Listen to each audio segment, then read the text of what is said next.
Dr. Omolo has overseen the transition to the new PBO regulatory framework journey, including presiding over a consultative meeting at Elementaita, which brought together government officials, the PBO sector, and development partners like the UNDP, Amkeni wa Kenya, to discuss the way forward. As a matter of fact, the PBO Regulatory Authority has involved various stakeholders in the development of the draft regulations, as the chair of the authority's board puts it. We are here for such a great milestone that we've achieved for the last close to 1 year. The president took a bold step to consent the act, the PPO Act. During the campaigns, His Excellency the President, William Samuel Ruto, made a commitment.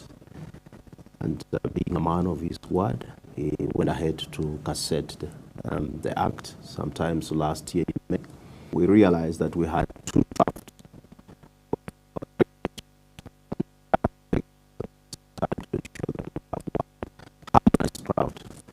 So we have gone out to engage the sector who have been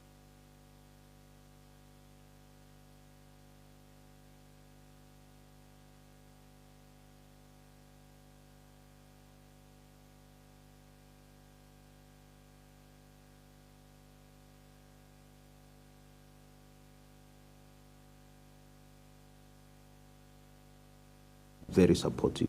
The government goodwill. We've walked this journey together as a board and with the management. We have very effective management led by my good friend Dr. Kipto. They've also done a very good job to ensure that at least we have a harmonized or one draft. Now we are here because we want to launch this draft so that we go out and subject it, because it's a requirement in the law. We subject it to the public participation. And we want to ensure that everybody is involved, especially in the sector and the government, so that by the end of the process, we will ensure that all the views from the sector are captured, so that we have a document for posterity. Ensure that this progressive law is not in any way hampered by anything that we may come up with. The Kome has already established a tribunal as required by the PBO Act. We are therefore today launching a product that has emanated from wide consultation and involvement of many stakeholders.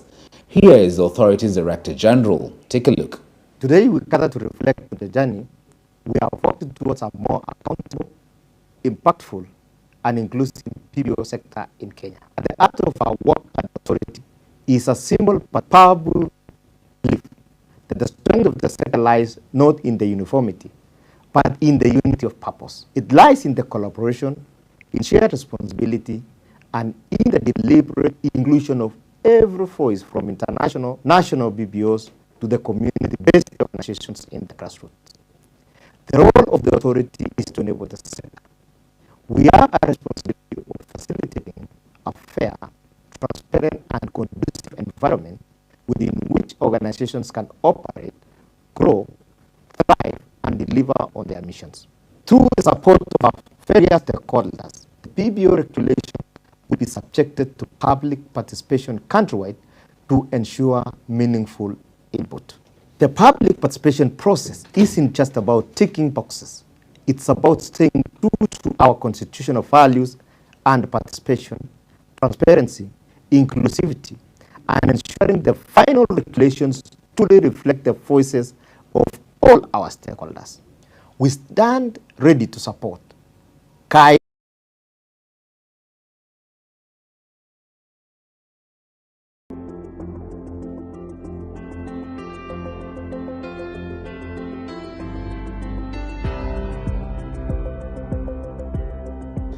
The Public Benefit Organizations Regulatory Authority, formerly Non-Governmental Organizations Coordination Board, is a state corporation established under Section 34 of the Public Benefit Organizations Act for 2013 and is broadly responsible for the registration and regulation of the PBO sector in Kenya. It is domiciled in the Ministry of Interior and National Administration. As set out in Section 42 of the PBO Act, the authority is mandated to register and deregister public benefit organizations in accordance with the Act, maintain a register of public benefit organizations registered under the Act with precise sectors, affiliations, and locations of the activities, interpret the national policy on public benefit organizations so as to assist in its smooth implementation and observance by the government ministries, departments, and agencies at various levels, receive and review annual reports of public benefit organizations, advise the government on the activities public benefit organizations and their role in development within Kenya, issue forms, instructions, model documents, facilitate information sharing and networking between public benefit organizations and the government, institute inquiries to determine if the activities of public benefit organizations do not comply with the Act or any other law, provide advice and training to public benefit organizations, and do anything incidental or conducive to the performance of any of the preceding functions. The authority's top decision-making organ is the board, which consists of a chairperson appointed by the president and members drawn from government and PBO and private sectors. Decisions of the board of the authority are implemented by the Secretariat, the executive arm of the organization, which is headed by the Director General. In an effort to improve service delivery to the PBO sector and other stakeholders, the authority has decentralized its services by operationalizing regional offices that's in Eldoret, Garissa, Kisumu, Mombasa, and Nakuru. Even though the PBO Act was passed in 2013, it was not implemented until May 14, 2024, following a directive by President William Samoei Ruto. The President, while addressing the 2024 United Nations Civil Society Conference in Gigiri, Nairobi, that's on May 10, 2024, announced the government's decision to implement the PBO Act fully with immediate effect. Politicians, those in government, those in the opposition, civil society, non-governmental organizations, into one space that then can figure out what is the future that befits all of us. Further, in recognition of the indispensable capacity of civil society sector in promoting education and awareness, inclusion, participation, and mobilizing collective action, we committed to operationalizing the Public Benefits Organizations Act.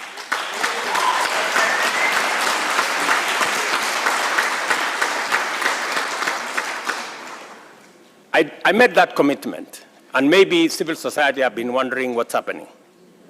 This act stuck in limbo for over a decade.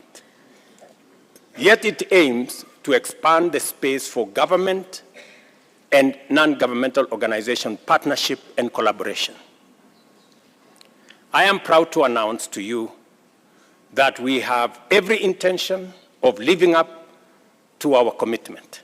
That is why yesterday we executed the legal instruments to give the PBO Act effect as law in Kenya.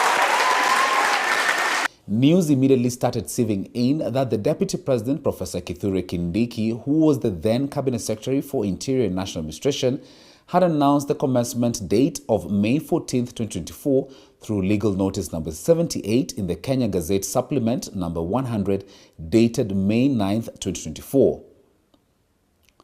To fully operationalize the Act, there was a need to develop the PBO regulations, which are being launched today. This involved the harmonization of two draft regulations that had been developed prior to the presidential directive, one by the sector and another by the NGO's Coordination Board then, hence the reference to harmonized draft regulations. The harmonized draft regulations have been developed under the guidance of the Cabinet Secretary for Interior and National Administration, Honorable Kipchumba Murkomen, and the Principal Secretary, State Department of Internal Security and National Administration, Dr. Raymond Omolo, in consultation with stakeholders, especially the PBO sector. The Cabinet Secretary, Honorable Kipchumba Murkomen, puts the issue into perspective. We remember that His Excellency President William Ruto operationalized the Public Benefits Organizations Act, more than 10 years since its enactment in 2013. His Excellency, in recognition of the work that is done by the civil society and the non-governmental organization, and in recognition of our constitutional rights on fundamental freedoms and rights, declare that the Public Benefits Organization Act must be operationalized to enable the institutions established thereunder to benefit fully from the robust legal regime that was put in place in consultation with non-governmental organizations and civil society. This act should have come into effect immediately in terms of all the sections of the act, compliance by the organizations, but from the request of the public and recognition of the fact that the regulations are not in place, I recently gazetted an extension of these regulations up to June 2026.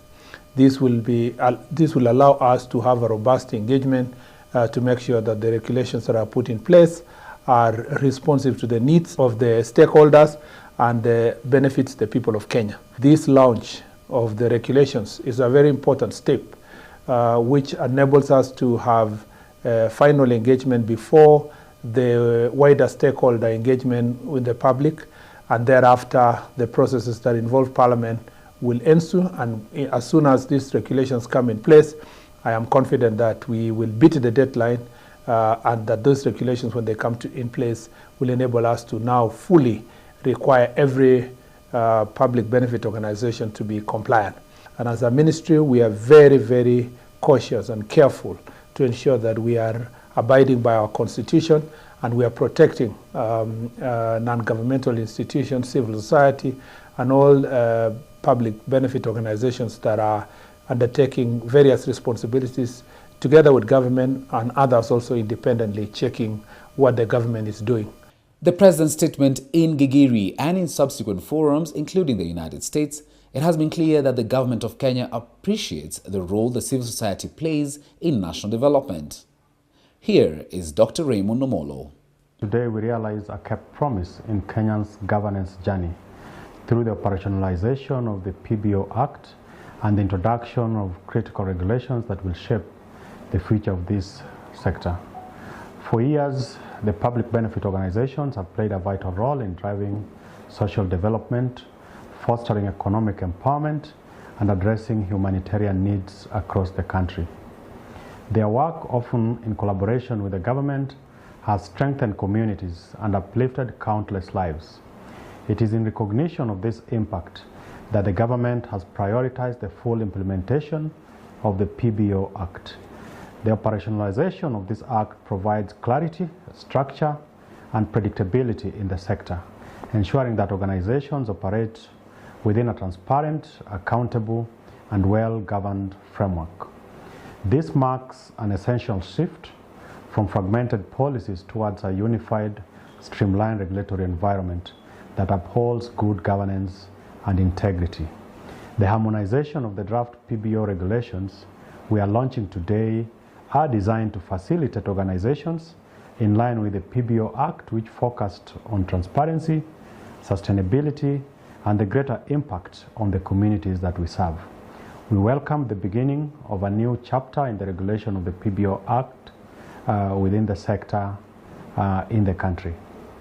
Dr. Omolo has overseen the transition to the new PBO regulatory framework journey, including presiding over a consultative meeting at Elementaita, which brought together government officials, the PBO sector, and development partners like the UNDP, Amkeni wa Kenya, to discuss the way forward.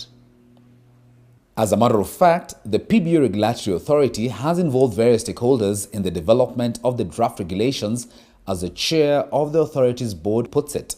We are here for such a great milestone that we've achieved for the last close to 1 year. The President took a bold step to cassette the Act, the PPO Act. During the campaigns, His Excellency the President, William Samoei Ruto, made a commitment. And being a man of his word, he went ahead to cassette the Act, sometimes last year in May. We realized that we had two drafts of the regulations, and that has taken us at least some time to ensure that we have one harmonized draft.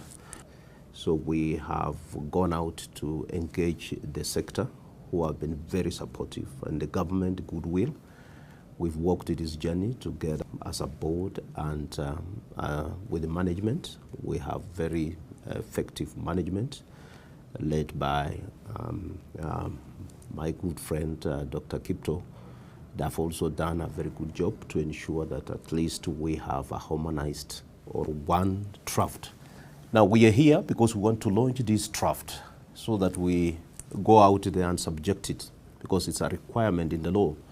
We subject it to the public participation, and we want to ensure that everybody is involved, especially in the sector and the government, so that by the end of the process, we will ensure that all the views from the sector are captured, so that we have a document for posterity to ensure that this progressive law is not in any way hampered by anything that we may come up with.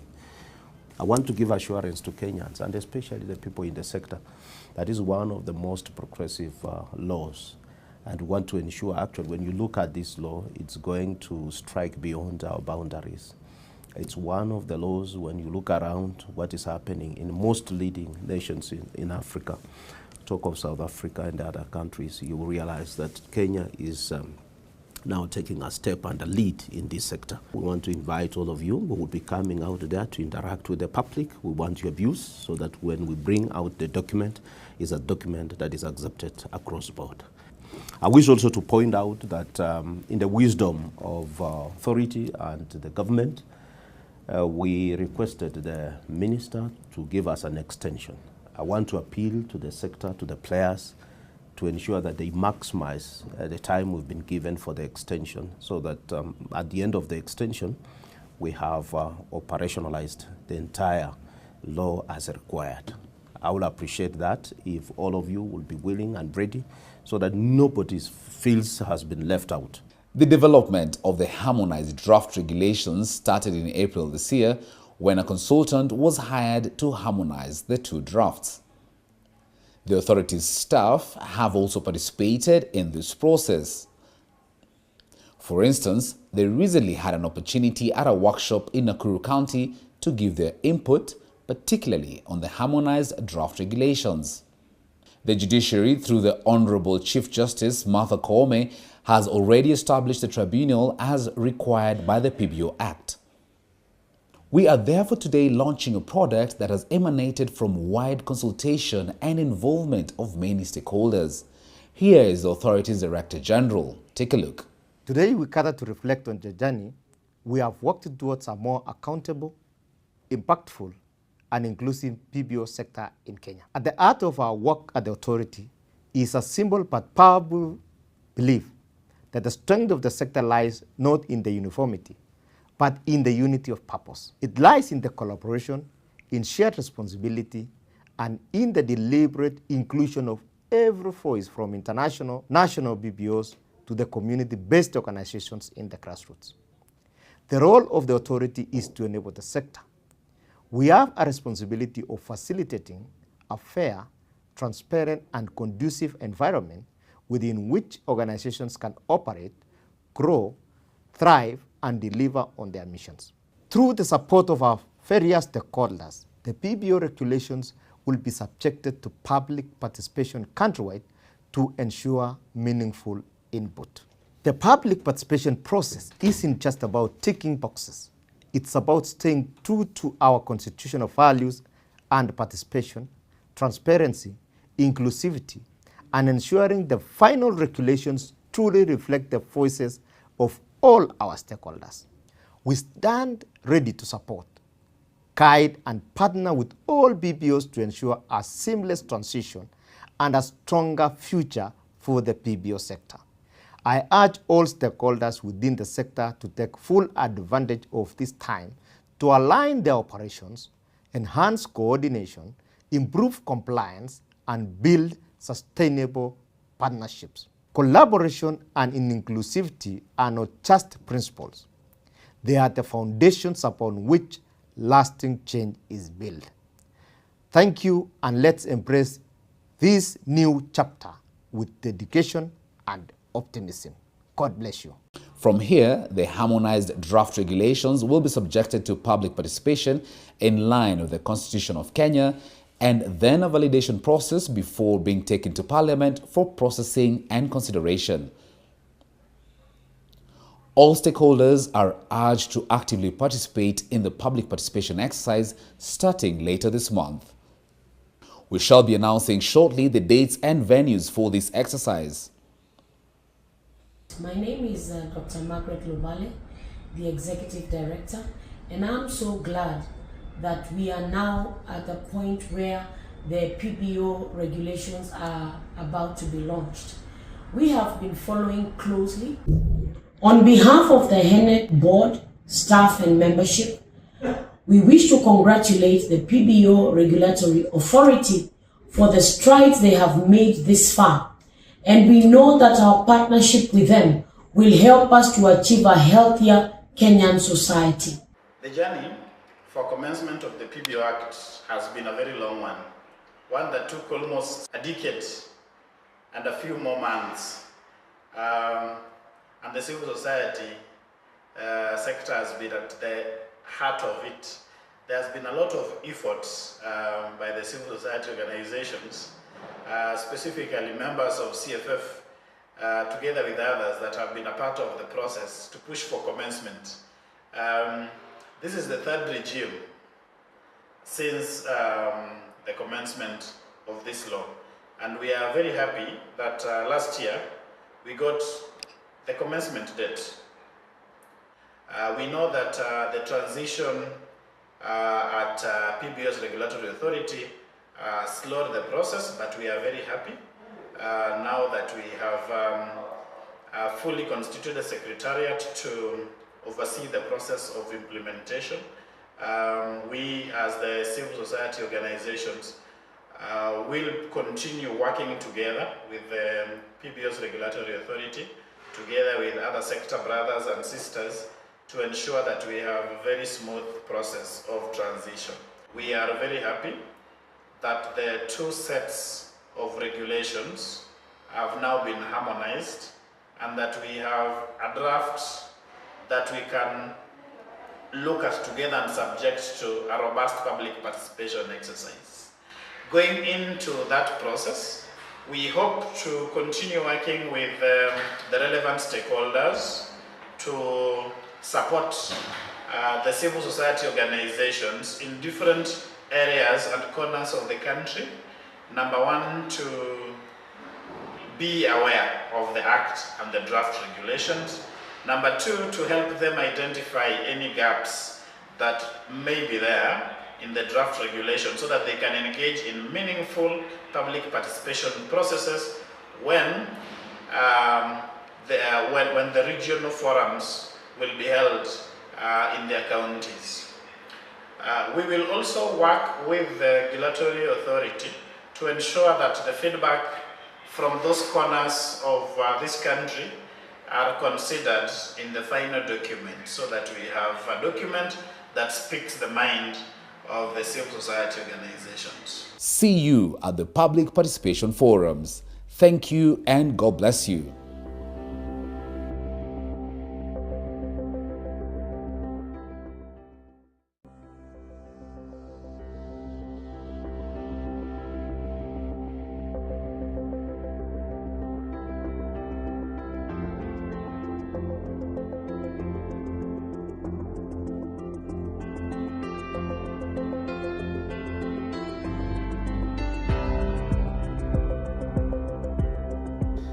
The Public Benefit Organizations Regulatory Authority, formerly Non-Governmental Organizations Coordination Board, is a state corporation established under Section 34 of the Public Benefit Organizations Act for 2013 and is broadly responsible for the registration and regulation of the PBO sector in Kenya.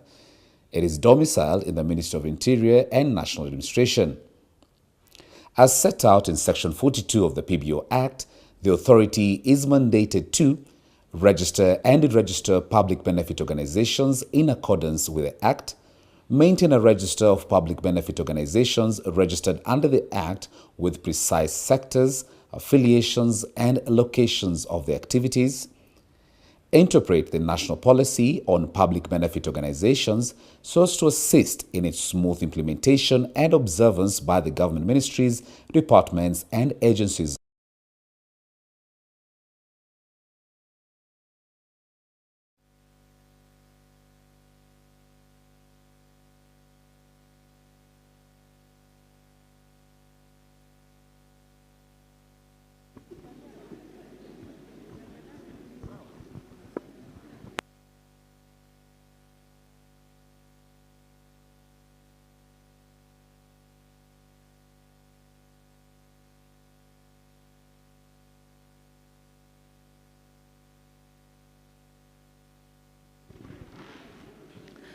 Good morning once more. As I was speaking, wakati nilianza kuzungumza, I forgot that we also have a team that is on the second decker up. So that's why there's a change of bit circumstances that I have to address from here, and we'll run it from here for the purposes of our brothers and sisters that are on the upstairs section. So I want to welcome every single individual here to this important occasion. And as always our tradition, we always, we are a nation that even in our national anthem, decided to commence it with the form of a prayer. And it would only be then fair we continue the same tradition. By now, I'll ask for a volunteer to open for us this session with a word of prayer. Any volunteer, kindly, before we go to our national anthem. Anyone to volunteer to pray for us? Anyone who feel inspired, woke up really inspired today, for whatever religion, who seeks to pray for us, please welcome. Karibu. And I want my team with the microphones. Okay, let us bow for prayer. Our most gracious King, we come before you this morning with thanksgiving. Thank you so much, Father, for each and every representative of any organization here. We are thankful for the peace of our country, Kenya. Father, we welcome you in our program this morning. Come and help us. Thank you. We love you. In Jesus' name I pray. Thank you very much. Now, I would then ask with utmost humility that we are, let's be upstanding for our national anthem. We'll do both the Kenyan and the East African anthem. Thank you.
Thank you very much. Let's take our seats. So thank you very much. So welcome to today's session. As I had introduced earlier, my name is Joshua Kipto, the lead consultant and facilitator for this auspicious occasion of the day. This marks the last of our town hall public participation engagements, a journey that began 2.5 weeks ago, right from Garissa, and we traversed the entire breadth of the country. Not a single Yes, there's a hands up. Yes.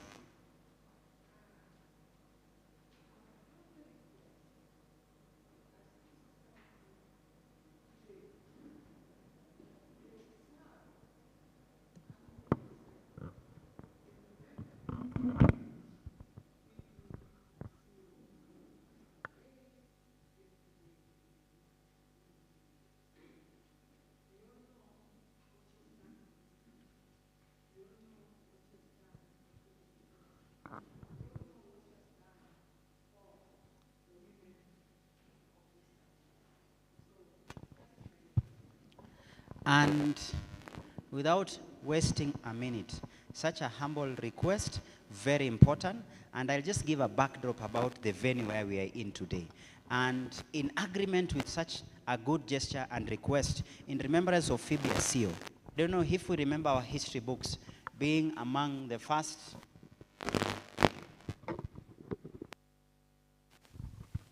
among our first women trailblazers who dared to think, to believe, and importantly, to implement the concept of representation across the gender. And she has been recognized as one of the first that were able to open up the space for women leadership. And as a result, I'll then apply it unilaterally and say, I agree, and I ask then for our entire audience, let us be upstanding for a minute of silence for Phoebe Asio.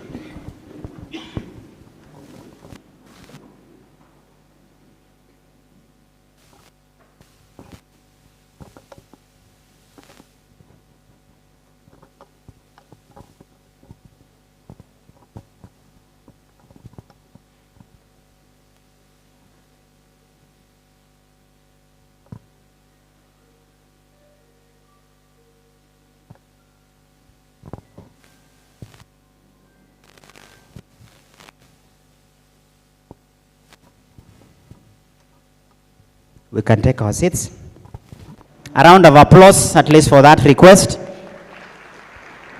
As I was saying, we have traversed the entire country.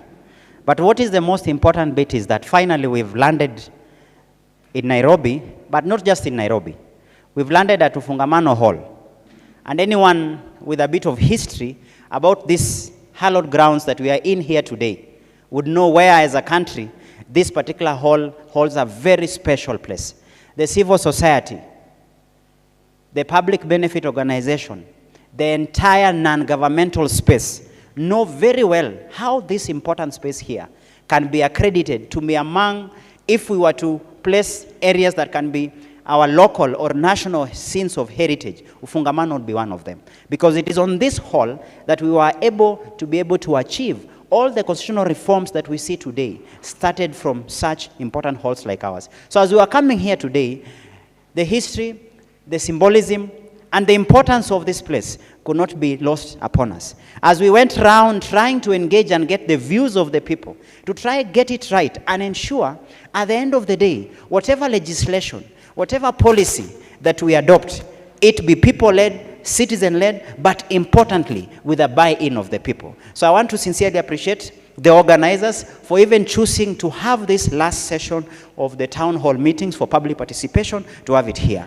However, this is not the only venue or how we are expected to give our views as we try to contribute towards the regulations on the PBO Act or the PBO Act regulations that are now currently under consideration. There are several models that we've given. For example, as we speak at the moment, this session is being live streamed, and we ensure and we want to ask even for those part of the audience that are not physically with us here, but following us online, to also contribute and be free to participate in this. This has been the models for us right from the first public participation to ensure that all our sessions were recorded, but importantly live streamed. Because as we know our current timings or happenings, you may have a smaller crowd here, but a bigger crowd out there. And that's why we are live streaming this. Number two, we will be running from this stage here just for the purposes of our team that is in the upstairs. But at the same time, when we'll be contributing, we'll just climb down so that we can also run, because we are supposed to engage interactively so that it's not a must to come all the way here. But that's this brief session that I'm just about to quickly run through. And our program will be very very simplistic. First thing first, I'll start with introductions. Number two, we'll do a very small presentation, because remember, and I think the audience here has played a critical role in trying to ensure that public participation becomes meaningful.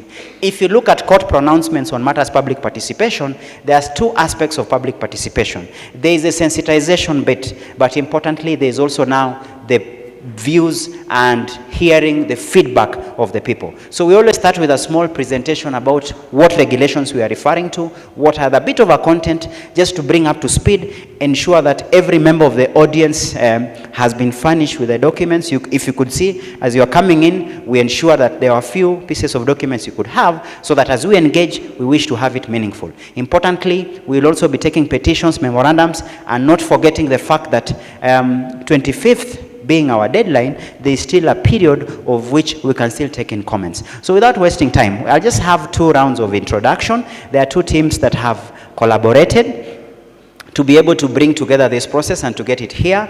And I'll spend not more than 2 or 3 minutes. I'll first introduce our team of consultants that were given the humble duty of undertaking this exercise, led by myself. So my name is Joshua Kipto. I wish to bring the rest of the members of the team, the consulting team. Please come to the stage quickly. We do an introduction.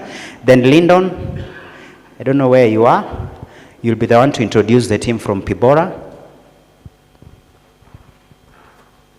So this particular exercise, we were given as a very challenging but exciting undertaking, whereby this particular set of regulations is not a new thing.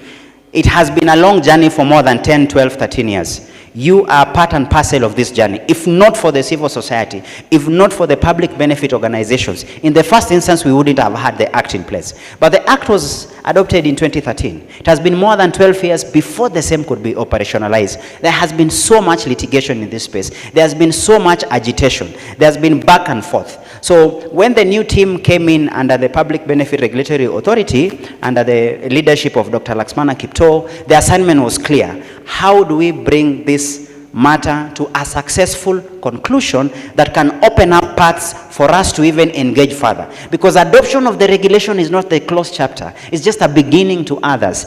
If you look at what this space means and what the expectations are, it is a question of us just unlocking and opening up the space, but not rather to feel we have finished. And we are learning the lessons of our constitution.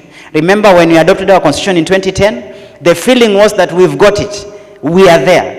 But what is the experience we can talk about since 2010? It seems that the journey began, and that's why right now we are still fighting for the same things that we captured in our constitution. So this team that you see here then was given a simple task. How do we bring it to a close? And our approach was a bit different. We said we are not coming with a know-it-all attitude, but we are seeking to ensure that we undertake an exercise that will be people-centered and importantly stakeholder-led. We already had drafts out there. We already had proposals out there. Our job was then to, how do we bring together? How do we come up with something that can be able to present and have the buy-in for the real stakeholders? So I'll just give a chance for each of them to give a name, and then we'll finish it from there. Good morning. Karibuni sana to this important occasion. My name is Sheila Cherono. I am part of this team. Good morning. I am Shali Mayaka. I'm also part of the team. Good morning, everyone. My name is Abigail Manuti. I'm part of the team. Good morning. I'm Irene Sikuku. I'm part of the team. Good morning. My name is Charles Mwangi. I'm part of the consultant team. Good morning. My name is Victor Umbongi. I'm part of the consultants at C&K Advocates LLP. It's a privilege to have been called upon to be part of this important process, and we welcome you to today's engagements. We hope that we'll get good feedback from you. A round of applause for our team as they take their seat. So this is the team that has led the facilitation. We've been the one supervising and working closely with our Attorney General, with our stakeholders, but importantly with our client being the regulator, in order to come up with a draft, but importantly running through the public participation, including this session, ensuring that every single view and opinion you give us, we record and we ensure that we are there. My name is Joshua Kipto, the lead, and having been a participant active actively in matters public participation. I will declare my bias because I have worked in a county government as a speaker of a county assembly. And one of the major important things we used to insist, the only way possible to bring governance to the people was through public participation. Not just coming to tick a box, just not coming to do the obvious. We give you a cup of tea, a water here, you give your opinions, you are not sure whether they're taken. This time we said, we advise the regulator that we want to make it a different experience. One, we ensure that we record every single opinion, any happening, any action in this process. And therefore we have Hansard, we have the Hansard gadgets that ensures everything is recorded. Number two, when we get your feedback, whether in writing, whether orally, we go behind the scene to ensure that we review so that every single opinion is captured. When we will be presenting our public participation report, we would want the participants to see that whatever they gave as a proposition has been captured. So with that, we want to appreciate and we want to thank the regulator and we want to ensure the stakeholders and the rest. As a team, we have been sold out in this journey and we pride ourselves as a C&K Advocates LLP as a unit that really appreciate this space of the charity world, importantly the public benefit organizations. So let me welcome then Lyndon to do a quick introduction for the team from Public Benefit Regulatory Authority. Karibu.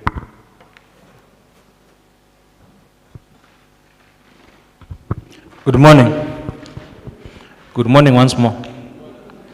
My name is Lyndon Nicholas Otieno. I work for the Public Benefit Regulatory Authority as head of legal.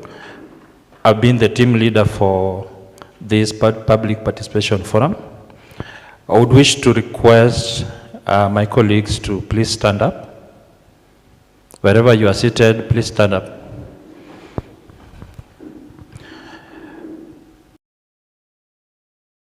I will introduce everyone very quickly. From here, we have Josephine Wanjala,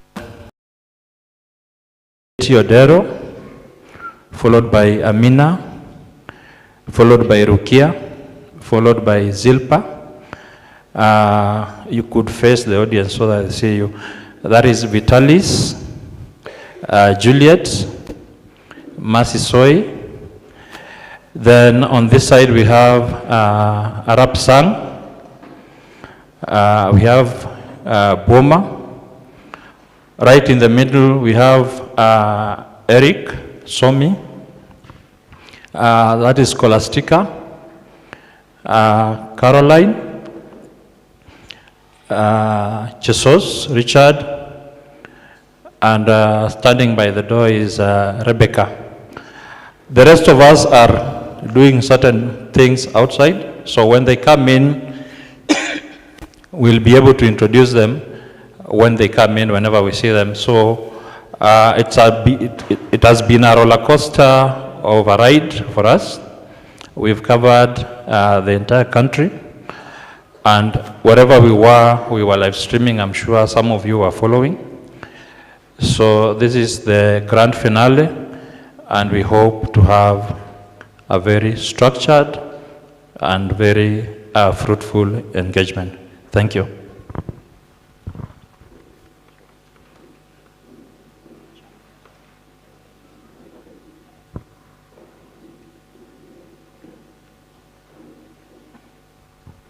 A round of applause for the team from the regulator and the consultants. Importantly, can you also give a round of applause to our principal clients and the stakeholders yourselves? And you clap for yourselves also.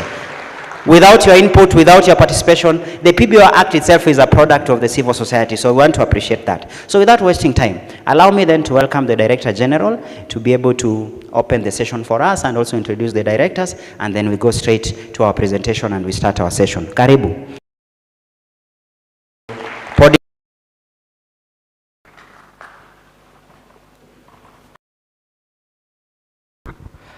Thank you, Joshua. To our directors, our chairman is still on the way, the team from CK Advocates, our esteemed stakeholders from the different sectors of the BBOs from Nairobi County, the BBORA team, Ladies and gentlemen, good morning. Good morning once again.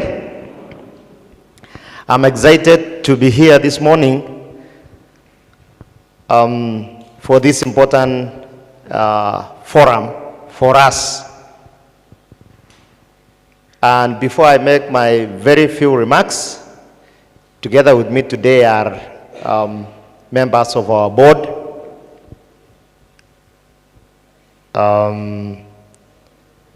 I can see that the members we have here, just come directors so that you can be able to introduce yourself. The directors we have today, part of the team are from the Federation, from the PBO Federation, and the alternate board members from the ministry. Once our chairman comes, I will also give him time to introduce himself. So let me give the mic to our directors. Good morning, everybody. Bwana asifiwe. Bwana asifiwe again. My name is Beatrice Kamamia. I'm one of the directors of PIBLA. I'm glad to be here with you. I want to listen to you. And I'm happy. Thank you. Good morning, everyone. My name is Doreen Bai. I'm also a board member at PIBORA, representing the PS National Treasury. And I want to thank you for being here and looking forward to your feedback today. Thank you. Good morning. I'm Kanini Ntika, Director and the alternate to the Honorable Attorney General. Want to appreciate you for coming. Honorable Attorney General is to ensure that the legal process is adhered to, and we appreciate you for coming because it is part of the legal process. Thank you. Good morning, everybody. My name is Nzioki Ndeti. I'm a director at PIBORA, and I'm also representing the Federation of PBOs. Thank you very much for you to get time to come today. We don't take it for granted. We know you have left your busy schedules to come here today and participate in this very noble function. And we are looking forward to get your thoughts about it. And thank you very much. Asanteni sana kwa kupata nafasi. Thank you. Thank you. Good morning, everyone. I know everyone has introduced him or herself, plus the teams, the consultant team, the PIBORA. And I want to request Dr. Kipto just to request, in this case, our PPOs, our members, to just wave as part of introduction. So I'll ask the team on this side, you can just stand and wave so that we acknowledge. You may not be able to introduce each and every organization because of time factor, but at least we are sure you registered so that at least in the next conversations, you are also reached. But can you all stand up, this team from this side? All the team from this side? Yes. And wave. All the members present, kindly. Thank you. Again, all the PPOs. If you are a PPO, if you believe you are a PPO, just wake up and wave. The PIBORA team and everybody. And all of us, can we wave? Thank you so much. So we acknowledge your presence. Thank you so much for leaving so many other serious engagements to be part of this. And I also want to take this opportunity to thank each one of you for your commitment to this public participation process.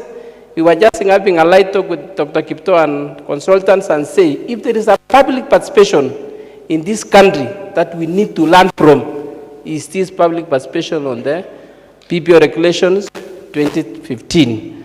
So I don't want to say much. As you all know me, Stephen Cheboy, the current team leader in the Federation, and I'm also glad that with the regulations, there is now proper space for us to engage constructively through Federation of Federations, self-regulating forums, and now the National Federation. Thank you so much, and may God bless you. Thank you, directors. You can now take your seats. Thank you. Let's give them a round of applause as they sit down. Thank you. Why are we here today? The reason why we are here today is because of the regulations that is required to operationalize the PBO Act of 2013. It's important to understand the history and the journey that we've been through. This journey started a long time ago. The NGO sector was previously governed by the NGO Act of 1990. In 2006, a sessional paper was developed and a conversation started of having the BBO Act. The BBO Act then went through a journey, went through Parliament until it was enacted in 2013. Hence, the existence of the BBO Act of 2013. In 2014, the government intended to amend the sections of the Act that they saw that it was unconstitutional. But the civil societies and the BBOs, the NGOs then, went to court and made an argument that it is not proper to amend an act before it is implemented. And the courts of law were convinced and directed that let the act be implemented as it is before amendment. Are we together up to that point? So the task force that had been formulated to amend the act was put aside. And there, there was a stalemate. Last year, before last year, the president during his campaigns promised that if he ascends to power, he will operationalize the PBO Act 2013. And so, last year, and most of you are aware that during the UN Civil Societies Forum in Nairobi, the president directed the act to be operationalized. And so, the Minister for Interior gazetted the PBO Act 2013. In 2014, there were two sets of regulations that were developed by the civil society and BBOs, and another set of regulations that were developed by government. And so there existed two sets of draft of the regulations to operationalize the act. Are we together up to that point?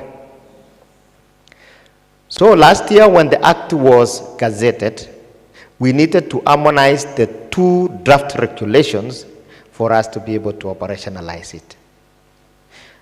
So this year, with the help of CK and company advocates, we were able to harmonize the two drafts in May this year. And once we had harmonized the draft, on 5th of June this year, and most of you were there, we unveiled the draft regulations, the harmonized draft regulations at KICD by the PS of Interior, Raymond Omolo. And we made you to be aware that those sets, the regulations were available in our website and also in the website of the Ministry of Interior. On June 12th, we publicized in two national newspapers, The Nation and The Star, that we were going to carry out public participation for those regulations across the country in accordance with our Constitution. And we indicated that we were going to have those sessions in several parts of the country. To be specific, 12 sessions. And we said we will begin the public participations from 19th of June to 25th of July. So on 19th of June, we began conducting our public participation in Garissa. Then we went to Meru, we went to Nyeri, we went to Machakos, we went to Mombasa, we went to Lamu, we went to Lodwar, we went to Eldoret, we went to Kakamega, we went to Kisumu, we've been in Nakuru, and today we are here in Nairobi County. We've been carrying out our public participation through live streaming from 8 a.m. to 1 p.m. And so we are here today to collect your views and to hear from you, having read through those regulations. We are here today to receive your inputs. We will receive memoranda, we will receive your petitions, what you have written to us. Then thereafter, we will hear oral submissions, which our rapporteurs will be able to capture. In case you still need time to go through those regulations, the time is still there between today and 25th. On Wednesday this week, we had a special public participation for the persons with disabilities. We held it at Westlands, Jacaranda. Next Tuesday, we also have a special forum that has been organized by the INGOs who operate in Kenya as a regional hub. This is your opportunity for you to give us your views on the regulations, because after that, we will retreat, collect all the views that we have received across the country, and before we hold a validation workshop. After the validation workshop, then we will be able to hand over the regulations to follow the due process. We've been assisted also by the officers from the AG's office. So up to that point, I will hand now back to our moderator who will carry on the session. Thank you very much, and God bless you. Thank you very much. A better round of applause to the Director General. He's done the first bit that I was to do, basically to take the journey, and he's done it in a very good way. I forgot to introduce, which has been an important player in this case, where our officers from the Attorney General's office, Nelly, where's the team? I think they were here with us. Ah, good. Maybe please be upstanding. Please be upstanding. So let's appreciate them and give them a round of applause. Thank you very much. So they have been very critical. As you know, every single piece of regulations or legislation policy, before it goes to Parliament, the Attorney General's office are the ones that give. And if they don't give a go-ahead, that's why when you go to Parliament, they can disown. But they have been with us, and we insisted that from the word go, they must be with us. Parliament will be another venue or an avenue, and we would want to do it in a bit creative way. We would also wish to engage the parliamentarians, not just for the sake of approval, but also for their consideration. As the Director General was saying, before we do validation, as soon as we finish our public participation and we've tried to collect our public participation report, we feel that it will be important to first engage the committees. One, we have the Delegated Legislation Committee, and we also have the Interior or the National Security Committee. We would also want to hear from them. As we go to validate, we also get their views, because they have been in this space before, and several proposals have been shared with the legislators before. This is not the first time. So we wouldn't wish to have a false start. We hear their concerns, their comments, we show them what we have undertaken up to where we are, so that as we go to validate, as we go to try, collect, and come up with now a draft that can be presented, we would have already done that for them. I've also been told to acknowledge the media team. Please let them be upstanding, the media team that have been in support for us. All of them. They are the ones who've made it possible for us to have the live stream. A round of applause for them. Thank you very much. So quickly, then, I just want to run a small brief presentation. When you walked into the room, we gave an abridged version of the Act. We also gave a copy of the regulations. And on top of that, apart from the two pieces of legislation, we felt that when we kept interacting and getting views from the people, there were questions that we found to be repetitive, and the members of public kept asking, or the CSOs, the PBOs, they kept asking some questions that we felt have to be addressed. So we were able to produce what we call frequently asked questions, and we've also shared it with you. So with the 3 documents, it just gives you a basis of being appraised as to what we are. Now, for these particular forums, what we have been seeking to achieve, some of them you've seen already in action here. For example, we've wanted to highlight the salient features of the draft. Number 2, we wanted to sensitize the public and the stakeholders on the provisions of the draft. That's why we start with the sensitization. We give the materials. We share the materials in advance as expected of us. As soon as the advert was out, it went concurrently with the draft. We want to appreciate the Nairobi team, or more or less the capital, because on 5th of June, when we launched the draft, most of the stakeholders, and I would then believe most of the members of the stakeholders who are in this room were also in that day when we launched. And that is the first day that we went live with the draft. The idea was to ensure that we are properly sensitized and have the material. Number 3 and 4, importantly, to receive the public feedback, suggestions and concerns, and then importantly, identify areas for further improvement. So that what we have here is just a raw draft. But over and above these forums, we are able to know how do we then get to our destination. And the journey has been, you've seen here, and the Director General has said it, I don't need to start from there. We have enactment of the Act in 2013. We had the presidential promise to the UN Civil Society. Of course, he was ambitious in giving a smaller period of time, but it was within 1 year. We've already passed that period of time. Legislations are not done just by a snap of a finger. So you would understand the process that goes into it. Worst of it, when you have a space like this where this matter has been litigated over and over again. Look at the current impasse about the public participation bill. That piece of legislation has been a serious issue for even parliamentarians, because their work and the kind of legislation they have been producing over the years, quite a number of them have been falling on the hammer of the judicial process. Why? Because of the public participation component. And that's why when you do a legislation, even if it's a regulation, even if it's a policy, you can't just take it for granted and assume that all will be well. That is the chair of the authority that has joined us. I'll give him a chance just to address us briefly, but let me first finish with the presentation.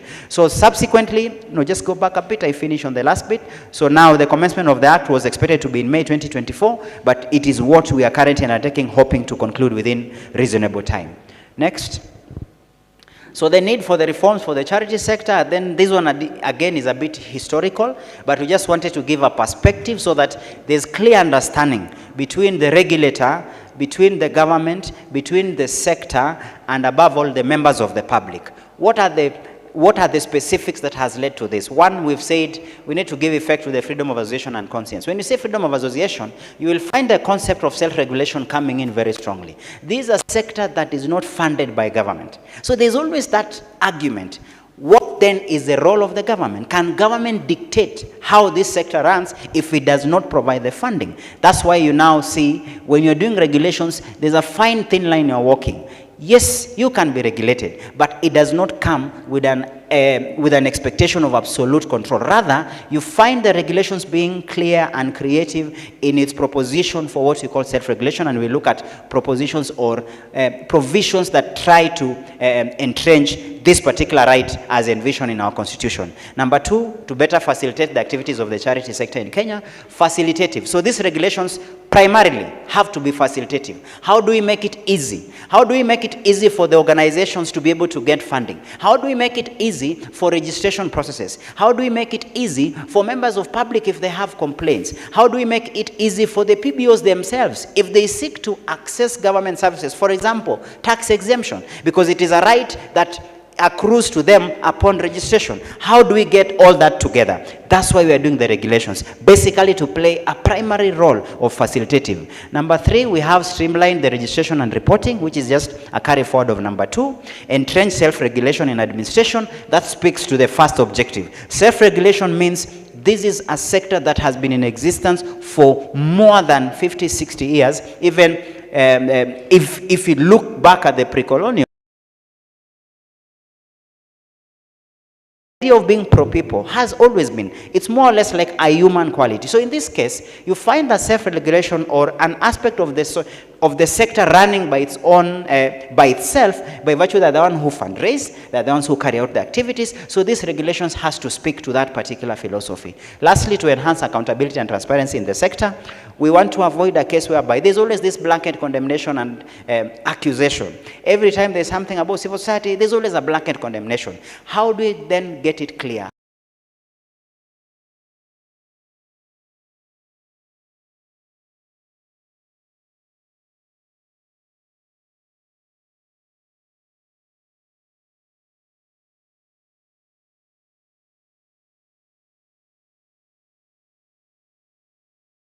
How the same, on one part, for the NGO Act, it provided for registration of NGOs only. For this one, it provides for registration of PBOs, trying to broaden the category. PBO meaning any organization that offers public benefit. That's why we have the public benefit test. We have bestowment of status and all that kind of a thing. The previous act established the NGOs board that ran for a long time, but currently, the current regulator under the name PBORA has been established under the 2013 Act. We also less like a dispute resolution mechanism. But under the Act of 2013, that has been established, and I'm happy to report, when we were starting our sessions in Garissa, that question kept coming, where is the tribunal? I can confirm then with clarity that the tribunal is in place, and that runs strictly under the judiciary. Then we also have limited self-regulation under the previous act. If you could go through the provisions, the element of self-regulation was limited. But for this particular act, now that it was mostly canvassed from the civil society, you find the current act of 2013 expanding the sense of self-regulation. That's why you talk about recognition of forums, recognitions of federations who can set their own terms and conditions. They can be able to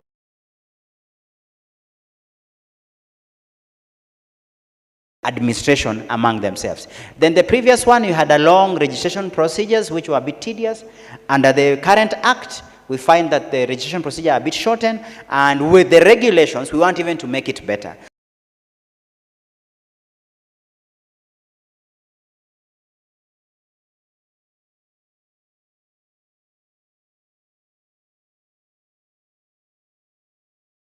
With a rider, whatever proceeds you get from your economic activity is for your core objectives, public benefit. So you find this as a creative way. Look at the experience that we've had the last 2 months. Since the inauguration of the new US administration under Donald Trump and the shutting down of USAID, that had a seismic effect in our sectors, because from health to education, the place of USAID was significant. So the moment you shut down such an agency that funds a critical component of our PBOs, what happens to them? That's why you find then the act coming up with a creation and say, let us give the PBOs a chance to engage in economic activities.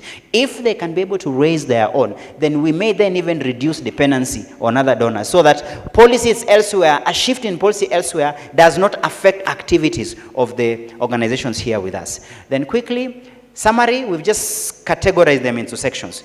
We have, and if you see the regulations, how they are structured, and that has been done primarily, this is a structure adopted by government as prescribed by the Office of the Attorney General, and that's why we see the team of the Attorney General here. We've tried to classify them. So we have registration and recognition of PBOs, we have governance and institutional framework, we have reporting obligations, which then talks about compliance and the rest. Then we have sanctions and appeal processes, including dispute resolution, and finally dissolution and deregistration. So those are the broad categories. If you have a copy of your regulations, you've seen in the first 2 pages, we've tried to give them regulations 1, 2, 3 in that particular one. Then we've just tried to borrow. This one now, when you talk about definitions and regulations, You cannot go against what the Act provides. Regulations basically bring to life the Act. So you cannot create new definitions. You cannot start afresh legislating through a regulation. You can only start at the Act phase. So that when you look at the key definitions we give, we just borrowed strictly from the Act. For example, what is a public benefit organization? That one has been captured under Section 5 of the PBO Act, where we said a voluntary membership or non-membership grouping of individuals and what have you. I don't have to go through it specifically because I'm sure you have the copies. We have the public benefit activity, which is important because this is now what gives a clear identity to what a PBO is. Any activity that falls within the categories listed under the 6th schedule of the Act. So we keep referring back to the Act. The regulations brings to life the Act. Nairobi is a bit informed. In our other forums, we had to take through the members of CSOs, CBOs, public in other places. We took them through the process of legislation. We have a constitution. The constitution is the supreme law of the land, but it never goes specifics. You'll only find the constitution apportioning responsibility to parliament or the National Assembly and the Senate to legislate. And that's why we have these acts of parliament. Once you have an act of parliament, it may not provide specific provisions for processes. If you seek to register, what forms, what kind of a format do you use? That's why then you come to our regulations, because the regulations now are able to extrapolate and give specifics and even provide the forms to use and also try to apportion specifics for the regulator when they undertake this. That's why when you talk about the definitions, we refer back to the Act. Then the next quickly, we've tried to also capture the types of PBOs just from the Act, but as well as what is given in the regulations. We have the national PBOs, which mostly are stationed within Nairobi because they are national in nature. Then we have bestowed PBOs. Bestowment, these are specific provision that has had significant interest from the stakeholders because you have an organization, possibly you're a foundation. You are a company registered or company limited by guarantee. You're a foundation, you've been registered under the Societies Act, you've been registered under the Companies Act. We have several forms of registration for different organizations within the civil society.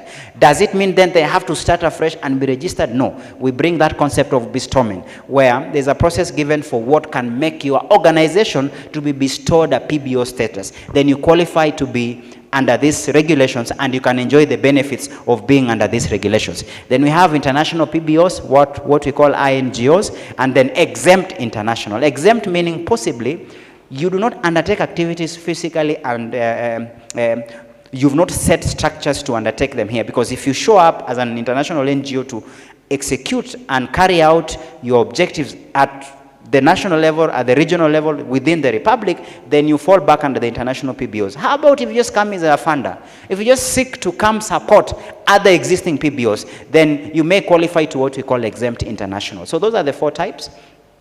Quickly, the registration, I'll not go through them. We've just tried to give a summary. Under part 2, if you look at the regulations, you have them. It is the usual requirements from name reservation to the physical and postal address. Then we have, next slide quickly, we have effect of registration. What happens? 1, it means then you have to comply with the obligations of the PBO specified under the Act and any other written law.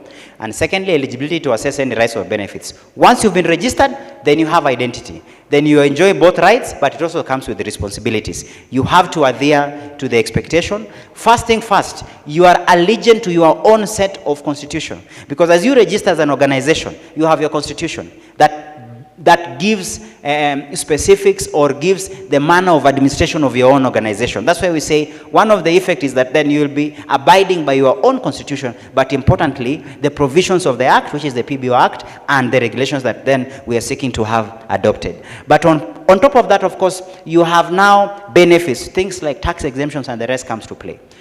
Quickly, we have cancellation and suspension of registration. What that can lead to, we've referred to the Act, that is section 18 and 19 of the Act, and just a summary of the few things to do, like failure to comply with the constituting documents, your own documents that you use in registering. If you don't comply, then that becomes a ground for cancellation. You have failure to comply with the law. We have the Act and any other law that appertains organizations within, but primarily the law we refer to is the PBO Act. Then The other bits are the usual ones, like making false representation to the authority or the regulator, like when you make declarations and your declarations are found to be false. And lastly, ceasing to undertake. That word should be undertake, to undertake public benefit activity. The moment you switch, for example, you are a public benefit organization, but in the spirit of our political freedom and the way Kenya is a very political country, and how we are a woke generation, then you choose to be a political party. You are PBO with several members across the republic. Then from the request of your own members decide to switch and say, let us just transition to a political party. Then you cease being under the regulator. You cease being a PBO. You may be doing a public benefit in form of politics, but then that goes to a different ambit. Then you take you to the Political Parties Act. We tell you now, proceed to the political parties team. They are in Lions Place in Westlands. They are in, for example, in next to IBC. Please proceed. You are no longer under this. That then means your particular registration is cancelled. You know, you are no longer a PBO, but you are a political party, for example. I was just giving an example. So those are the grounds that we've provided, but we borrow it strictly from the Act. Then we have recognitions on forum. These are very important provision because this one now goes to the heart of self-regulations. It was an ask, it was captured in the Act, and the regulations has just acknowledged that one, the PBOs are at liberty to form forums. But now we give, now as I have said, regulations just brings to life the Act. How? It says at least membership of 10 PBOs can make a forum. And that would mean that's a form of self-regulation, because once you come to a forum, then you set your own terms and conditions, you set your own code of conduct that applies within the forum. You're a forum of 10 PBOs, then it becomes easier. The reporting to the regulator becomes simpler because you just report as a forum and says these are our rules, this is how we seek to engage, and this is how we seek to self-regulate our own members. So 10 PBOs can make one forum. Over and above that, we insist on you having to engage in related activities or similar objectives, possibly within the same sector. You may be an advocacy unit of forum where the members within the forum are advocacy-based PBOs. You may be within the health sector, but in different components. For example, some are dealing with, for example, issue to do with specific diseases, one on malaria, another one on typhoid, just like the way we see our health sector is segmented. You may be an education-based forum whereby in different categories, some purely deal with the policy aspects, others deal with the curriculum aspect, others deal with the schooling aspect, but 10 of you can make one forum. On top of that, the requirements are just as the way you register your PBO. This one is about recognition of a forum. Then we also have the requirements, which we've just captured there. I don't have to go through the same because they are repetitive in nature. Then we have the second layer, which in this case is the federation. Forums are made of 10 PBOs, one forum. But how comes when it comes to more than one forum, and we seek to be a national in identity. So the regulations have acknowledged that 5 forums can come up with one federation. So that if you have, for example, this would mean this is up to 50 PBOs, because if one forum had 10 PBOs, then we want to make a federation. That would mean a total of 50, because that would mean at least 5 forums coming together, they form what we call a federation. As to the requirements, again, similar to the recognition for a forum. So the next slide has captured that, and we've been able to give. Now, part 8, as I conclude, obligations and material changes. This one now is basically the everyday administrative dealing of your PBOs. Now, so for part 8, it talks about the obligations, material changes, as well as compliance, what it entails. For example, a PBO is expected or shall maintain up-to-date records, file annual returns, notify the authority.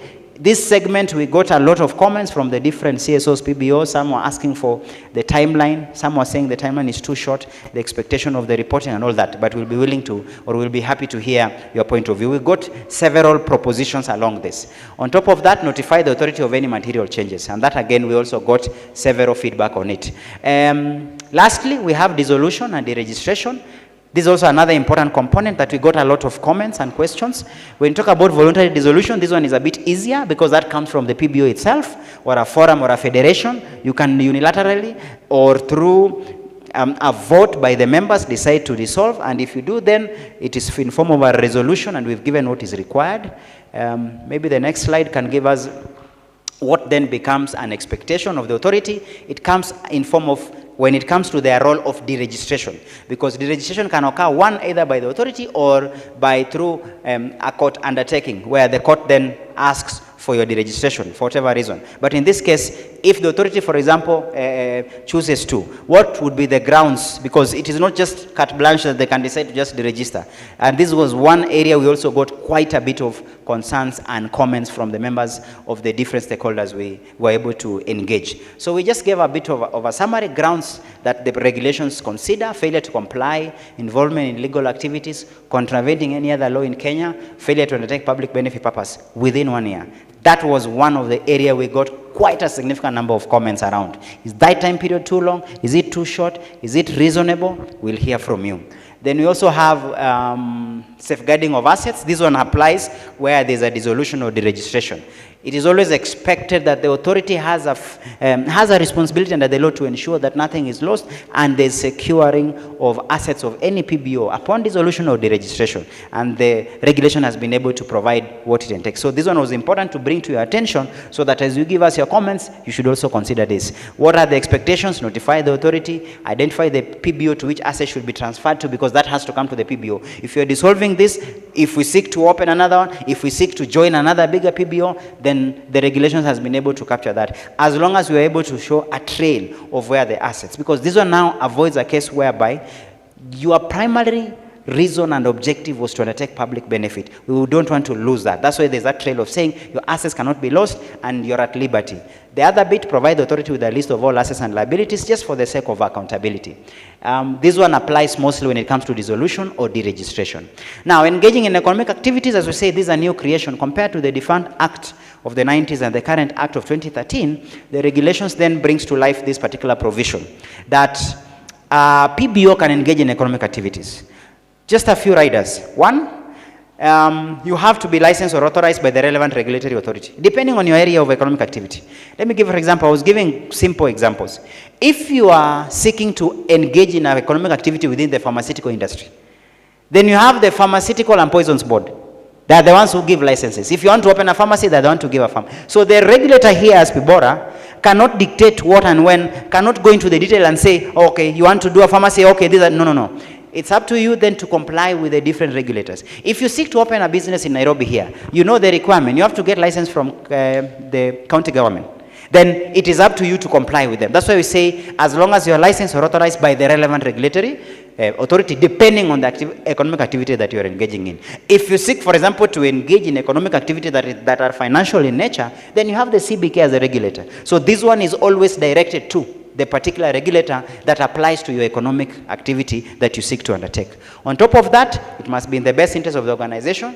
That is always just, I don't think it's more or less like a forceful provision, but it just appreciates the fact that one of the reasons we are allowing, or it is important for the PBOs to be given that freedom, is because when it comes to raising funds, whatever means that makes sense as long as it is legal, so be it. Then you have, it applies prudent financial and business practices. This one is on matters compliance. And finally, the proceeds are applied to the public benefit activity which it was registered. Super important, because you have tax exemption.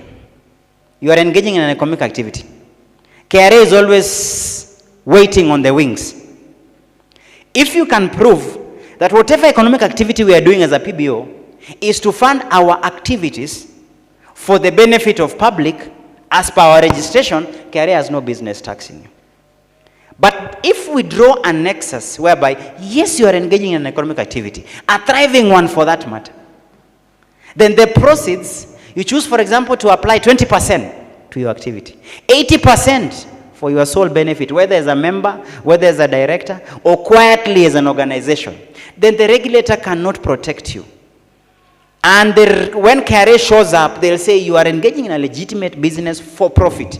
It no longer then becomes for public benefit. It's for individual benefit. So this rider becomes important. And this is one thing we kept stressing to the PBOs across the country, that it is not wrong to engage. As long as you have a license, your economic activity, it is bringing in revenue. But remember, the main consideration, why were you engaging in that? Just to ensure that it's for the public benefit activity you are dealing. So that if your funders, if your donors walk away, nothing stops.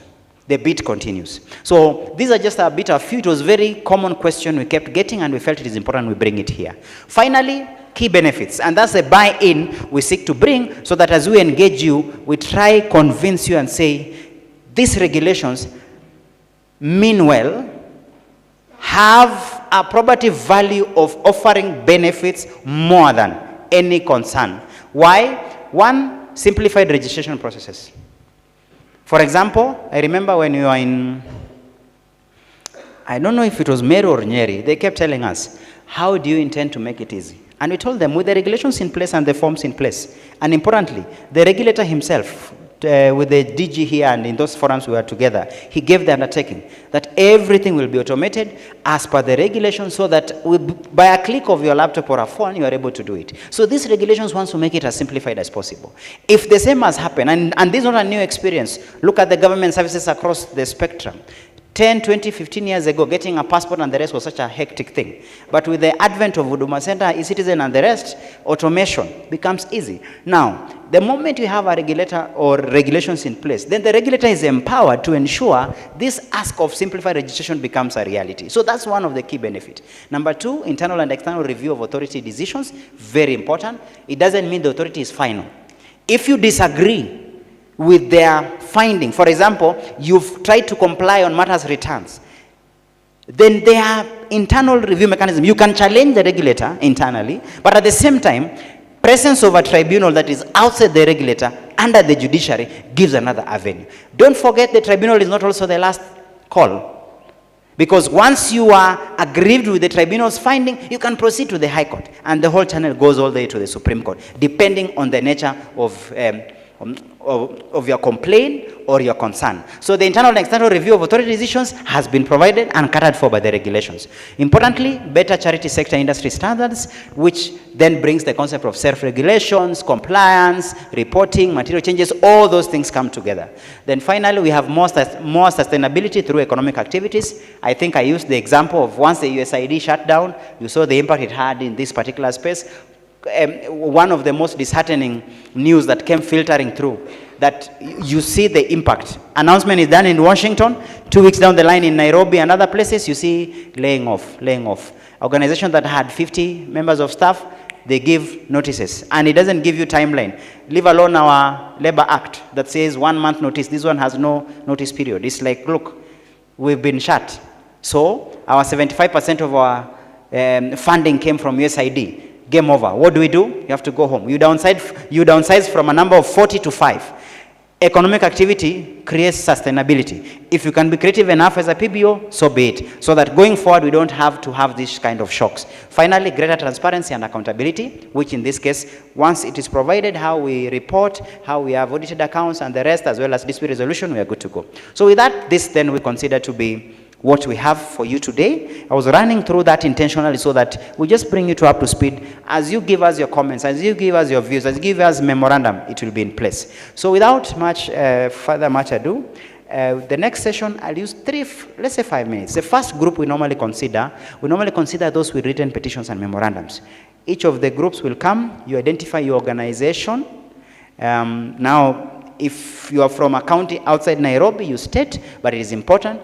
The regional outreaches we've done has been a cluster of counties. So it was important for us to get what is the county you're coming from. For Nairobi, we may find members of PBOs or organizations coming from Kiambu, Kajiado. We are at liberty. So you identify the county organization, then we hand over so that it is recorded and it is captured. Our rapporteurs already get into it. That does not stop you to give a bit of a submission on it, but not here. Once we've taken submissions on memorandums and petitions, we will sit. Anyone who's given written will still be at liberty to give a bit of highlights, but very briefly, because we already have it in writing. So before we can start that, our chair who we're waiting for, the chair of the regulator, I'll ask him just to come, greet us, give a bit of remarks, and then we go straight to the petitions, and then we go to the oral submissions. Karibu.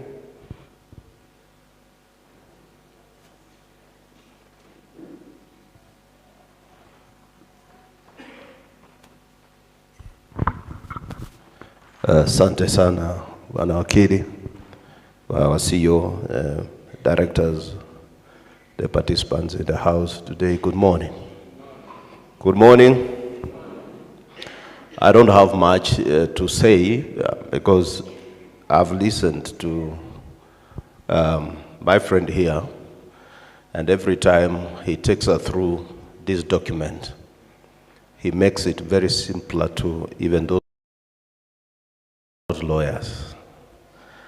And I'm sure the CEO and those who have been here, who have spoken ahead of me, can confirm that we've been in every region, and it has been extremely a very successful exercise.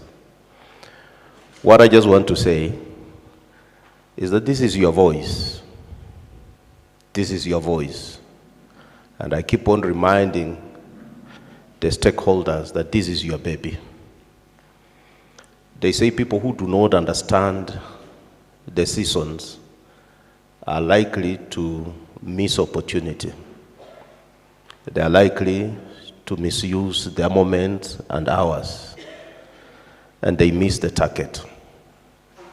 For the sector, this is your opportunity. This is your season. This is the time you can lay a foundation for the sector that definitely will shine beyond the boundaries of our region and even the continent. Your voice into these regulations. We are not a sector that is faceless. It's a sector that is so responsible because you are touching lives. So when we submit to you these draft regulations and come to you, that means that we need your voice in this. So don't waste any single moment, because you need to ask yourself every time you gather a space, in such a space, and ask yourself why this progressive law has been shelved for over a decade, and which is now before you. Do you still want to slow it down, or you want to capitalize on the goodwill of the government and ensure that we have the law in place? For those who are old enough, who were there in 80s, 90s, I mean those who were during Nyayo era, those who were during the Kibaki era. Of course, this law was passed during the 10th Parliament when the late Mzee Kibaki was the president.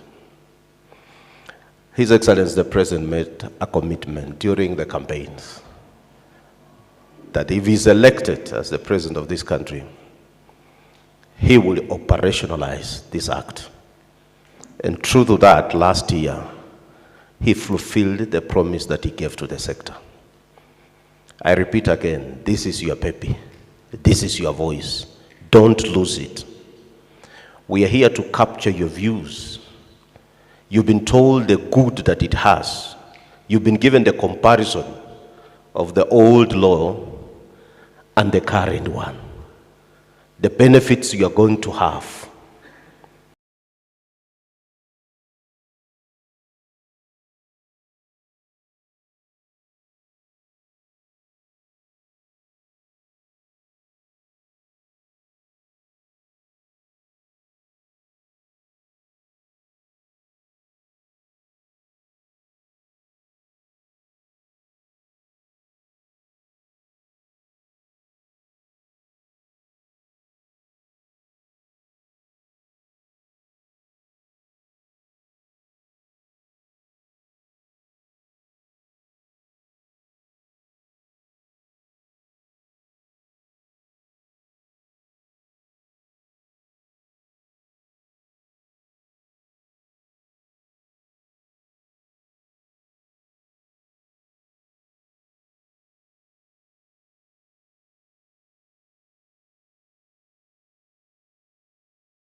to implement the same is a problem.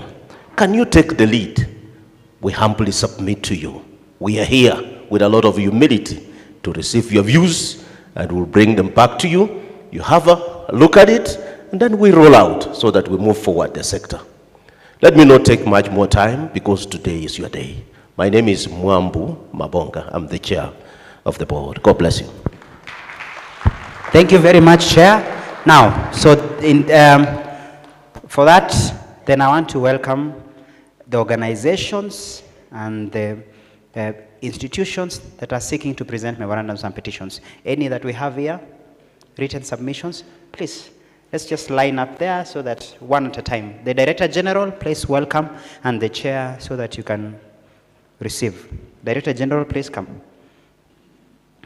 Let the organizations come, we just line them up one at a time. You give a name of your organization, as well as, then the rapporteurs will take quickly.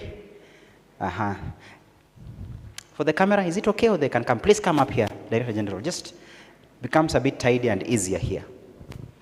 Also for the benefit of our esteemed members of stakeholders up there. Good, good, good. So name of the organization, county, and then you hand over. Let's start here. God is good, and all the time. Ladies and gentlemen, I'm the Secretary General of Mau Mau, an organization that was bequeathed this public benefit by the late Mwai Kibaki. It is I, without any undue influence, who wrote Kindiki then, when he was the Minister for Internal, to organize this institution. And that was in May 2024. On 4th May 2024, Minister, now Vice President, put it in the official Gazette notice. Before then, Kibaki also bequeathed us a department, a Charities Act, where most of this public benefit is borrowed from the British Charities Act of 2011. Is anchored on that. But that is beside the point. My point here, you will be nothing so long as you don't observe the Kenya Constitution Act number 1, the power of the people. If you are not within the people, then you are merely nothing other than a chattel. And a chattel cannot talk, cannot behave, cannot regulate. And because you are a human, you got to submit to regulations. And regulations are the cornerstones and actually are the roadmap of making a proper decision. However, as I conclude, ours was not to make noise, but to keep on remembered that I as my father was in the freedom fighting. I was in the second revolution. So I owe a lot about that constitution. And my number was 420 at Bomas of Kenya. However, I did not come here to praise Caesar, nor to criticize Caesar, but to state a statement of fact that unless and until you institute Act number 1 of the people, that they are the sovereign of the people, you are nothing. Thank you very much. So, proceed. No, you've not handed over. I just needed you to hand over the petition memorandum. Please get instruction clear. So let's give them a round of applause, and they can wasonge mbele kidogo. Director General, let's move forward a bit for the cameras. Chair, let us move just a bit. Yeah. Let's just move ahead hivi. Tusonge mbele hapa kidogo. Tusonge mbele hivi kidogo. Just ahead. Okay. Let's give them a round of applause. Good. And one of the uniqueness about the Mau Mau team, every single forum I've been encountering the same team. Let's clap for them. They have been dedicated and all over. Thank you very much. I'll give them a chance. Anyone who presents a memorandum or a petition will still get a chance to address from the plenary. Because now we want to go to the plenary now. Thank you very much. The next organization. Thank you very much. Okay, the next organization, quickly. Our organization name is Kangemi Human Rights Movement. My name is Faith Mwangi. I would wish to put it in context that we are aware there is a court case, and literally it declared the public benefits, PBORA, illegal. In fact, I would say that what we are doing today is constitutionally not right. However, we have some few things that we'd want to say, but most of it is in the Constitution. No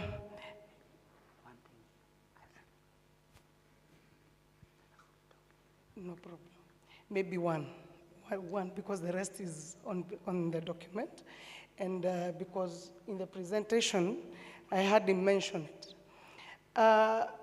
Objects of this regulation gives effect to Section 3 of the Act and objectives.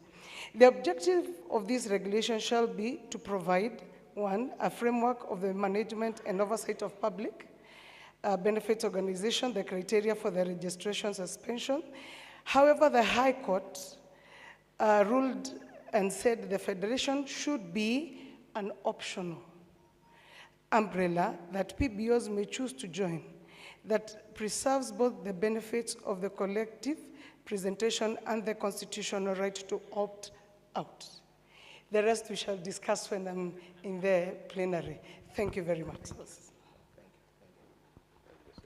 Let us appreciate them first as they hand over. DG, I'll give you a chance to respond later. Let's first just receive the petitions and memorandums. So my instruction, just receive the petition and memorandum. They will still speak because they are part of our team here. Once we climb down to do, I'll be going around, they still have a chance to speak. Next, organization. Thank you. I'll just go straight to what you said. My name is Alihanga Silvanus from Karura Parklands Human Rights Defenders Movement. I have a petition to present. I think the rest will come later. Thank you.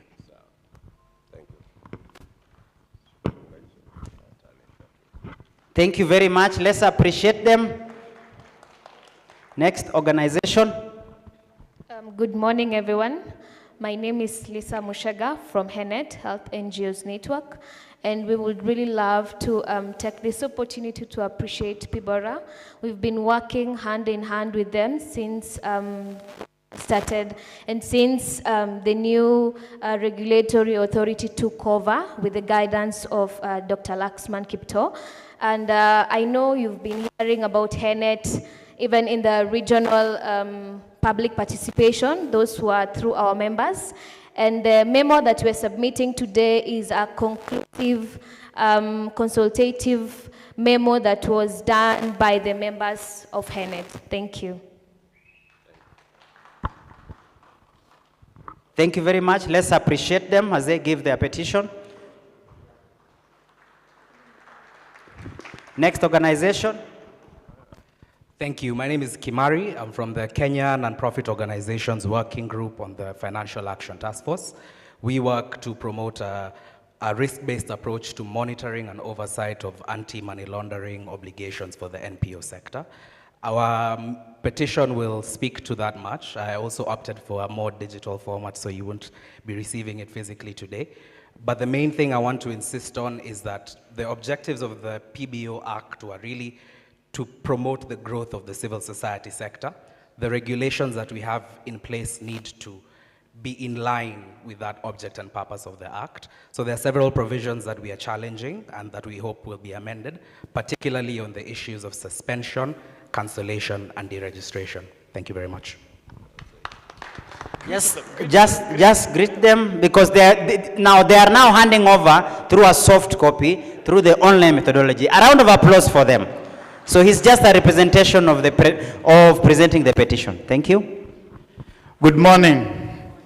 My name is John Owegi. I represent Civic Freedoms Forum, which is a national platform composed of 12 national organizations, including Kenya Human Rights Commission, Article 19 represented by Catherine here, Inform Action who are actually helping us to go live now. We also have PEN Kenya, we have Initiative for Inclusive Empowerment, we also have Defenders Coalition, we have Muhuri, we have Creco, amongst others. So we'll be making our presentation a little bit later, but I think we must appreciate something that this process represents. I think it's one of those public participation processes that we also have a huge turnout, number one. It's also one of those public participation processes probably that goes live. So I think we just need to also appreciate every good, the advantages, I mean, and of course the opportunities that we're having. Today what I want to request the organizers is to give us time so that we have dialogue that is organized, and I hope all of us will be sober and objective enough. We talk to each other. I think the door is open.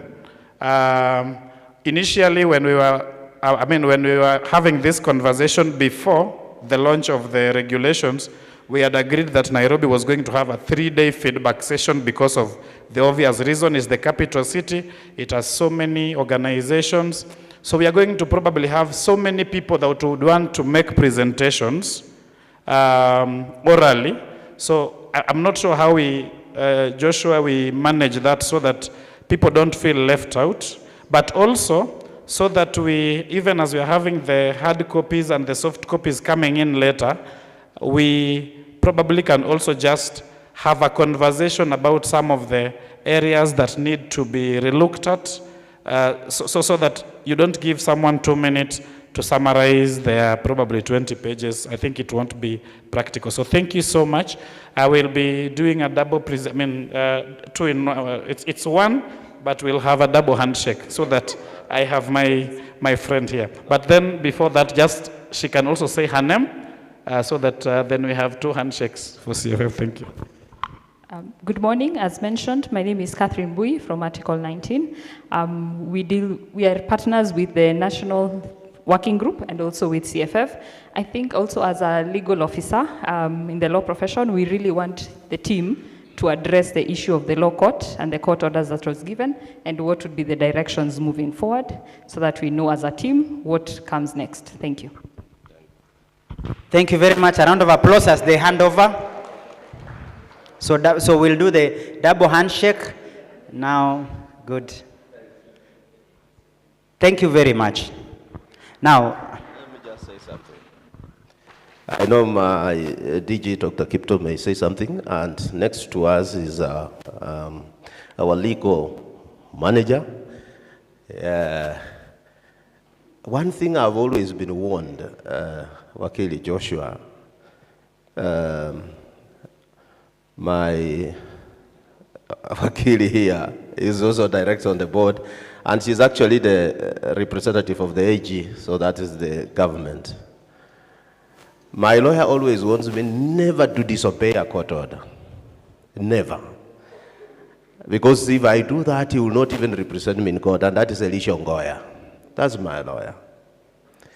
So if we had no stay order, we could not be here. And we cannot be here to do any illegality.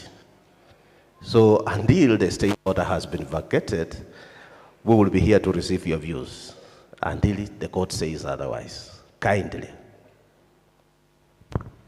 Thank you, Chair. I think we need to be very careful when we are dealing matters with the law.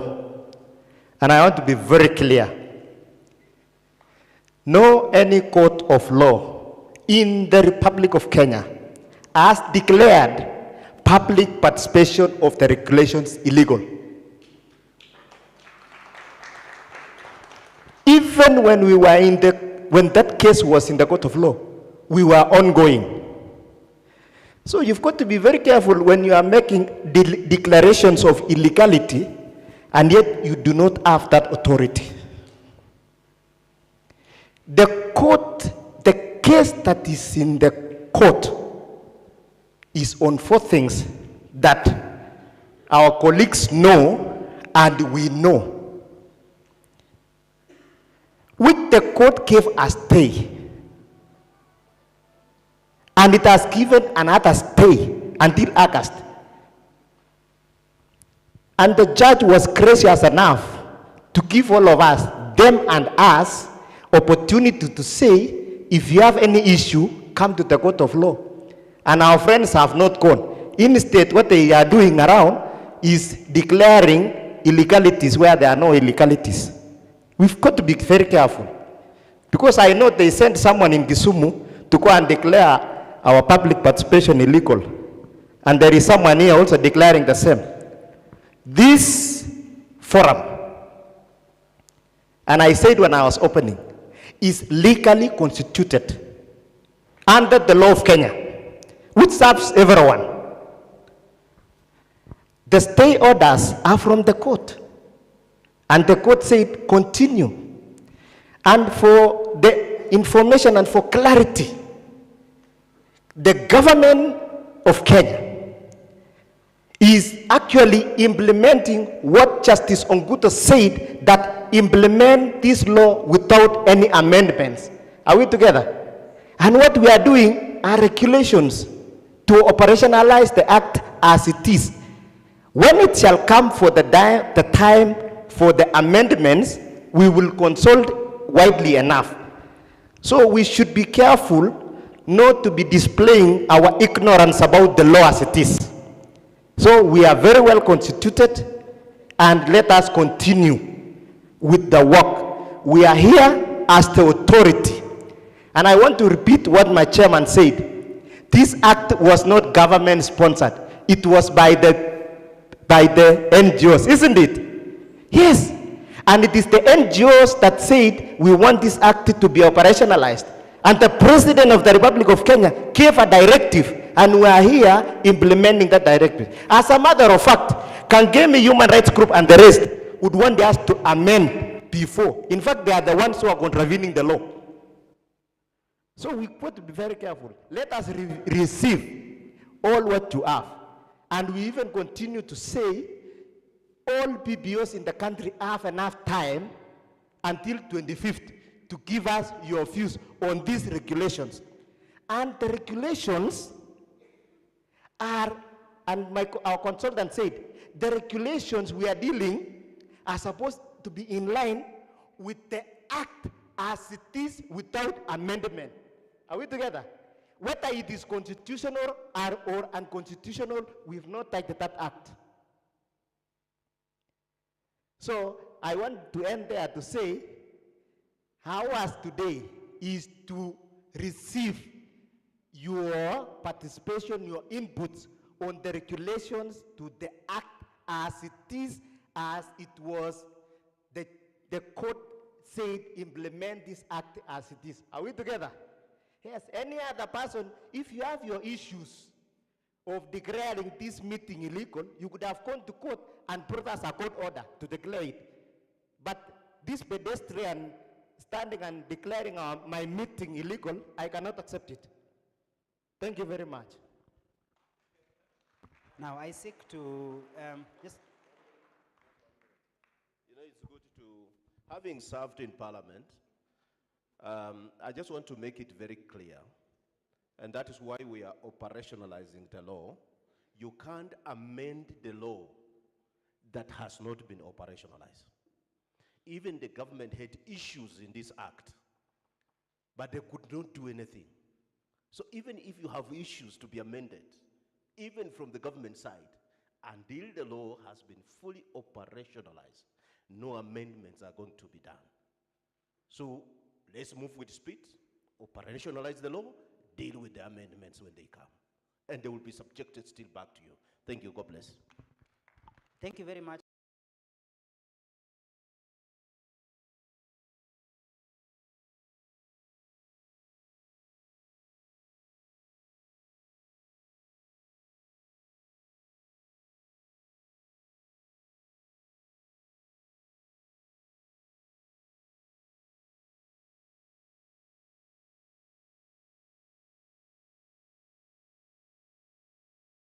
My first question to the client, in this case the regulator, after that session, I asked them I need to have strength and authority to sit here, to walk here, knowing that I'm properly constituted in form of, is there any court order that bars this particular process? And I asked specifically for evidence to show that we have a stay order because the matter is active in court, and indeed there was there. Now, this is my 2 cents about it. Let us not see this process as an end to itself. There's a long journey that follows this, and that is our advice we gave even to the regulator. Public participation is collection of views. We are yet to validate. We are yet to come up with the public participation report. We are yet to face two committees of parliament, Committee of Delegated Legislations, Committee on Internal Security. We'll still come back again before the 2 committees. The Attorney General's team will not give us a leeway to proceed unless and when. So one of the tick boxes we had as we were coming to this session today on Friday was to ensure that we are properly compliant in the sense that if there is anything that stops this process. Let's look at what happened 2 weeks ago. When the court issued orders against the gazettemen of the IEBC nominees, at that time they were not commissioners, the president went ahead and gazetted. The same petitioners went to court and told the court, look, the president is in contravention. He has gazetted. And I could see some sense prevailed that even though the names were gazetted, there was no swearing. Because the swearing is done by the Chief Justice. The same court cannot proceed to swear in the nominees, yet they are the same ones who have issued orders against the continuation of the process. Until and when the hearing was concluded and a ruling of the court issued on that petition. And the first finding, if you're keen enough to follow the story, the first finding, the president was found, or the government was found to have been in contravention of the court orders, and the same action of gazettemen was nullified on the spot. Then the judge proceeded now to hear substantively or to give ruling on the substantive application. In this case, whether the process of nominating persons to serve as commissioners and chair was proper. They found it to be proper, they dismissed the petition. Then they directed a fresh gazetteman. And that's why you could see, as soon as the ruling was given, the next day you could see a new gazetteman, then a new swearing in. So I think for the court orders, there's never two way about it. It's always clear, either you're compliant or not. So I'm happy to stand here today, and I'm happy the Director General has clarified, the head of legal has clarified, and I'm sure the petitioners, some of them may be here, they are aware. In August, as we go there, you can imagine if you go to court, by the time you go to court, the court always applies prospectively. So that up to where we are, we're just basically collecting views. If there's any stop, then this will be archived. It will not go to waste. Our views and everything will be put to where it is. Remember when we were doing our constitution, the committee of experts had an easy time picking from the documents people had done over the years, so that their job was to collect and come up with a harmonized draft. Now, our session is now here. I'm climbing down this particular podium, coming down. We have the walkways in between. I would ask our members of the team, I can see there's one microphone there. There was another microphone. Where's the other microphone? I want another microphone here. Do we have a microphone upstairs? So there's one microphone upstairs. In this side, there's one here. There's one here. So the ladies with the green caps and the half jacket, we have one facilitator up there. When you have anything, you quickly shoot. I'll ask for a simple thing. I'll be giving, if there's any concern question, our regulators will be able to answer that. But for now, we are taking in. So I'll start from this side, and it's an open session. Wherever I see your hand up, I'll know how to apportion and moderate. So the floor is open for views and our comments. The first hand starts here. So let's start from this side. So I'll start with this side. Thank you very much. Thank you very much, and thank you for the effort so far. My name is Kennedy Odhiambo Otina. I work for an organization known as Masculinity Institute, which is an organization that works for the well-being of boys and men in this country. I have only two things that I want to raise. In terms of compliance and the registration of PBOs, you've given a 1-year moratorium.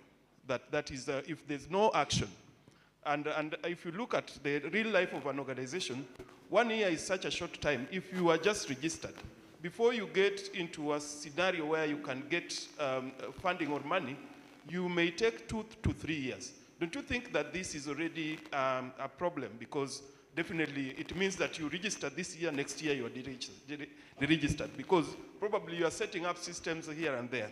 Then on the second thing is the transition. Maybe you could even give a proposition. That is what we are encouraging. Okay. You can even give the number of years. My proposal is that in this case, if this is a new organization or an organization that has just been onboarded, then 3 years would be fair enough, so that you begin to, look at what is it that is in place. Then the second point is transitioning from NGOs to PBOs.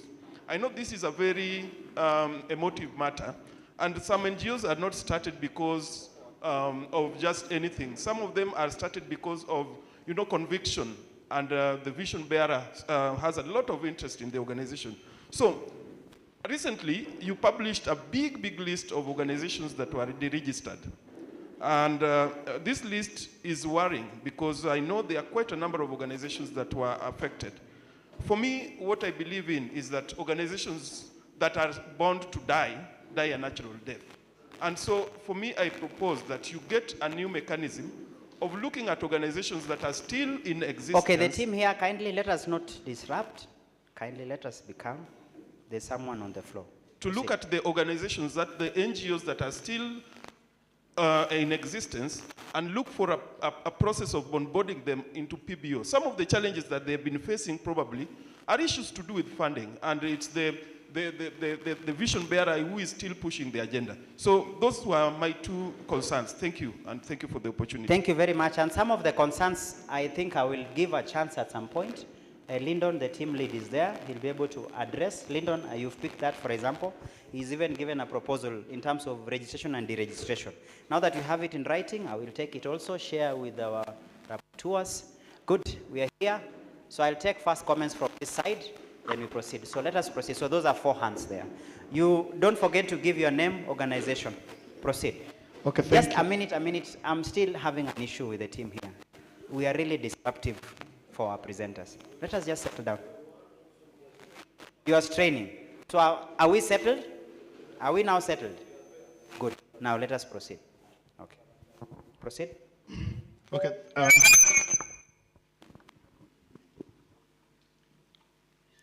Okay. Good morning once again. I'm John Owegi. I'm just going to do a summary of what we have presented to PBRA. But then I'll just start with a few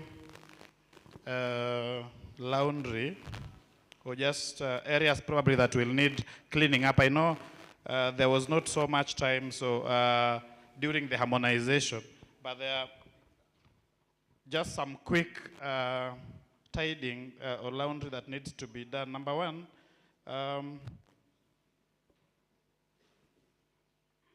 JB? Oh, okay. Yeah, so thank you. Yeah, so I think number one is on the forms, which probably we may want to just look at to tidy around. Form number 9 and 10 have been mentioned under Regulation 16.3 as the forms that will be issued when PBRA is intending to when the PBRA is intending to suspend or deregister, and reference has been made to first schedule. I think that's wrong quotation. The actual schedule for forms is Schedule 2. Then form number 9 and 10 are not the forms to be given or issued when PBRA is intending to deregister, to cancel or to suspend an organization. That is also wrongly quoted. That should be form number 20. Form number 20 is the notification of intended cancellation. So that should be the right reference. So that I don't forget, form number 20, therefore, should, if we are not going to have form number 21, then we should have form number 20 corrected to read notification of intended suspension stroke deregistration, so that it can be used for both when we're giving notice for either. Or we have a separate form. Otherwise, we will not have a form for intention to suspend. Over the past few years, if we leave that over the past few, over the last few years, we've seen a notice being given just for the registration, but the PBO Act gives a number of administrative actions from fining to suspension, then to cancellation. So that's one part. On form number 1 on application, address is written with a single D. Again, that is just some tidying that needs to be done. There, still on the forms, there are a few things that we must also look at now on substantive presentation. Academic qualification, professional qualification has nothing to do with formation of a PBO. You can form a PBO or a community group for that matter, or with or without a degree. You don't have to actually be you don't need a master's degree or Form 4 class to actually form a PBO. So I think that's also very necessary. Again, that is also private information unless you tell us why it is important, together with residential address. This matter has always come up. Physical address of board members is unnecessary. You need probably the physical address of the organization, unless we are very clear in terms of why you need physical addresses of the board members. And again, we must also be practical with the realities. In Nairobi, I could be staying in Umoja, the following day I'm in Kariobangi or in Kileleshwa. So again, it's not practical, but it is not necessary. It would go against the Constitution and Data Protection Act on private information. So again, very important for us to remove them from the forms. The other thing on the form that is not practical to today's reality is making postal address. The PO box is out of date. Not everyone, in fact, if you ask people in this room, how many have their registered postal addresses, unless they're using the church, the school, very few of us would have it. So postal address needs to be optional. Probably we may want to have email addresses as something that we may want to begin exploring. Again, this is, you can indulge us and tell us why probably it's still compulsory in this day and age. The last thing on the forms that I would want to bring out is most of the forms for applications, Form 1, 2, 3, and several others for application, whether for bestowment, for registration, have some instructions that probably would go against the PBO Act and would also go against the Constitution. There is a list of 26 benefits which are in the 6th schedule of the PBO Act, that the instruction is choose only one because you are supposed to do only one thing. Practically, that is not true. We know, for example, there is one benefit that I could quote as an example, human rights. You could be doing human rights. You are focusing on also people with disability, and you are also working with the youth. So it is not practical, it's unconstitutional. I think it's something that that instruction is unwarranted. Under Schedule 6, it has not indicated that you must only do one. It's actually saying that the following, but not limited to, which also means the list of 26 is not exhaustive. So we may not limit an organization to only one. We must be practical. Whether you are doing humanitarian work, whether you are doing governance work or service, we need to be practical. Some of our work cut across. So I think that's with the forms. As I said, we really need to have some time to summarize. Quickly. Just allow me to make reference. There is one area where everyone has been eyeing, and I'm starting from the back, coming towards the first ends. The benefits for registration is something that has attracted conversations, and everyone wants to know, how can I enjoy the benefits? The regulations under Regulation 36, the draft regulations, Regulation 36, of course, touches just briefly about economic activities that we are supposed to do, but does not tell us how, for example, we can even secure some of the exemptions or some of the benefits. When we were looking at this, we were asking ourselves, even though KRA already has a way of giving us tax exemptions, is there a way in which, for example, we can have an application or a letter by PIBORA, probably added as one of the other forms, where we get some commitment, a commitment from PIBORA that they've done due diligence on us, we actually delivering public benefit, so that is submitted to KRA to reduce the number of days from 2 years to probably even 3 months for us to access our tax exemption certificates. Otherwise, the exemption, the benefits will remain on paper. So we were requesting that probably a form be added that is filled in by PIBORA as a guarantee that they've done due diligence on the PBO that is requesting tax exemption. They've looked at what they are doing, they've looked at the annual reports, and they are up to date in terms of compliance, so that then KRA doesn't have to run around spending taxpayers' money to give us again the tax exemption certificate. Quickly, as you wind up, so that we can also hear from the rest. Proceed.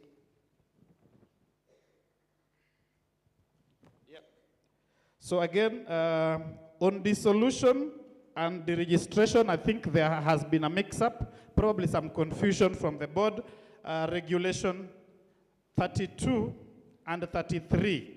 I think what the confusion came out when the word deregistration was used. Remember, there is a substantive part for deregistration. Reference is made to Regulation 16. So Regulation 32 and 33 are actually wrongly placed. We already have grounds for deregistration under Regulation 16. So we cannot be repeating grounds for deregistration under Regulation 32. 32 is actually corresponding to section, if I'm not wrong, 61 of the PBO Act under voluntary dissolution. So it is voluntary deregistration. At this stage, we don't need to bring back the registration by the authority because that is already done under Regulation 16. And then,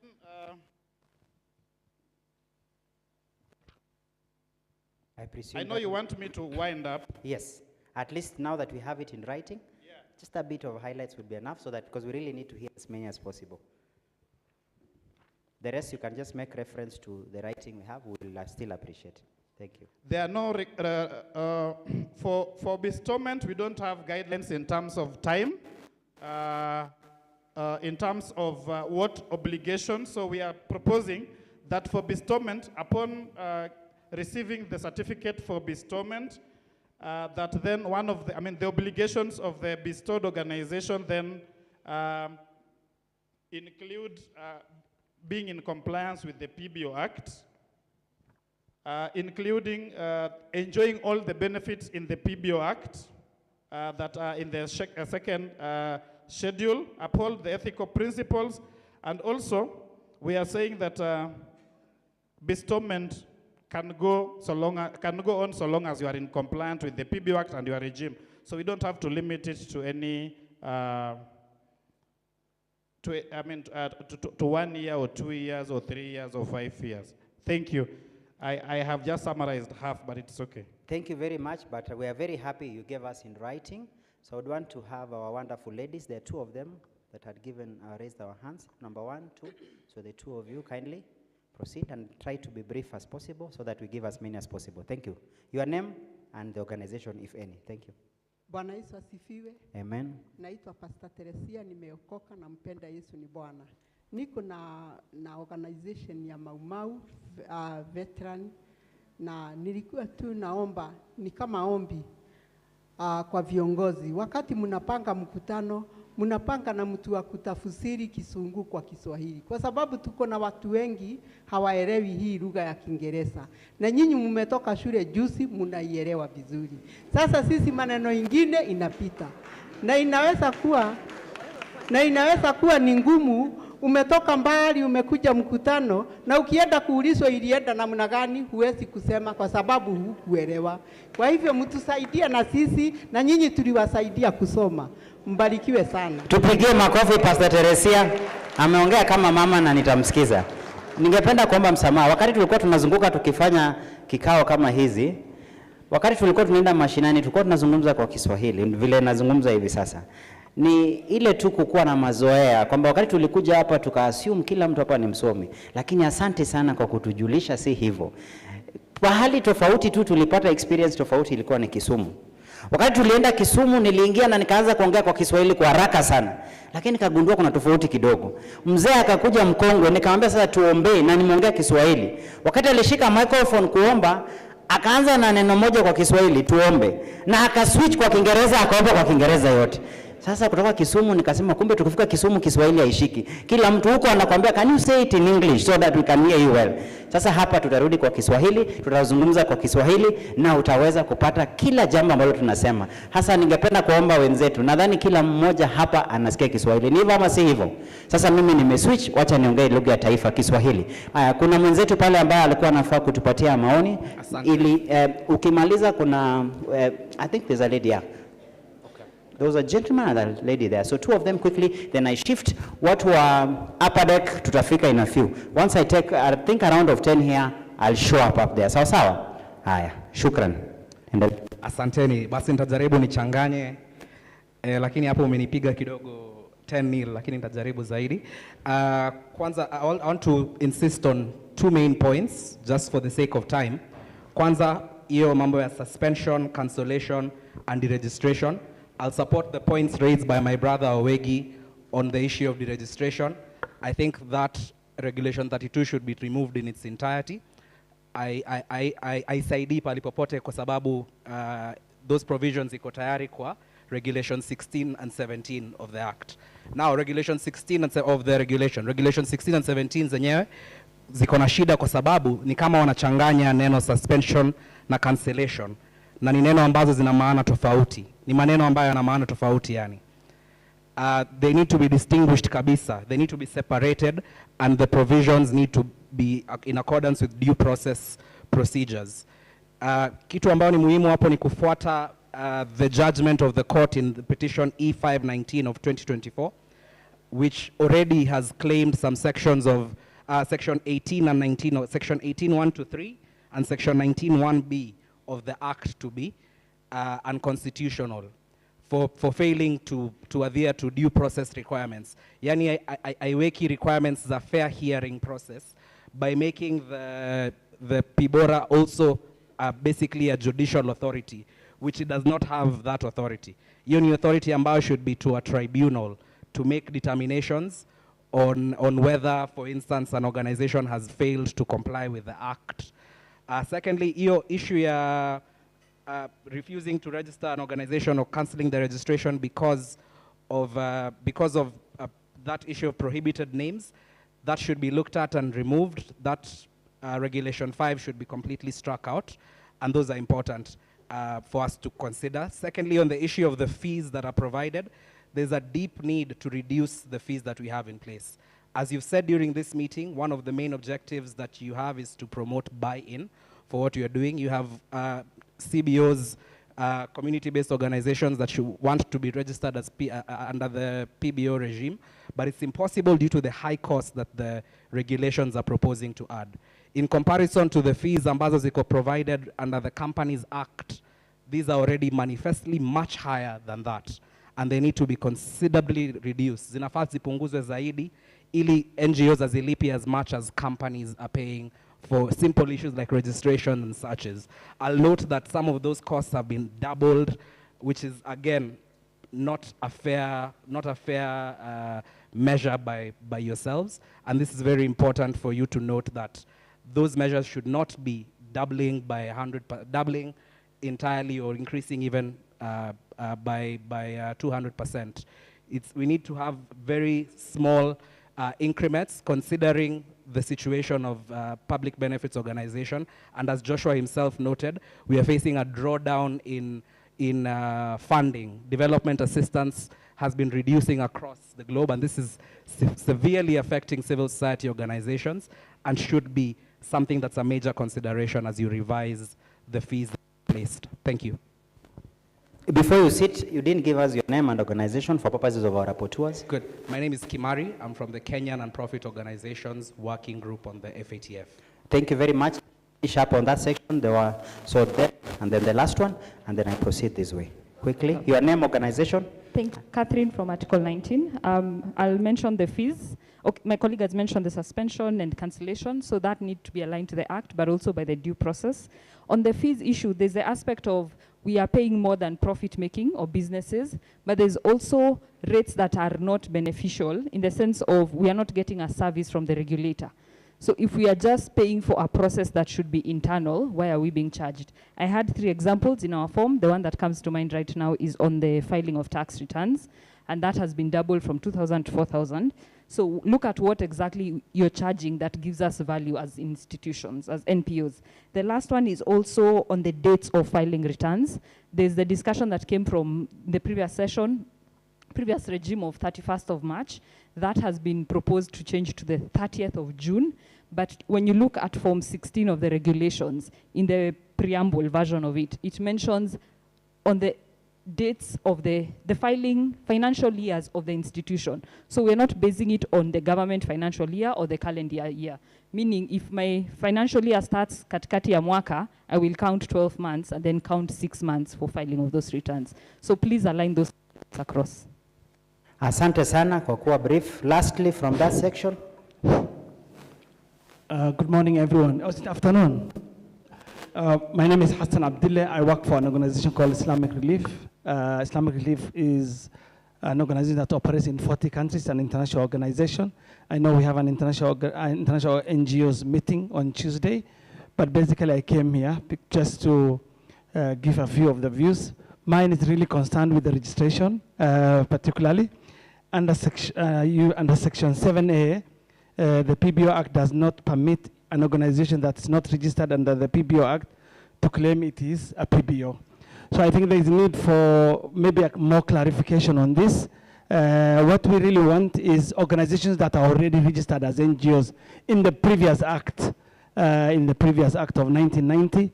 There is need basically maybe the PBO regulatory authority to just move us to a new registration rather than asking for a new registration. You know, transitioning us basically is what we need to do, and emphasis on that.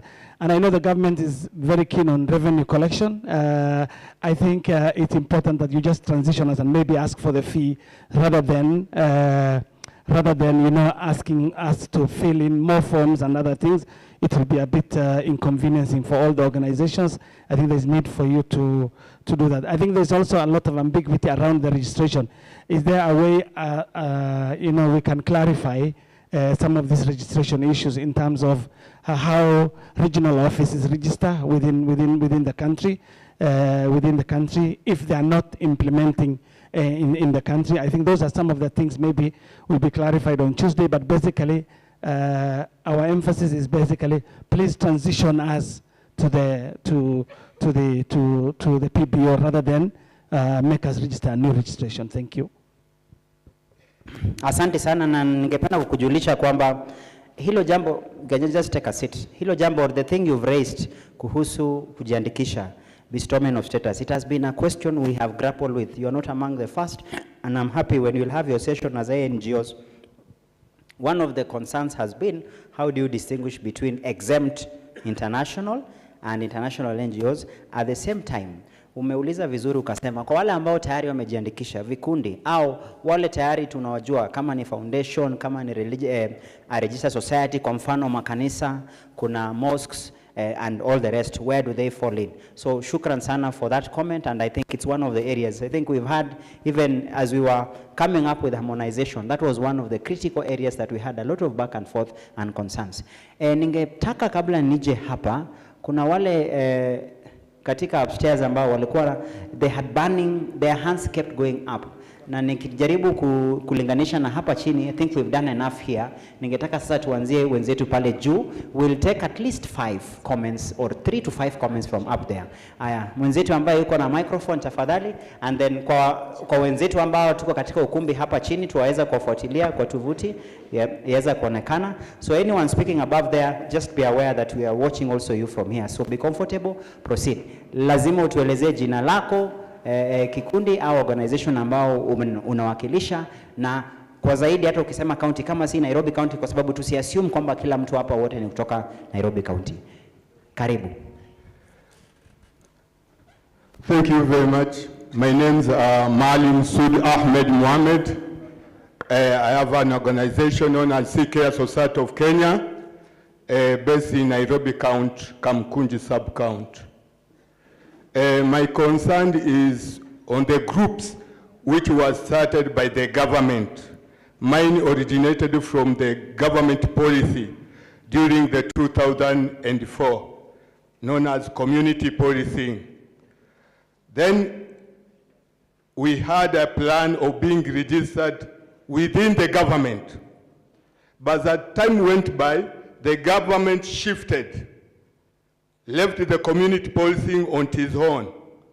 And we who were anxious of helping the government in terms of morals and character and behaviors, we found that it was better to go and register. We registered as a society, as I've named. But the problem we are facing now in this regularization, we are the people of Kenya helping ourselves from our own pocket. When it comes now to the issue of bringing returns, bringing so whatever has to do with taxation, how are you going to consider our organization which originated from the government perspective with the aim of assisting the government? Because down there at the ground, we have been in the conflict with the administration. Some program comes straight from the government, which are supposed to come to us as an organization, but the government administrative takes over. Now start picking their own ransman people who are doing the awkward thing to our people and letting the people on the ground see us as irrelevant. That is our main concern. And second thing, the formation of this public benefit organization now council. Is it going to be giving us the certificate to be able to stand with the principle of the Constitution and make the people who are not accountable with the principle of integrity within the government, so that we can be able, our voice to be heard, and they know we are there for the purpose of assisting the government to tow the way of the Constitution. With that full remark, thank you very much. Asante sana, thank you very much. So I'm going to give a small consideration to this. Some of the issues that some of our speakers are raising, inahitaji kuwa na majibu kidogo kutoka kwa regulator, ambao nitaweza kumpatia. Si lazima maono yote si ya kujibiwa, kwa sababu when someone gives a specific proposals, whether a change, amendment, that stands as is. You don't invalidate that. However, there are those that are concerns that an opinion from the regulator really comes into play. Let me give an example, like the concerns raised by the gentleman who has just spoken. Amezungumzia, anasema wao wakati waliandikishwa as community organization, wakaachwa. So he touches on funding, he touches on transition. What happens? question of transition, tungetaka petu, we would always want to hear also what is the regulator's mind. So those few clarifications nitaweza kuwakubalia at some point, nitamkaribisha mmoja wa team leader wetu kuweza kuelezea kwa kifupi. But tunashukuru kwa yale ambao maona mnatoa kwa sababu inachangia na inaguza yale ambao tulikuwa nayo. The second person, those are Thank you very much. Good morning, colleagues. My name is Stephen Anguva Shikoli. I coordinate Network of TB Champions in Kenya. I have a few observations. By the way, we are affiliated to HENET, so a lot of submissions that HENET has submitted have our inclusivity comments.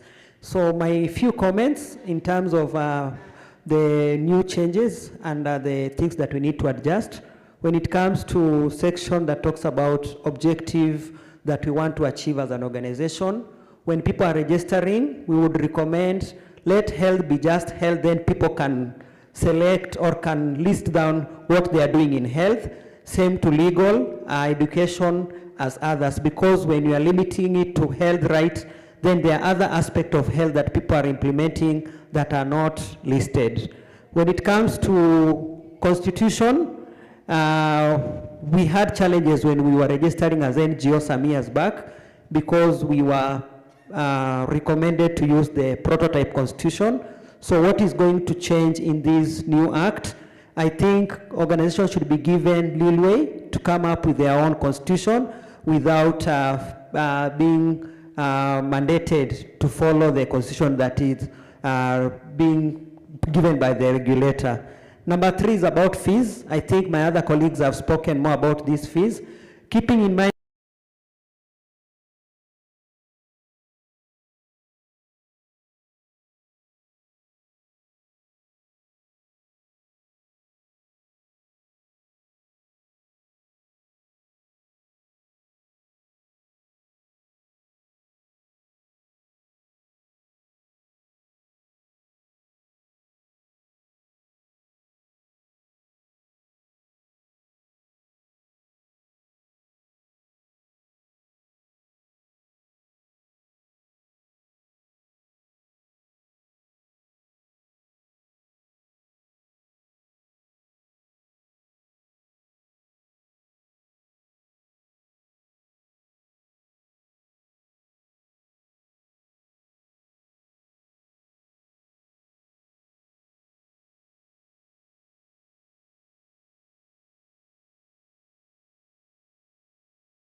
I've seen you. So let me invite Lyndon first to answer a bit of those concerns. Then I'll come down now. I'll be starting from this middle, then come to this section. Lyndon, just a few concerns. Would you want to take around? Thank you, Joshua.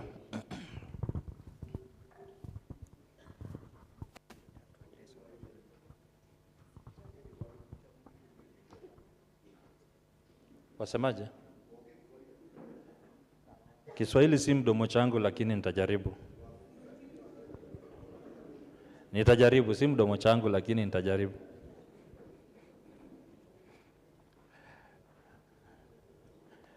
Mimi natoka huko Kisumu mahali walisema tuombe.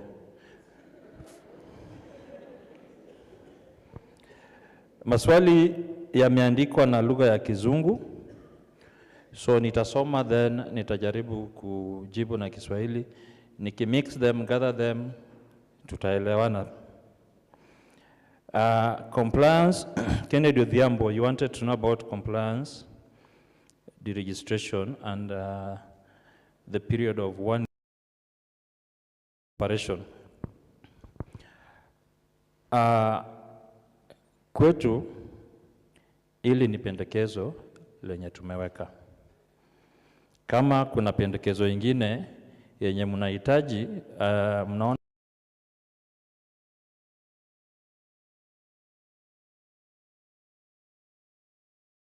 miaka 4. Alafu tutaconsult pale na Attorney General, atatuambia kisheria miaka ngapi pia iko sawa, then tunatafuta balance.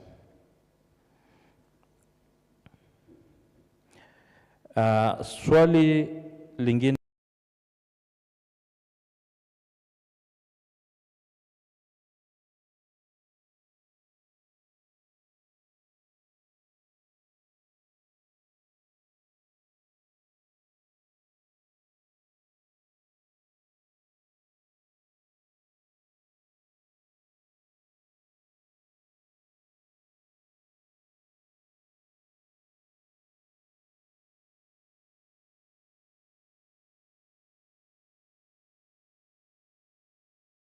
old Act, NGOs Coordination Act, Cap 34 laws of Kenya, now defunct,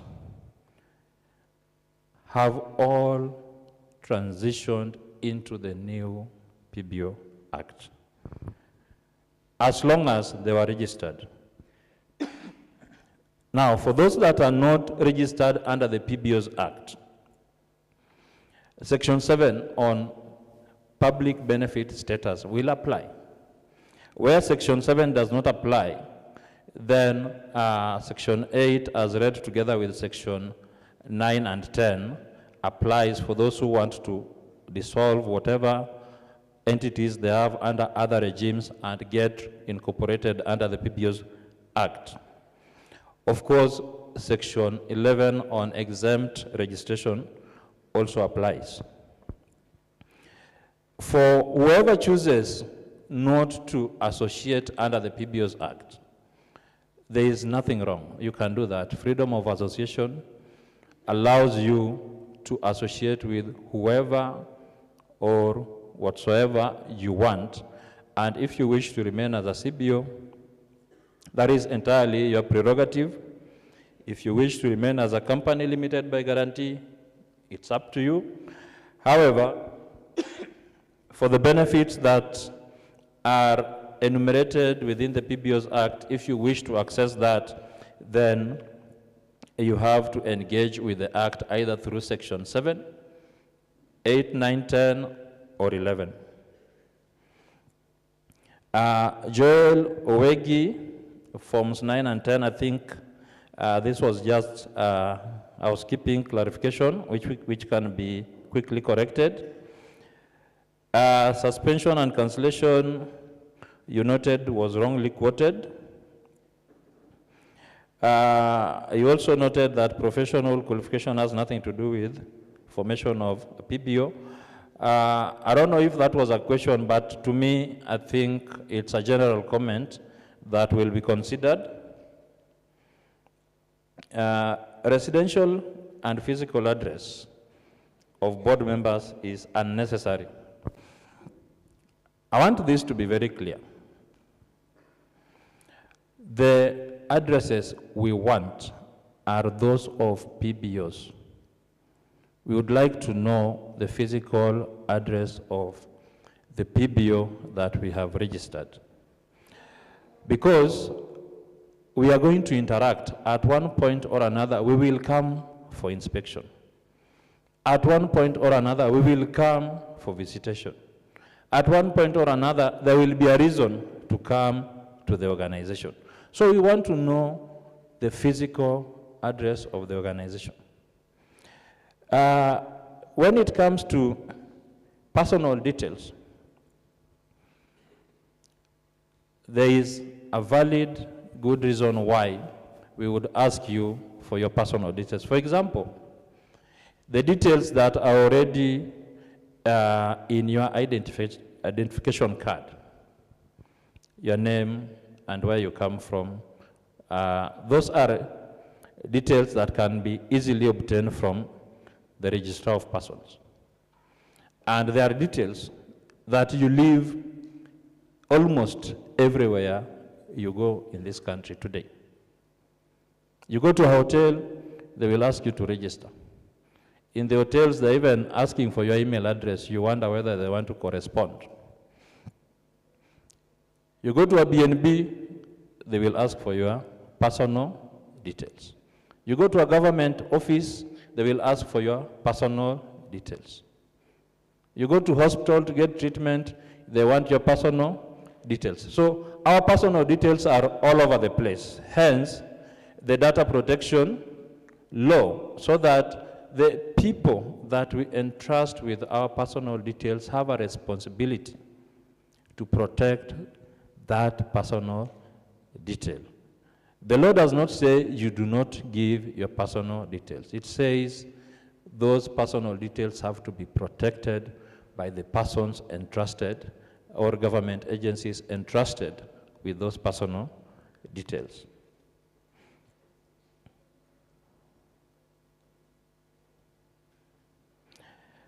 There's a question here on how can organizations secure benefits of, I don't know if it is off or from registration. Then there is how can a PBO fast-track tax exemption process by KRA, where due diligence is not audited, is not conducted on both agencies to save time.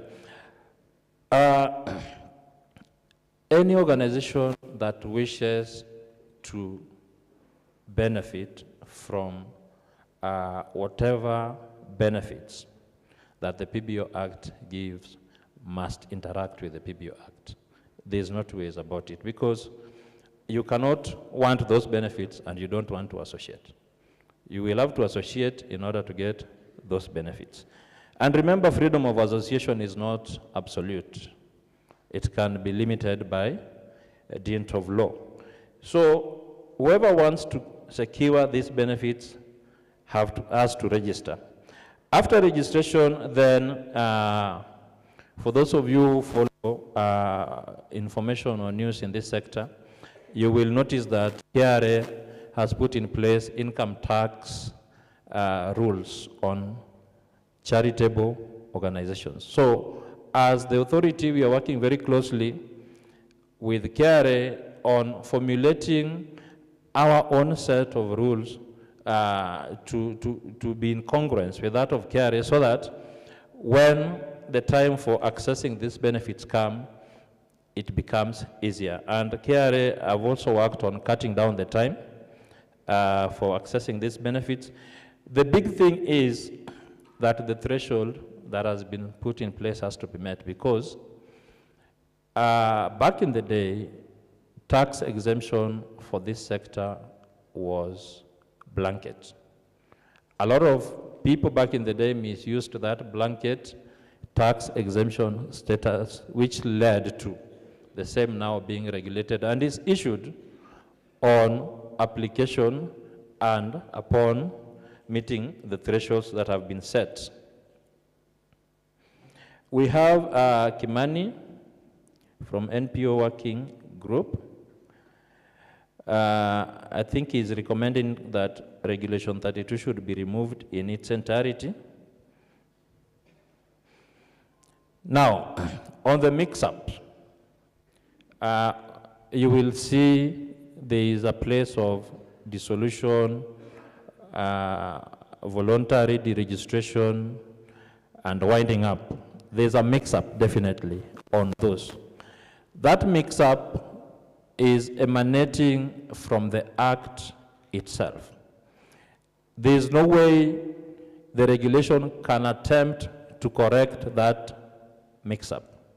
One of the reasons why we wanted to amend the Act before implementation was because of the mix-ups. We had noticed that there are certain conflicting clauses, conflicting sections, and we thought that it would be best to amend before implementation, but the courts disagreed with us.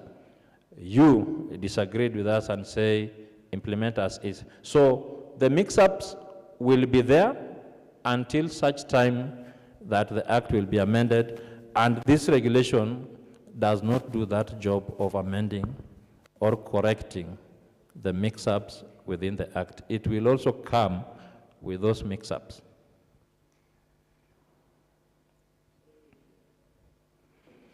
Where there is a mixed up, the regulation will proceed.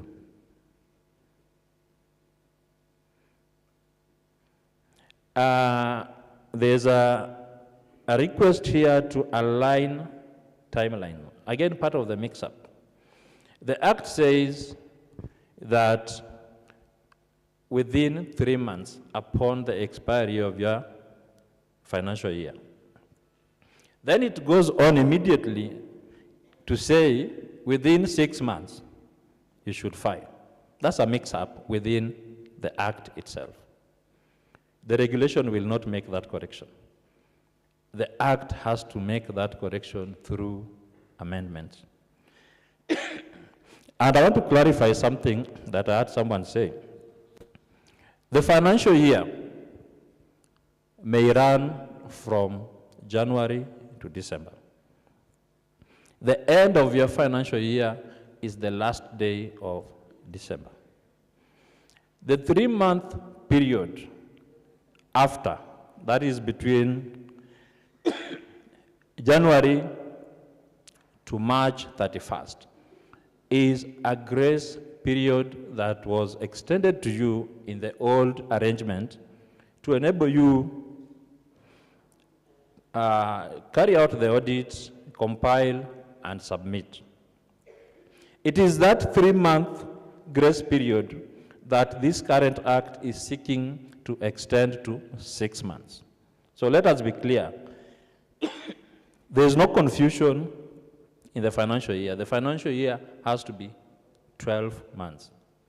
It can run between June, July, August, September, January, December, but it has to be 12 months.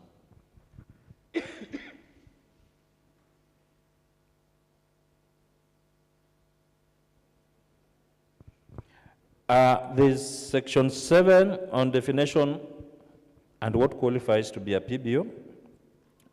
In every law, all definitions are done under section 2. So PBO has been defined under section 2 of the PBO's Act.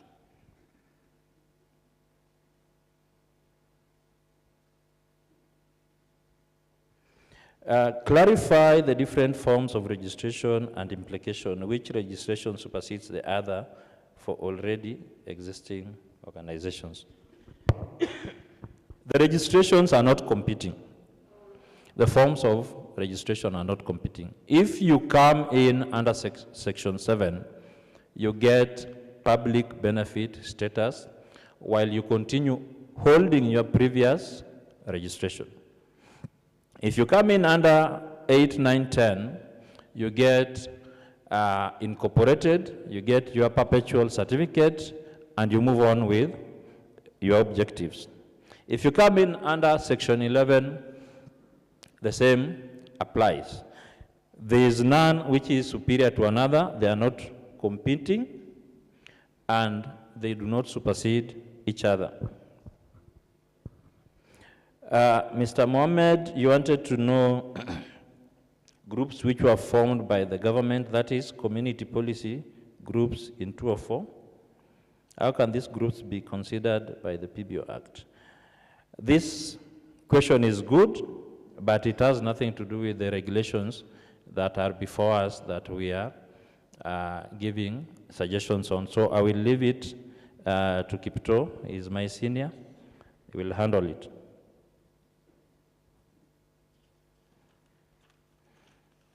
And no, they cannot get PBO certificate. The end of that question is, can they get PBO certificate? They cannot get PBO certificate unless they interact with the PBO Act.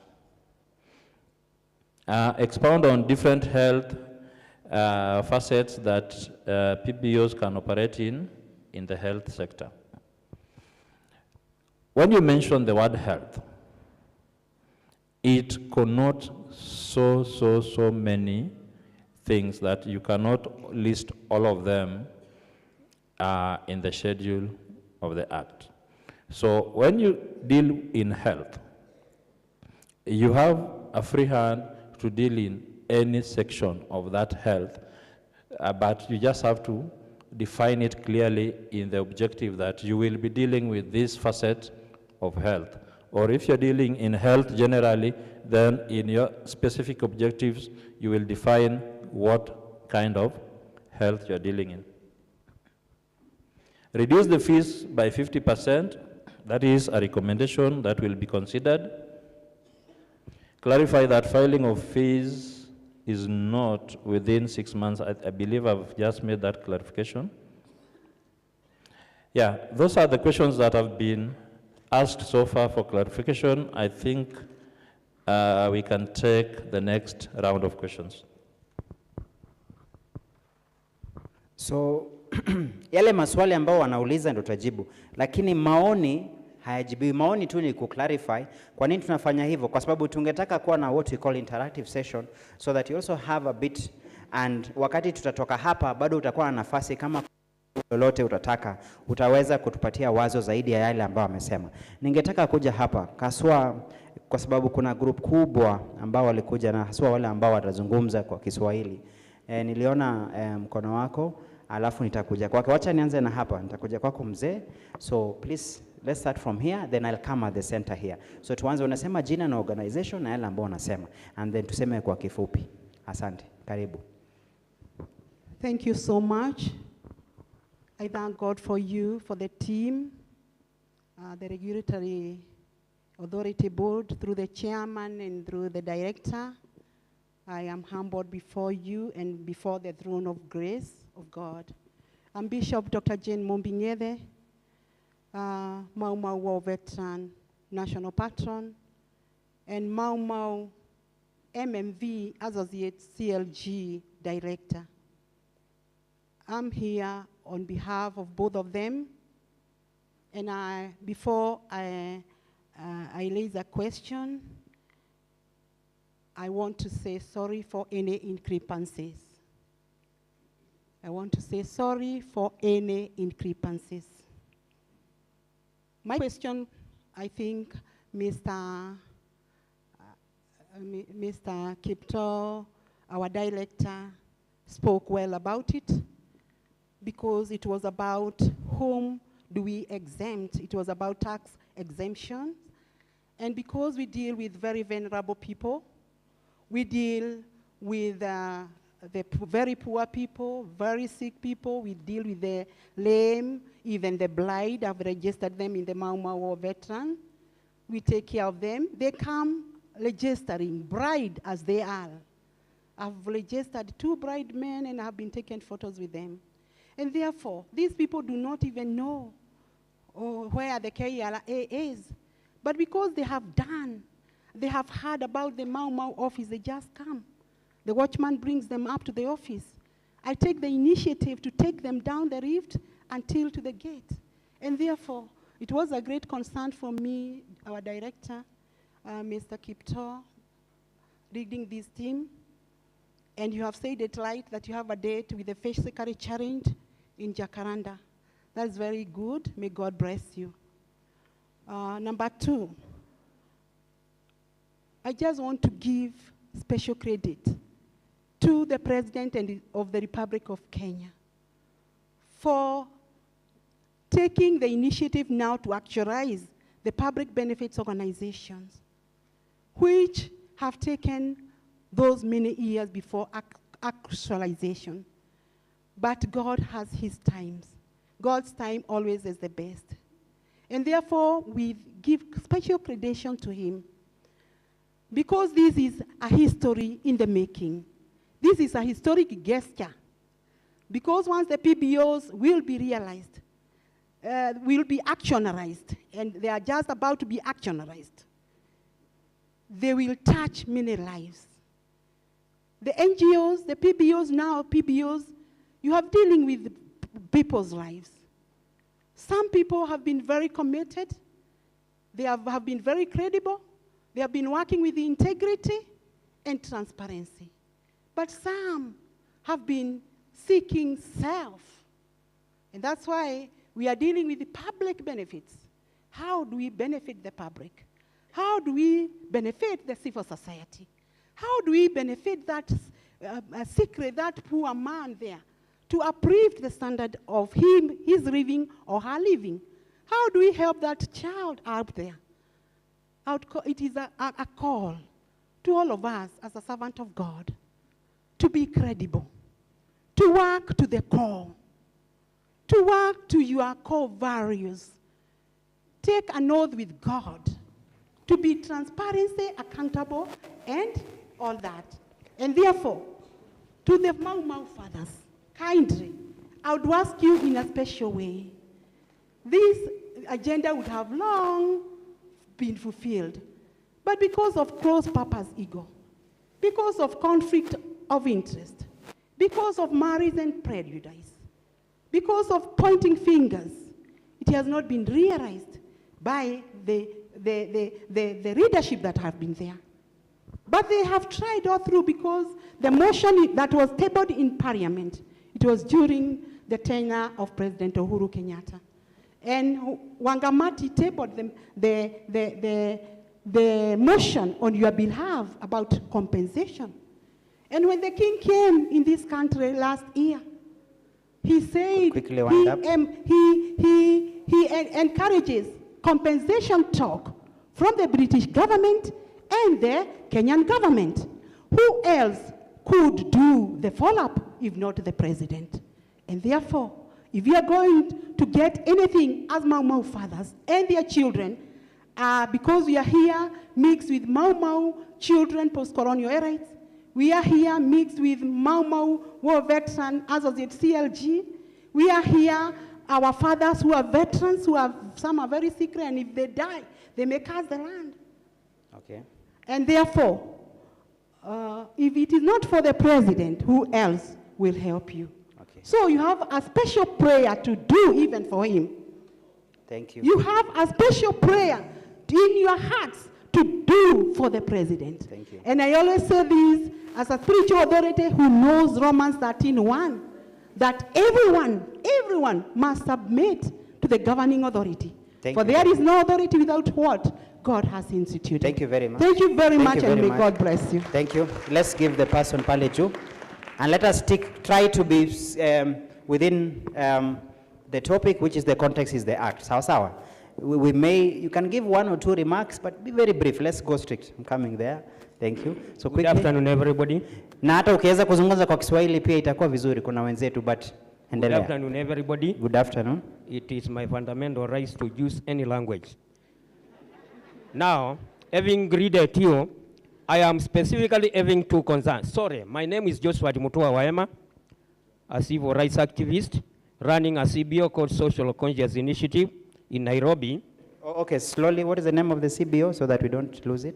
Once again, my name is Joshua Waema.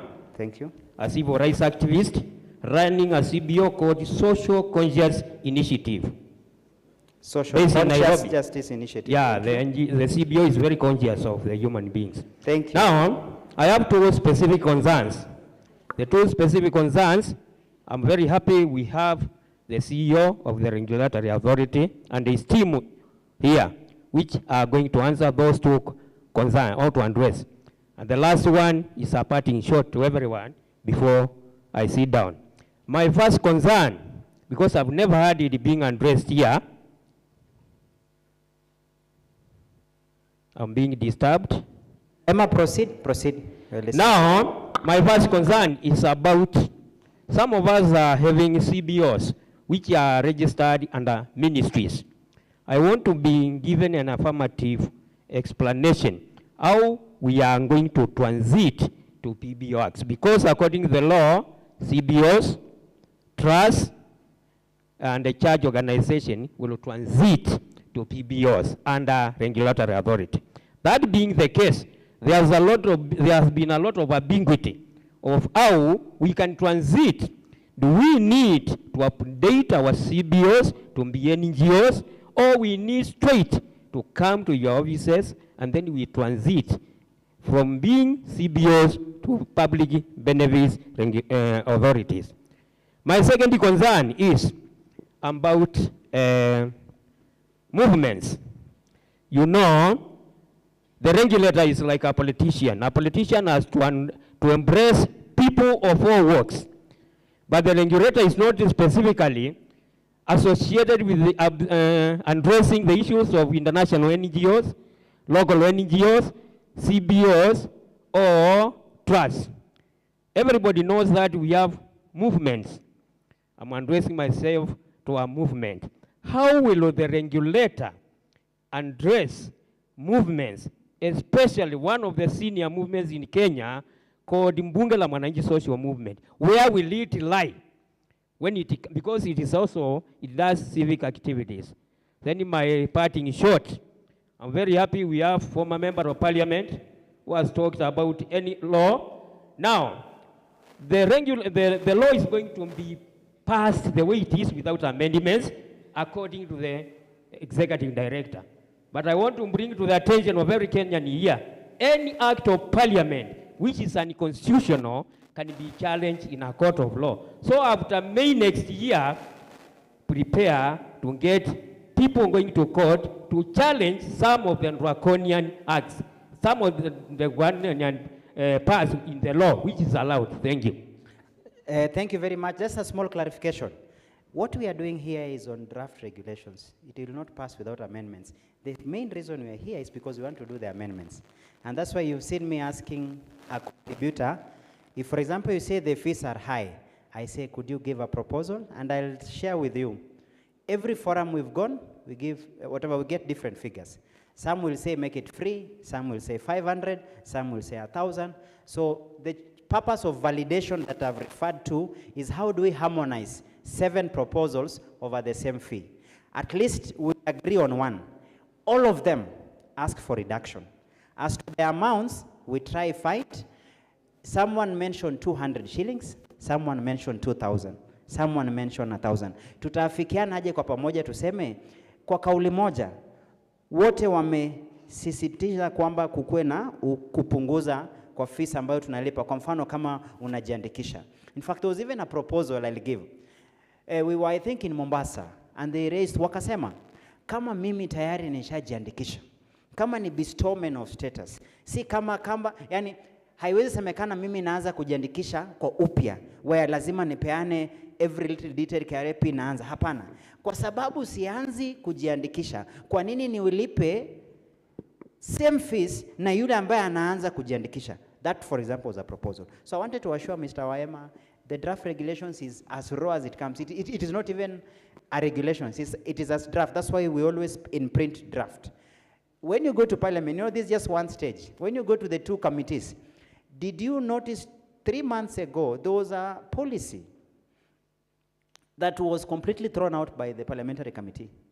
Completely. In total, they returned it and say they don't think it complies and all that. So we are still at the face of, if it was in reference to no amendment, it was in reference to the court case of the Act, PBO Act 2013, where the court pronounced itself through the late Justice Onguto that the government has a responsibility to implement the Act, operationalize the Act before it can consider any amendment. But it is not a question of this draft not being subject to amendment. If not that, hatungekuja public participation. So I wanted to give you that assurance, but your parting shot is good. Now, tuje hapa sasa. The central group, I haven't given you a chance. So I've seen almost 5 hands. That hand has been there the most. Tutaanza na yeye hapa, then we take 2 here as we go all the way hapa. So it is the chance for the middle group here to give. So tuanze with my good friend. We used to appear with him in TV shows. It has been a while. Welcome. Asante sana Kipto, na sababu kuna Kipto wawili, wewe nitakuita Joshua. Ili huyu ndugu yangu hapa Bwana Diji ni muite Dr. Kipto. So nami naitwa Kevin Osido na shirika langu ni natoka kwenye shirika ambalo laitwa County Governance Watch. Shughuli yetu ni kuhakikisha ya kuwa kuna utangamano wa uhamasisho. You see how difficult this thing is. You're doing very well. Uhamasisho ama uhamasishaji. Na utangamano kati ya wananchi na viongozi wao wa serikali zetu gatuzi. Kwanza kabisa ningependa kupongeza Bwana Diji na timu yako kwa shughuli hii, sababu kila mara hatujaona kama kuna nafasi kama hizi kuashiria nyeti ambazo zina affect shughuli za wananchi. Mara mingi tunapewa sehemu wa uhamasisho ama public participation, lakini hatuoni kama wananchi wana ule urge wa kuapia kule. Tumekuwa tukifuatilia shughuli zenu zile ambazo mulizichapisha kwenye gazeti, na hongera tena heko kwa sababu mmeweza kuhakikisha ya kwa wananchi wamepewa nafasi. So to the crust of this matter, I have written a memorandum. I didn't come there because of the question of the High Court, but I'm glad because we are in sync with what is happening, what otherwise is called veto kwa ground.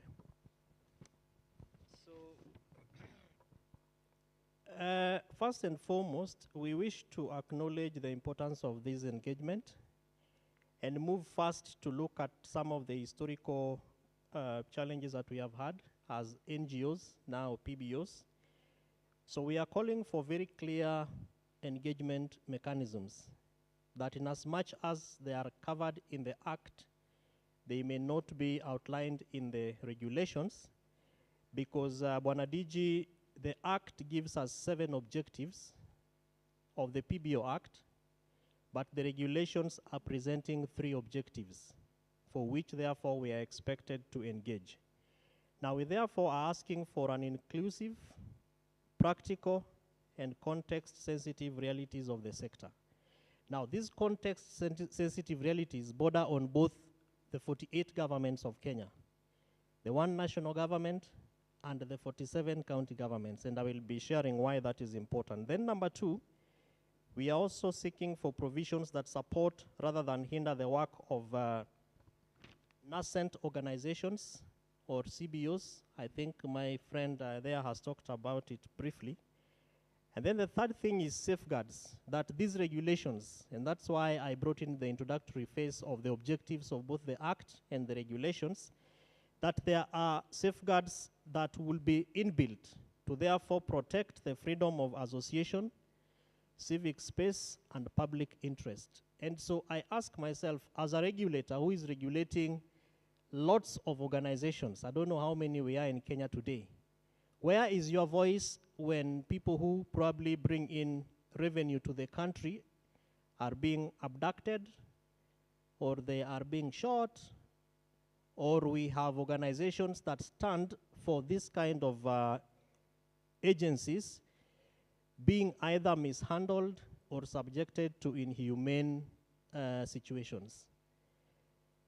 The last one on the objectives of both the regulations and the Act is mechanisms for county level coordination and engagement that need to be clearly defined, because those have not been clarified either within the Act, neither within the Act nor within the regulation. So as I finish, as County Governance Watch, our position is this, that we fully support the operationalization of the PBO Act and recognize these draft regulations as an important step in strengthening transparency, accountability, and sustainability within the public benefit sector. Therefore, we call for the following one, that these draft regulations need to be alive to our governance space and the sphere that we are operating in, and take note of the following. One is a devolved frameworks. And then 2, the dual registration that may erupt. What we have seen, Bwana DG and members, is, for example, the due disregard of the certificate that was initially given as an NGO by the NGO board by certain entities within our government. So that, for example, in a county, a governor might come up with a fund, and you are told that, yes, you are registered through this particular board, but we expect you to register locally here. So you either go to the DSDO, now called the County Social Development Office, or ETC, Where is the space for those kind of organizations? Number two is, of course, the provisions that protect and promote youth, women, and persons with disability, or organizations for persons with disabilities, OPDs. And I think that the bishop and one of the ladies here already spoke nicely about the challenges, both in the registration that have not been captured in the draft regulations. However, very broadly pronounced in the Act, within the Act itself, as one of the inclusive aspects of what the objects of the Act seeks to do. And then the last thing, Bwana DG, is our proposal to you and to, of course, the authority, based on the concerns that have come, and we have seen this from other platforms that we have had. We joined the HENET online conversation. We have also had our own partner organizations conversations on online. And there has been this request that based on the challenges that may come up from the operationalization aspects of this particular law, can we look at a an inbuilt grievance redress mechanism, so that if there are organizations that feel like they are being deregistered or they are being mishandled within their operations, then there is a team or a mechanism where they can initially be heard before they are condemned, so that it becomes inbuilt, because that, of course, is one of the objectives that you seek to do within the Act, but is not already put in the draft regulation, so that we have an open, an inclusive, and accessible grievance, redress, and oversight mechanism. So thank you so much, Bwana DG, for this. And ombi letu ni kuwa zile fomu ambazo wenzetu wameongelelea, we can also chapisha them in Swahili. We are 10 years old. We have never come across a form from the board, former, and probably now, through your guidance, we seek that you translate those forms. And then last but not least, as a general comment on two things. One is strengthening the transition clauses of the Act through the regulations, the draft regulations, to focus on the timelines for registration of the ongoing organizations, the board of members. I note the overemphasis of founders, but some organizations are not necessarily run by founders. There's a founder who is, probably no longer in the organization, so the board exists, etc. And then lastly is our desire to want to ask a question.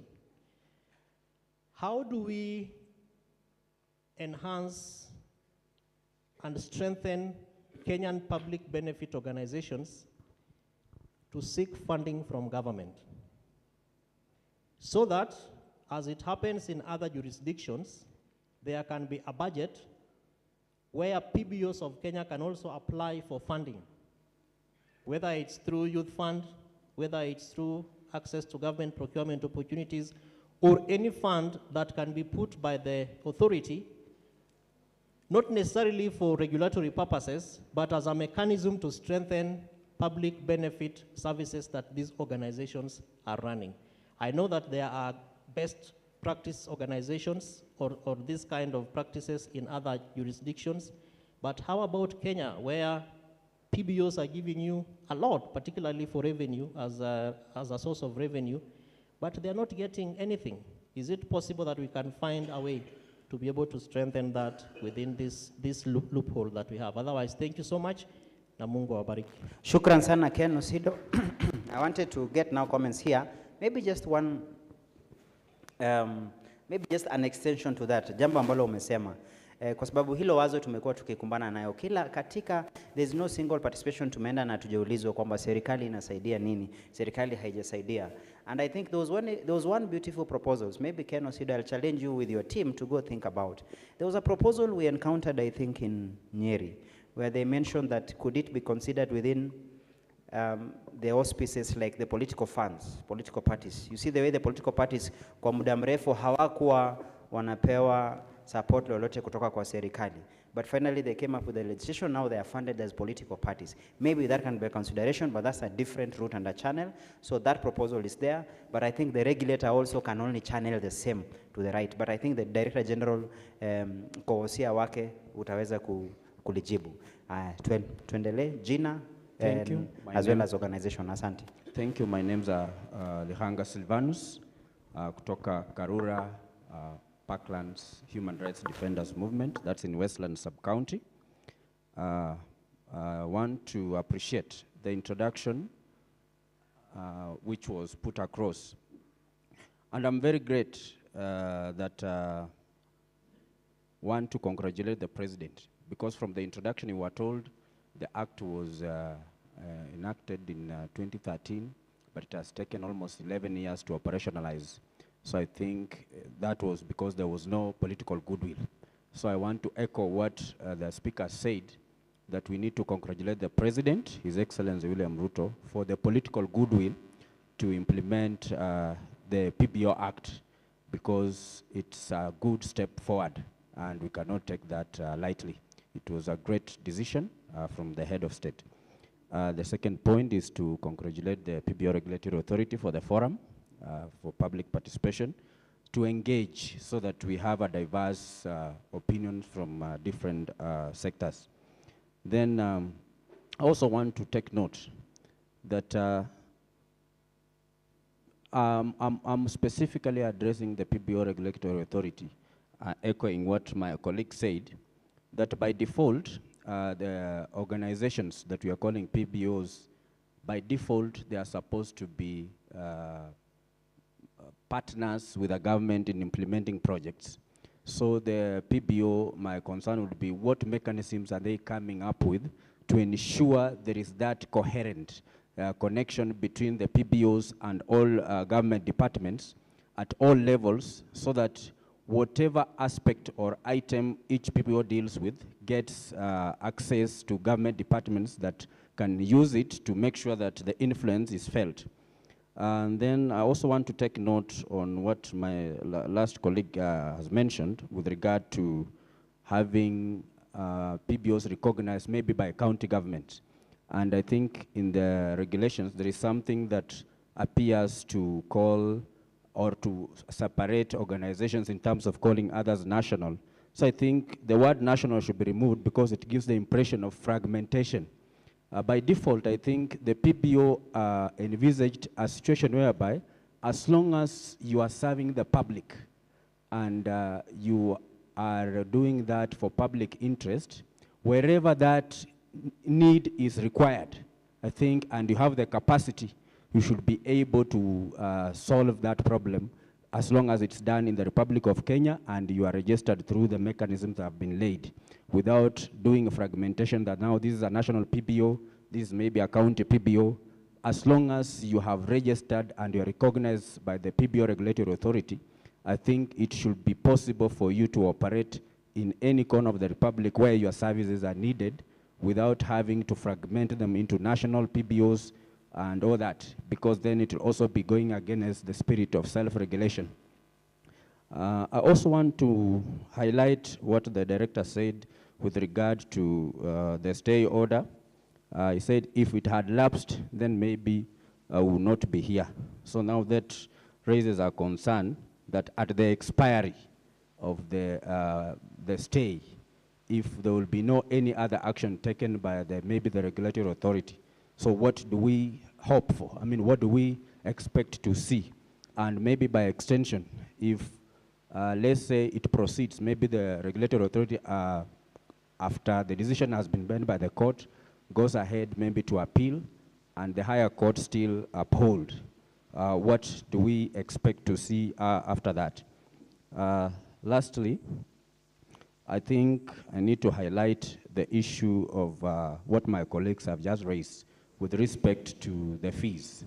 If organizations that are small and they are growing and they have the capacity of influencing services at the grassroots that maybe the government could not manage, the stringent measures of registration might hinder them to provide. So I'm just echoing what the others have said, that the fees should be reasonable enough so that as many organizations as possible that can participate in helping shape the country should come on board. Thank you. Shukran. Mwenzako kwa haraka.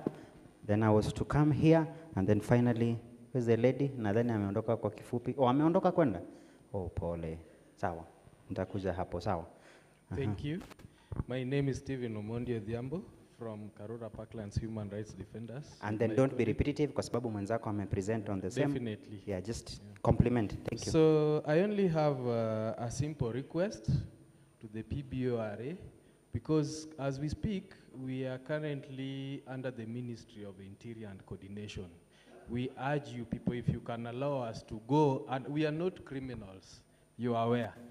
If you can allow us to go under the Ministry of Devolution, I think it would be better on our side. Number two, my issue, I would wish to raise this issue concerning the political goodwill that he has spoken about. I know Mgala Muwe Haki Mpe, Mheshimiwa William Samoei Ruto is doing good, he has a goodwill. But kindly you people consider your leadership structure. If you look at Chiboi, Dr. Kipto, and everyone, it's not the face of the Republic of Kenya. Thank you. Thank you very much. That is now from a civil action and a very good observation. Maybe ningependa tu kutoa comment moja kuhusu Ministry of Devolution. Kulingana na the structure of the government that came from 2022, you realize that devolution was submerged under the office of the Deputy President, so that it is no longer a standalone ministry. So if you prefer to consider, for example, the regulator to be shifted from Interior, it would mean then being shifted towards Office of the Deputy President, because that is where the devolution was submerged. And I think the wisdom of government then, if I'm trying to reason, it was because devolution is primarily under IBEC. IBEC as a function that brings the intergovernmental coordination between national and county is chaired by the Deputy President. So I suspect that is the reason why walileta. So that again, we will have to contextualize. Kwa hilo wazo lingine nadhani kwa sababu tuko live, I hope inafikia yule ambaye anapeana kazi kwa nchi na jambo lolote aweze kuconsider. Si tumesikia hiyo? Aya, thank you very much. Aya, tuendelee. Okay, so to just pick up from where my previous speakers have spoken, I will just present this memo. I will highlight on the most important that I see it is very good to maybe just highlight them. Just to say, my name is Lisa Mushaga from HENET, Health NGOs Network. And I will just go straight to the point is when you look at Schedule 6, it does not include climate change and technology, in which I understand maybe by 2013 maybe it was not key, but now it's hot. Those are two very important sectors that we really want for them to be highlighted, even in the forms, because when you look at the schedules, at the forms, it does not highlight climate change or technology, so we really want that to be highlighted. The next one is on new clause to be inserted or maybe reviewed. This is on fees related on the material change. We understand that they have depicted that to pay 15,000. So maybe just to clarify, maybe they will just clarify to us that the 15,000, does it include, is it yearly or is it per document? Because we understand some organizations might have more than 4 or 5 material changes, such as the constitution. Recently we reviewed our constitution. We're going to review the board of directors. We're going to review either the location, maybe we change location. So does it mean we will be paying 15,000 per those material changes, or it's in totality? So maybe they can just clarify that on the same.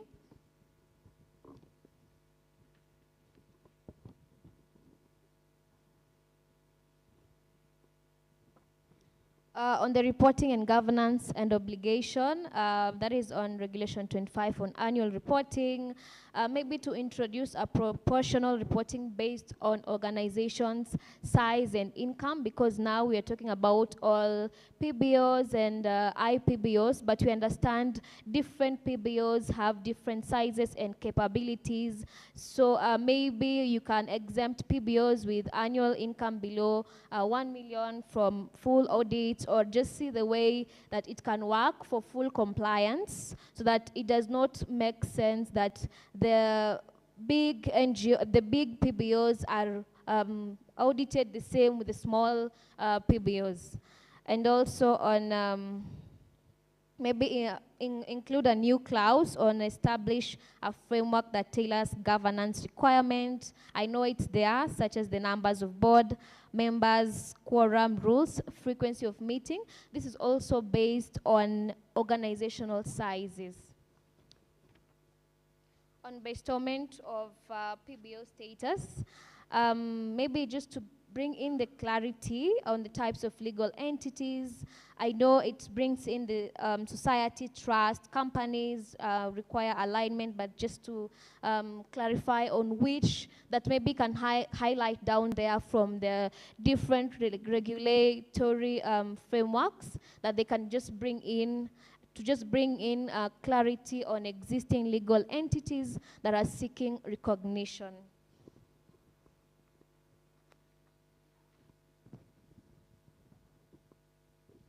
And I appreciate the PBO for giving us the economic activities and income generation.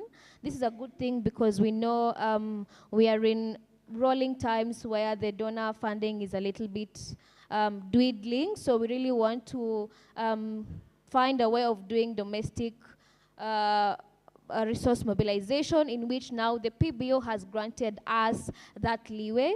But maybe just to clarify that maybe the surplus revenues generated from the lawful economic activities shall be applied exclusive to the advancement of PBO. Declared public benefit mandate require organizations to maintain distinct accounts for donor contributed funds and those that are self-generated. So maybe clarify, will there be two book of accounts? Are they just going to be one? Yeah, that will be very important. And also a new clause, maybe introduction of a new clause, introduce a tiered income reporting structure where organizations with, let's say, income under 500,000 submit a brief income statement, while those exceeding the threshold must submit a detailed financial breakdown. So those are just my sentiments. Thank the you rest, very much. I think they are in the document that can be. Thank you. Now that we had already gotten that, let me give him, his hands was been up, then I'll come. Alafu nitakuja kwako. Kuna microphone ilikuwa huko, so mwenzetu atakuwa hapa. Welcome. Thank you so much. My name is Opio Joseph. I'm from Stewards of Grace Ambassadors. We operate in Kenya and we support the vulnerables. One of my concerns is about the activities that you are saying that if an NGO does not register any activity within 1 year, then it can be deregistered. I think that's a clause that you need to consider because we don't know the indicators. Do we need to report to you that we are doing activity?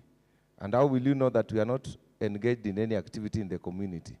So that reporting, we need to know clearly whether we need to report our activities before we engage in community service.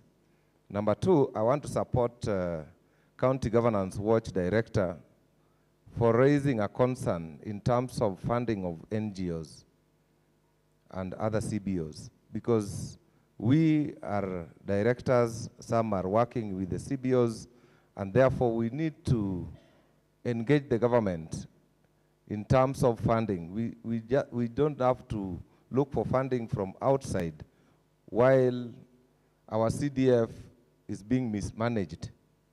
Why don't you people fight for this thing so that we can have some allocation through the Parliament Act so that public benefit organizations, PBOs, can be able to fund NGOs and the CBOs that are benefiting community directly.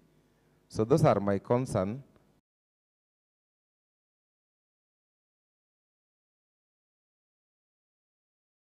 Hilo wazo ambalo umetupatia kuhusu the 1 year time period, that has been a recurrent request. Kuna wengine wanaitisha muda zaidi, kuna wengine wanasema iondolewe. We've taken concern and you are certain.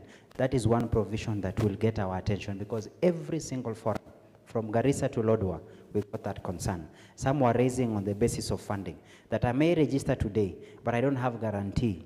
Number two, some organizations will tell you, by the time you come up with a proposal, by the time you pitch for your proposal, by the time your donors organize themselves in their own space to approve your program or your project that you seek to undertake, 1 year may be too small for the entire process. Some organizations take more than a year or two to turn around a funding model that can run for 3 years, 5 years, 10 years. So you are certain that that concern has been consistent and we've taken note. Please, kulikuwa na mama mwenzangu hapa kwanza, then I'll go up there here, and then just keep the microphone there, closer there. So mpatie wapi ile microphone ya ile sehemu nyingine? Hapa, then there, then we have you, then we'll come up there. Thank you. Nishakuona. Haya, tuanze na mwenzetu. No, yes. No, hapo tu. Yes, yeah. Haya, asante. Thank you very much. I have listened, and I think I'm aligning to Henet, where Kenya Medical Women's Association is a member. Yes, I hope you're listening. Okay. Speak louder, and then tuanze tupatie jina, organization, okay, then speak louder. My name is Dr. Christine Sadia. The word founder was removed from us because we went to learn from the NGO board. The reason why I'm standing is just to perhaps commend the NGO board, and now the way when we were still an NGO, now transiting, the training we got. If you rely on them to train you, then we became a better organization. And I would want to give a shout to Lyndon, who actually took us through a curve, and we organized for our management and our board of directors a training of how to be a good director, and that has helped us. And the reason why I'm saying that those issues that they're saying, I would like to propose one thing. Because of this transition, if the academy could organize organizations, or if you could invest into that training, I think it will strengthen and it will clarify a few things. We had major issues, but I think after that training, we became a better organization. We know how to report, we know how to align, but also when we have challenges, we transparently go to them and tell them where the challenges are. Because during COVID, we definitely had challenges, and we wrote and they understood our position. So I just wanted to say that a two-way communication which is open, which is not punitive, but is enabling, we found that was working for us. So that is just a comment that I wanted to hear. Don't fear them, engage with them. They have capabilities. They have people who really can come and train you. A little bit of investment, if they are still charging, yes, but it goes a long way. So thank you very much. Thank you very much. I think that's a very reassuring. I think the Director General has heard about that. Once you are successful with this undertaking, wakati itakubalika kwamba the regulations have come to force, one of the next steps is always to now engage, sensitize, train, capacity build. Regulator and the stakeholder have to be one. There's always a strength in engaging and partnership rather than loading over. Quickly, and then itarudi hapa, alafu mwenzetu pale juu. Yes, I'll come that route. Tuanze pale. Yeah, good afternoon, and thank you for the opportunity and also the forum to participate in this way. My name is Tabitha Muya. Hope Worldwide Kenya is the name of the organization. And I have one suggestion on the bestowment of organizations under PBO. So some of organizations had already registered a company limited by guarantee in order to conduct business, which is now allowed under PBO. Any organization registered under PBO is authorized or has the mandate also of conducting business. So for organizations that are already having two registrations, one as an NGO and another as a company limited by guarantee, under bestowment, could that now be merged such that you have, instead of the two entities, you can collapse the one that was operating under company limited by guarantee, all observed under the PBO? I see that is not explicit in the regulations, and I will request that it is included. Thank you. Very good concern. When Mercy will be taking questions, we'll be able to answer. So here, and then we are going up there. Okay, my name is Elizabeth Kamene from Kangemi. My first concern will be, I don't know if it has been asked or if it's been answered. What is the purpose of the names and address of the founders? And also, specifically, according to the section 8.4, organizations on the financial transaction that must be carried through bank accounts. What is the purpose? And also, Pierre, this public participation has occurred in many places. And what was the specific mechanism that you are using? Because we have seen that in Kisumu, there was Migori, but the central place was in Mama Grace Social Hall. What was the main mechanism used? Because public participation is for the citizens, and I need to urge all the members in here, we need to be really, really conversant with the language that we are using, because this is a public thing, and you need our views, and that's why we are here. So language matters really, really a lot. Thank you. Shukran. So I wanted just to address the one on public participation. Take the microphone up there. Kuna ule mwenzetu pale alikuwa anainua mkono. Tukimaliza, we'll come to the gentleman. Yes, you'll be the second one after the other one. Maybe before, kabla mwenzetu azungumze pale, I think that concern that you've raised will be able to be addressed on the issue of founder, because I think the previous speaker raised the issue if the founder, for example, is no longer there, what would be that? That will be clarified shortly. The second thing about mechanism on public participation, we divided the country into region and clustered counties. There's always a careful balance between resource availability and reach. The court made it clear. You remember when we did the impeachment of the deputy president, a precedent was set when it comes to the issue of public participation. How do you ensure that you spread it out across? So an organization or an agency in government struggles with a funding issue, but at the same time compliance with the expectation of the court. And in this case, we were able to find a compromise where we said we're going to cluster counties, 4 or 5 counties into one. So that if you pick, for example, Kisumu, Kisumu was a representation of 5 other counties. There was Kisumu County itself, there's Homa Bay, Migori, Nyamira, Kisii, and Siaya. Then Kisumu becomes a central. You find, for example, if we go North Rift, we had Eldoret to represent, for example, the cluster counties around Eldoret, including, for example, Elgeyo Marakwet, Trans Nzoia, which Trans Nzoia had an option of going to Kakamega because we had the western cluster, or it would be easier for them. If you are to travel from Kitale to Eldoret, it's easier. And our concern then was, how about if you see the far-flung counties? Let me use Turkana. Turkana is in the North Rift bracket, but they're way far. It's closer to Nairobi. It's easier to come from Eldoret to Nairobi than going to Eldoret to Turkana. So we decided to decentralize. For Lodwar, we had to have a standalone so that it would be easier for the upper sides of West Pokot.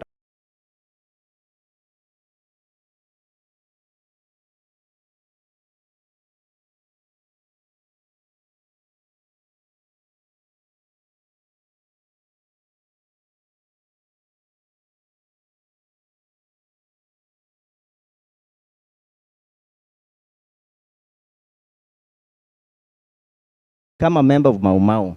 I deliberately do it because I know his core exactly, freedom of us. And I think the PBO willingly want to join. Namaliza nikisema hivi, juzi nimekuwa KCC, another function of KDC, Kenya Develop. Mali mingi sana kila pahali. Wako na mali mingi sana kila pahali. Na nyinyi pia nasikia, how are you going to work with KDC?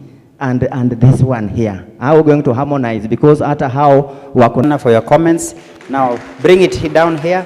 Mwenzetu amesimama, and then I want to give Mercy then to respond quickly to some of the concerns and questions. Gina, organization. I'm Pastor Robert Anzeze, chairman of an pub.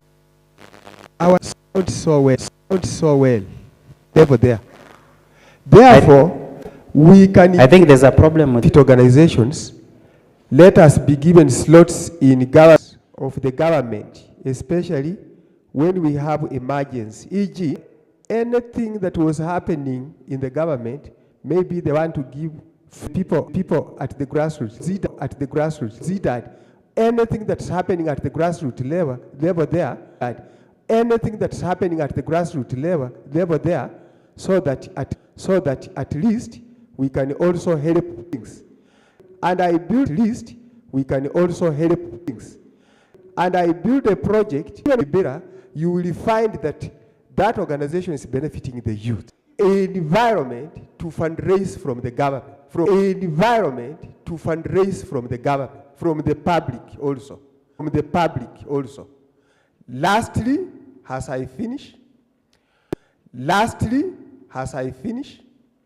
a vision you wanted to, so they come and spoil your vision.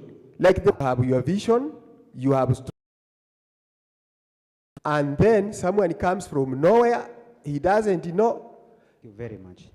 Mercy, let me invite Mercy to. Thank you so much, everyone. Organization which was just registered end of 2024. So we are still new NGO board. Will that be? Hamjambo tena, na nimefurahia sana kukuwa nanyi siku hii ya leo. Nasema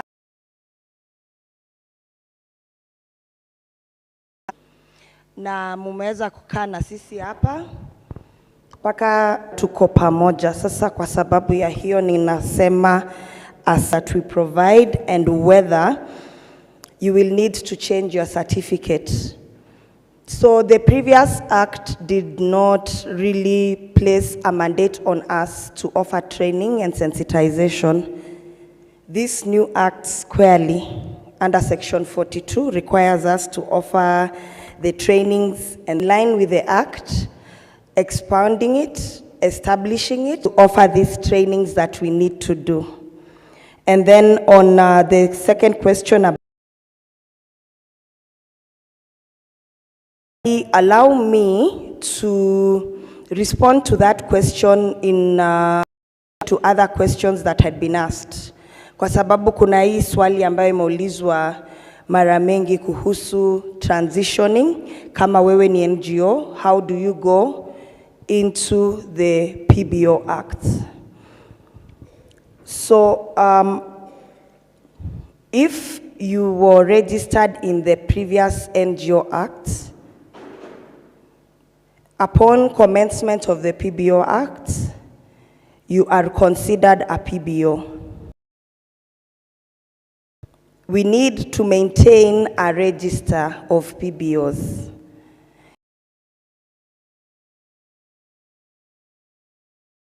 Na sasa tunafaa kukuwa na register of public benefit organizations.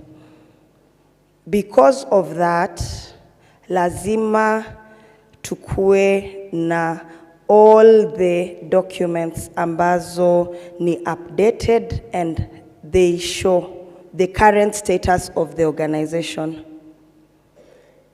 Once we update you into the register of PBOs, then you will be issued with an identifier document. Because this is a compliance process, we will issue you with something similar to a compliance certificate indicating that you exist as a PBO under the PBO Act. So you will not be given another certificate because already you have a certificate of incorporation. Now, in line with that issue of transitioning, it is important for us to understand that the NGO Act provided only 2 ways of registration, and that was national and international. Now the PBO Act has 4 ways of registration. That is national, international, exempt, and the PBO status. To enable us to maintain an up-to-date register of PBOs, lazima tupate information yenu accurately.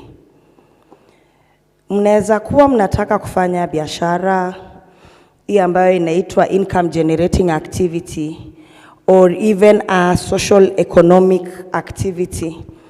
Because the PBO Act allows us to do this so that we have sustainable activities and so that our organizations remain sustainable. If you wish to do that, then you will consider amending your constitution so that it reflects the changes that come with this new law. Those are the changes and the updates that we are referring to. What you need to update with the authority.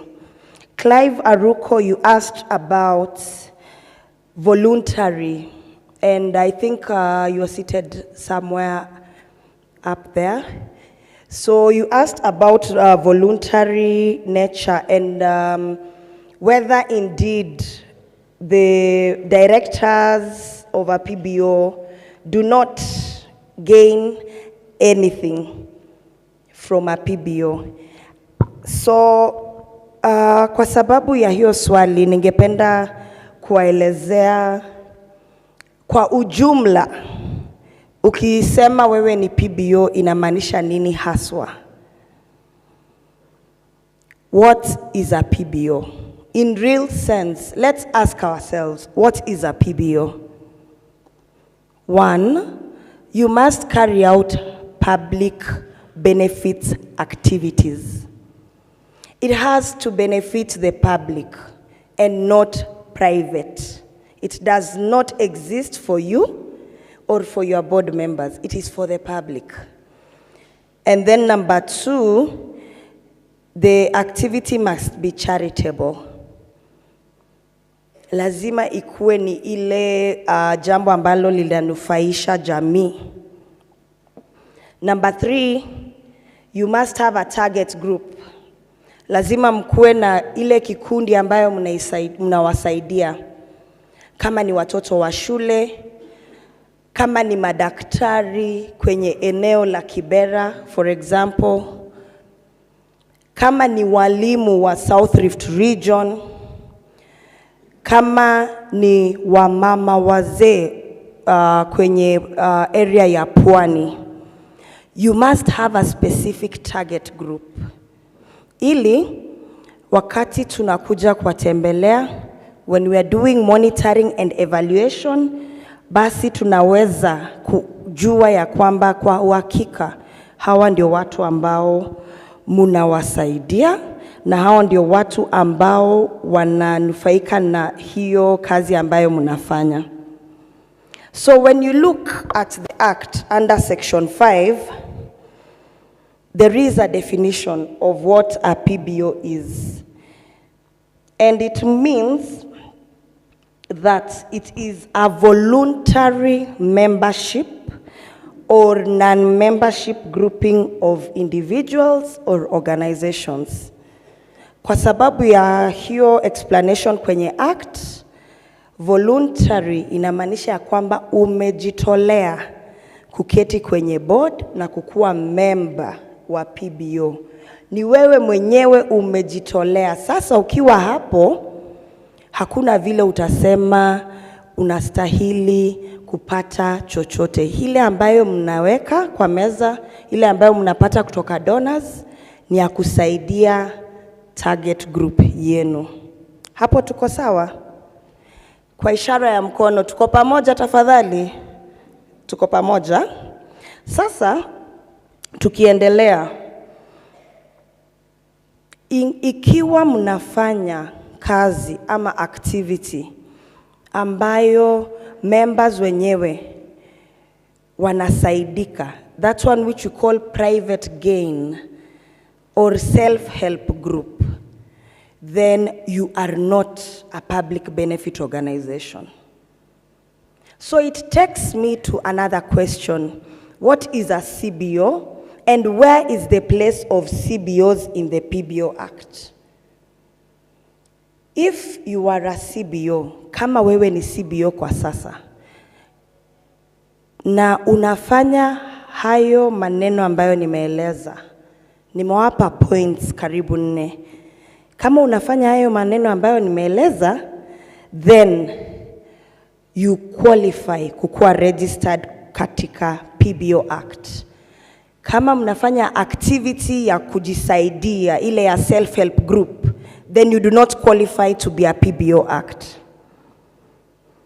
What happens to a CBO that has public benefit activity and wishes to be registered in the PBO Act? You therefore seek incorporation under the Public Benefit Organizations Act, and we will register you and give you a certificate of incorporation. And Tabitha Muya, you had asked about Hope Worldwide. You had asked about, Tabitha Muya from Hope Worldwide, you had asked about bestowment of a company limited by guarantee.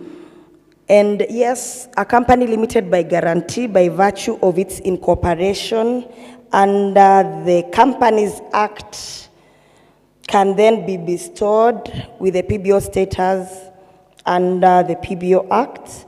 And you can merge that particular entity alongside your socio-economic activity. That is why the aspect of the socio-economic activity is actually provided in the PBO Act. Then we have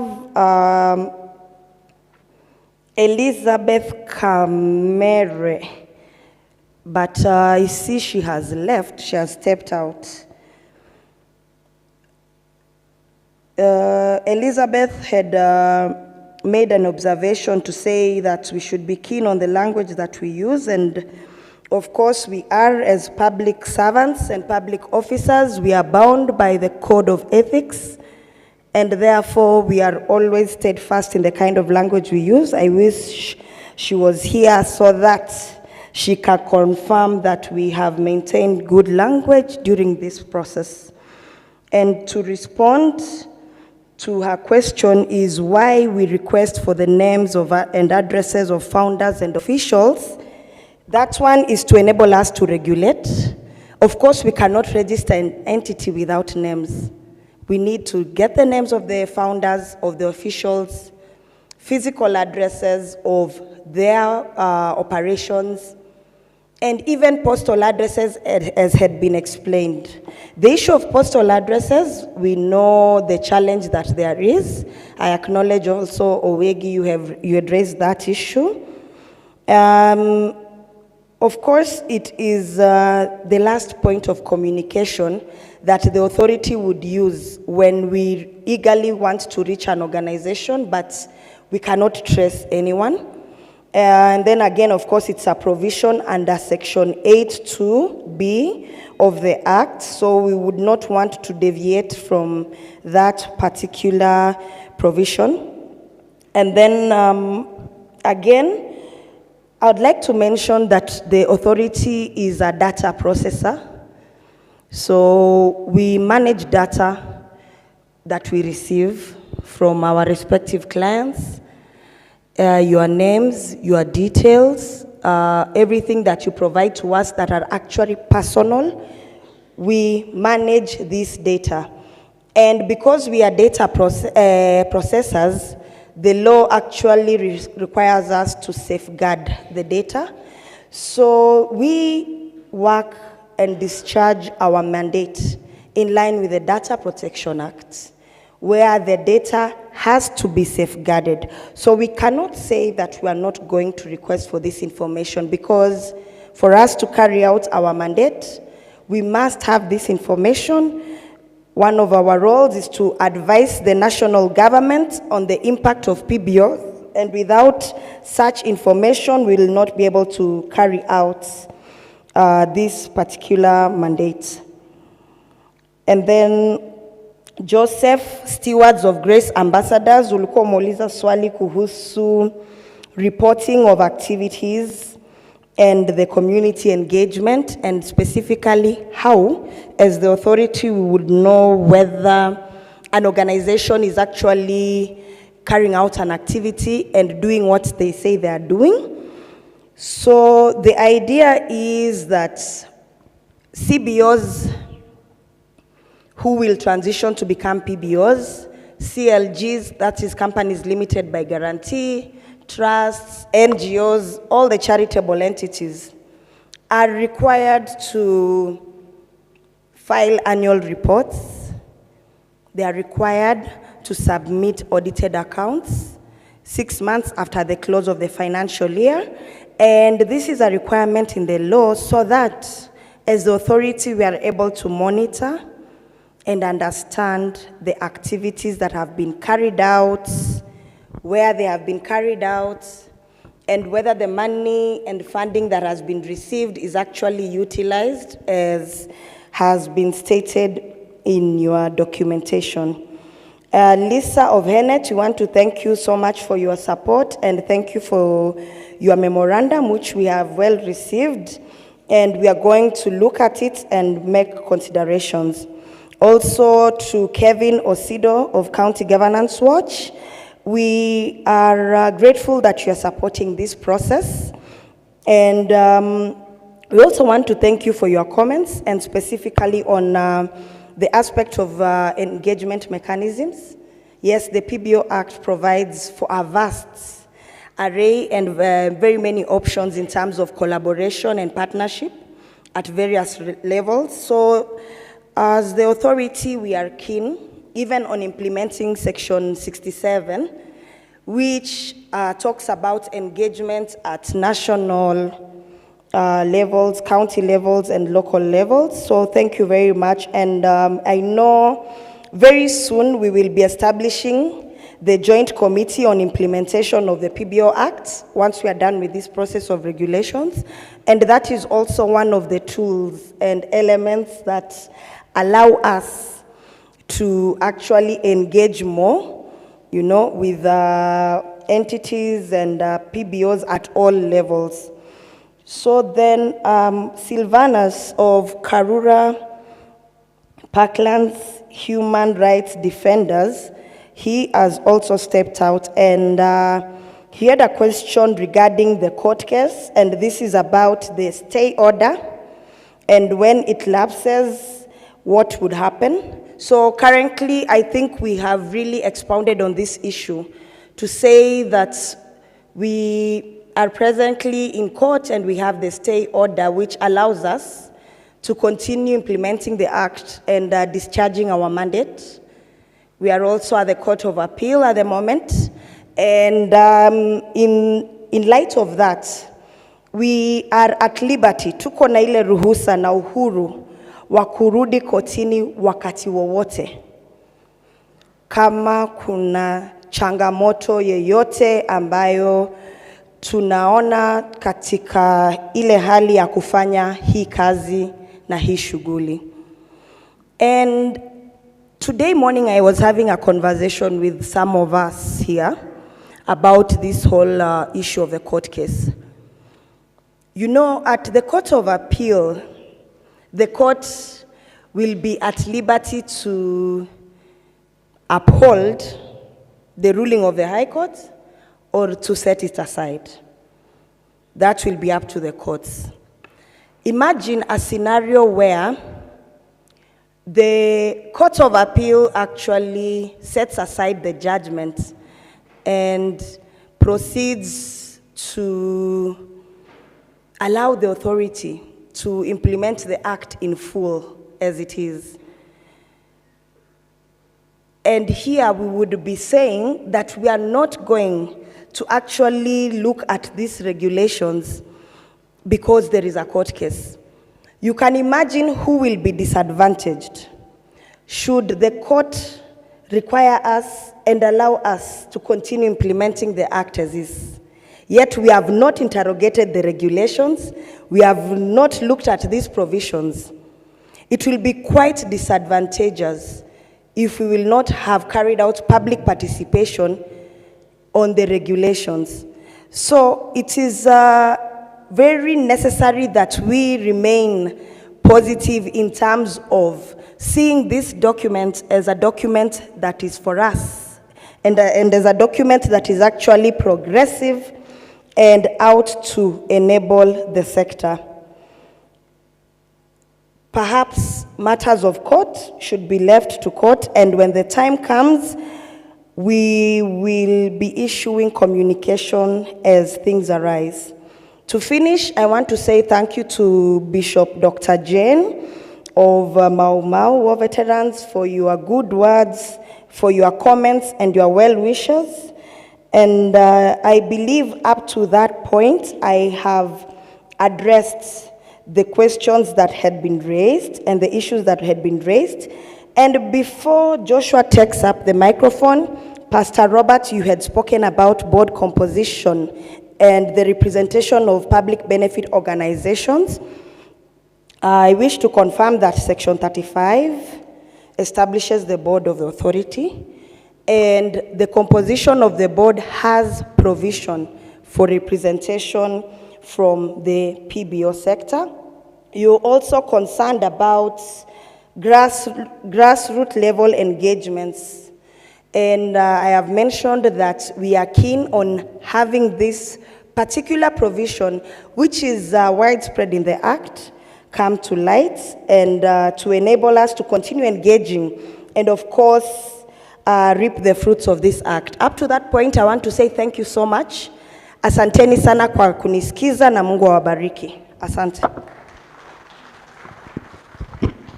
Shukran.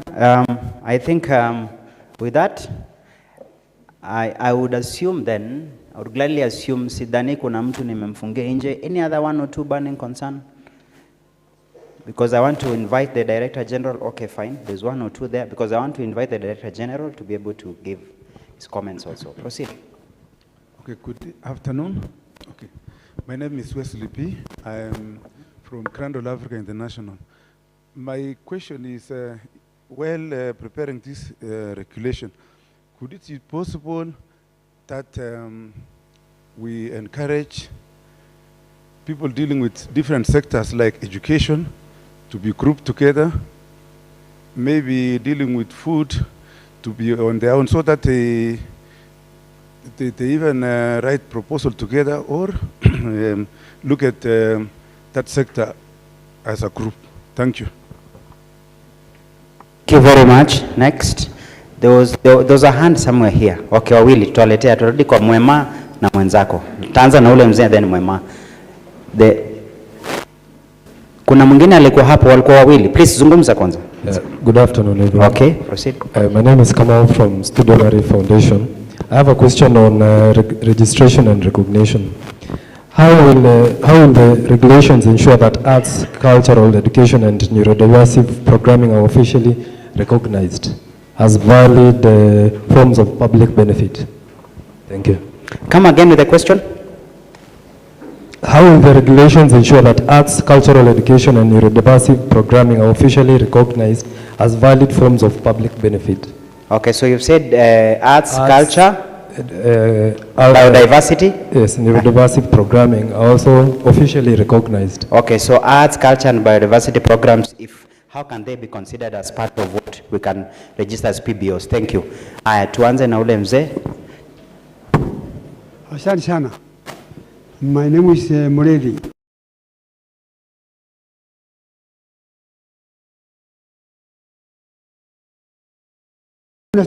Una meet the requirements, una register, alafu unatafuta ndona kutoka nje outside Kenya.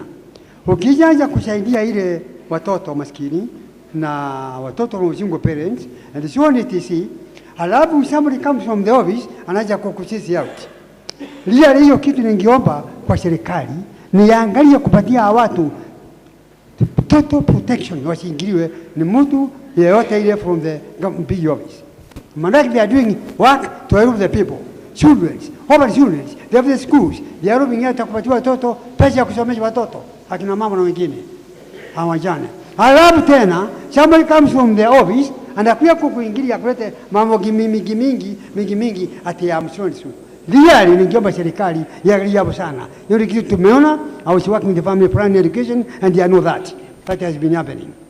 Asante sana. Nadhani for our rapporteurs ningependa kuwajulisha, mzee ameongelea kwamba he is echoing jambo ambalo kuna mwingine, I think Pastor ndiye alizungumzia, akasema wakati wewe umejiandikisha, wewe unaendelesha kikundi chako or your CBO na unafanya kulingana na yale ambayo uliregister, and then mtu mwingine anakuja ingia na kusambaratisha. Si hivyo ndo nasema? So anaomba for the authority, how can you ensure enforcement and protection? Wao ambao wako genuine wanaendesha vikundi vyao wanaweza kusaidika aje ili wasiweze kuingiliwa au kusambaratishwa na wengine. It happens mostly where you have lack of enforcement. I think it's a question of authorities enforcement. Aya, mwingine hapa quickly. Thank you very much. Once more, I'm Joshua Tuaema.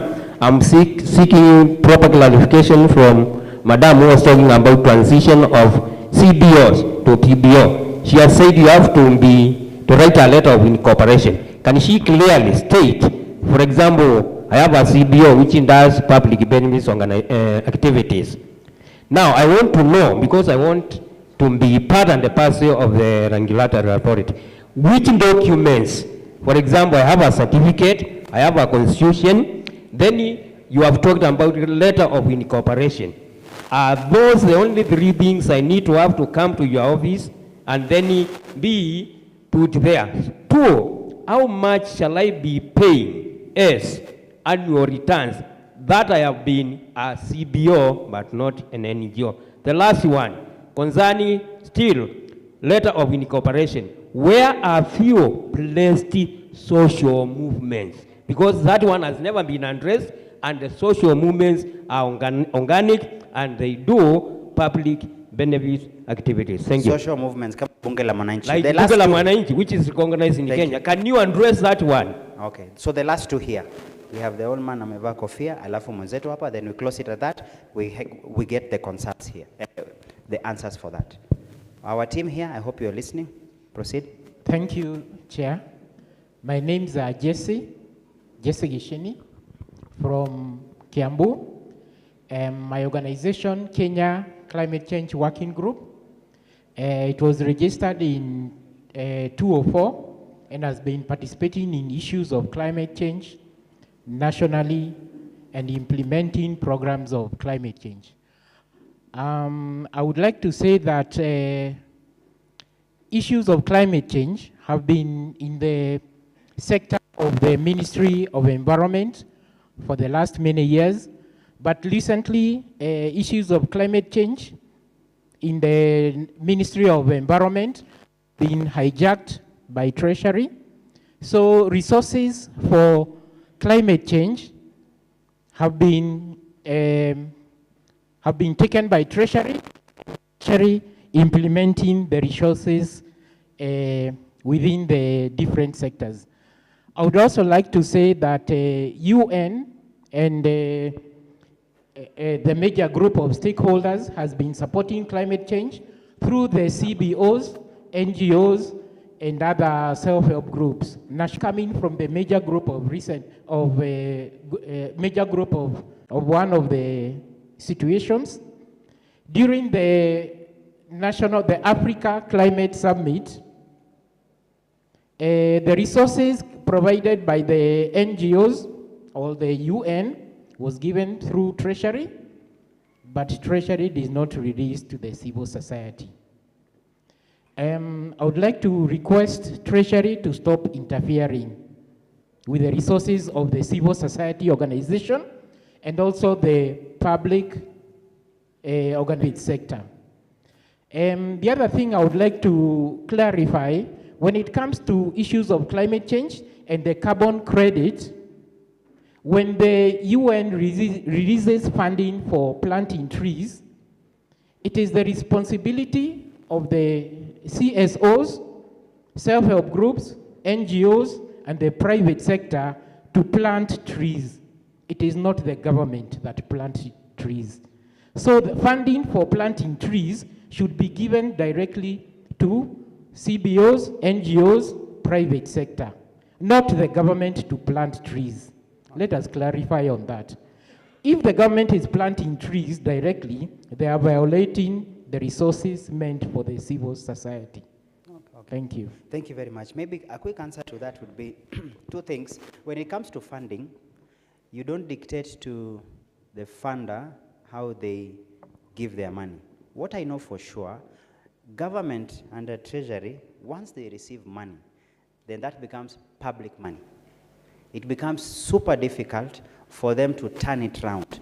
I think the shorter route and the easiest route, as PBOs and CSOs, you are in a better position when you engage directly with your donors and funders and tell them, if you seek to fund our activities, direct funding makes it easy. Channeling through government, who also, as you say, have a Ministry of Environment and the rest, will deal with it as if it's a source of government revenue to initiate the activities. Nothing stops them to do the same activities using public funds, as long as it's a program adopted and approved under budget in Parliament and assented to by the President, for example. So I think wisdom would dictate it is better when you have the conversations and the partnerships. Most CSOs, most CBOs, most PBOs directly deal with their donors. And the donors also know, because they have been in that experience. You've also seen donors funding government. Let me use, for example, IEBC. IEBC is a government entity. Are you aware almost 40% of their budget is funded by UNDP and the rest of the entities? And some of the work they undertake are those undertaken by civil society. Let me give, for example, sensitization, voter education, and then you'll find IBC going further than engaging organizations like CBOs and PBOs to help them sensitize. But channeling comes because once IBC gets the funding and the support, they consider it as a source of a revenue for them, they report as such, and they have to answer again, one to the donors, but also to the Auditor General, because they have received it as a source of revenue. So there's always that back and forth. Now the regulator here where we sit, and the DG is here, he will speak about, they have little or no leverage over Treasury, for example. Worst of it all, the regulator is under the Ministry of Interior. So for them, their answering channel would be, an agency, for example, cannot supersede another ministry, for example. But your concerns are noted. That was just a piece of advice I was giving. I wanted to give them the last comment. Osido. Okay. Yeah. My sincere apologies. I just wanted to clarify because I understand clearly what is happening between the World Bank and the counties and the Ministry of Environment. And that is called a bilateral program called FLOCA, Funding for Locally Led Climate Change Actions. That is wacha niseme kwa Kiingereza alafu nitajaribu kueleza kwa Swahili. That is a matching fund. So the World Bank brings in an X% of resources, and then county governments match up the fund by a percentage, which is 1.5%. So what would be interesting to my brother is, please engage with your Director for Environment from the county government, because the programs that are funded by the World Bank, the FLOCA programs, are actually adjudicated through what is called climate change units, whose membership are largely citizens. In fact, the only non-governmental officers there are the county chief officer of environment, the director of environment, and maybe the chief officer treasury. So it would be wrong to imagine that the World Bank, or rather the National Treasury, has usurped or taken over and Minister of Environment duties. There is only one program that was born through what you rightfully said, which is the Africa Climate Summit that was hosted by the president here in Kenya, and that was born through that particular program. So the request is please engage directly with your Director of Environment from the county, and you will get a lot of help and assistance through the program. Joshua Kipto actually goes all the way up to the ward level. So at the ward level also we have ward climate change units, where I think it can be much more useful. Thank you very much for helping clarify. So our last speaker, and then Lyndon, please be upstanding. Okay, thank you so much. My name is Anunchiata Oyula from HENET, Health Network NGO. And my question, my question was directed to Mercy, but she's not here, so I believe someone else can answer. So my first question, she said, as part of the why PBO or the requirement of PBO, the organization must carry specific target group. So my question is, what happened when the organization is implementing maybe a project where the target people have to be joined, maybe 2 people, like what I'm trying to say is maybe you are implementing something on maternal health. And you see, on maternal health, you cannot have a better result when you are only tackling the mother and you are leaving the child. Or maybe we are carrying up activity on the young people, inclusivity of young people. This activity is target the inclusivity of young people. There's no way you are going to target young people and leave out young people with disability. And then another question goes to, she said, they have to be charitable and benefit to the public. That this also incorporate the human resource. And what happened in a case where the organization need a technical officer outside? How does that, what happened when they need a technical officer outside to help in the organization? Thank you so much. So Lyndon, and then I'll call the DG to be able to close for us. Thank you.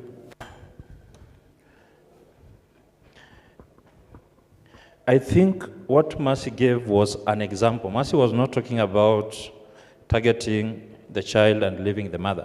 That was an example of what a PBO can do. You can do anything.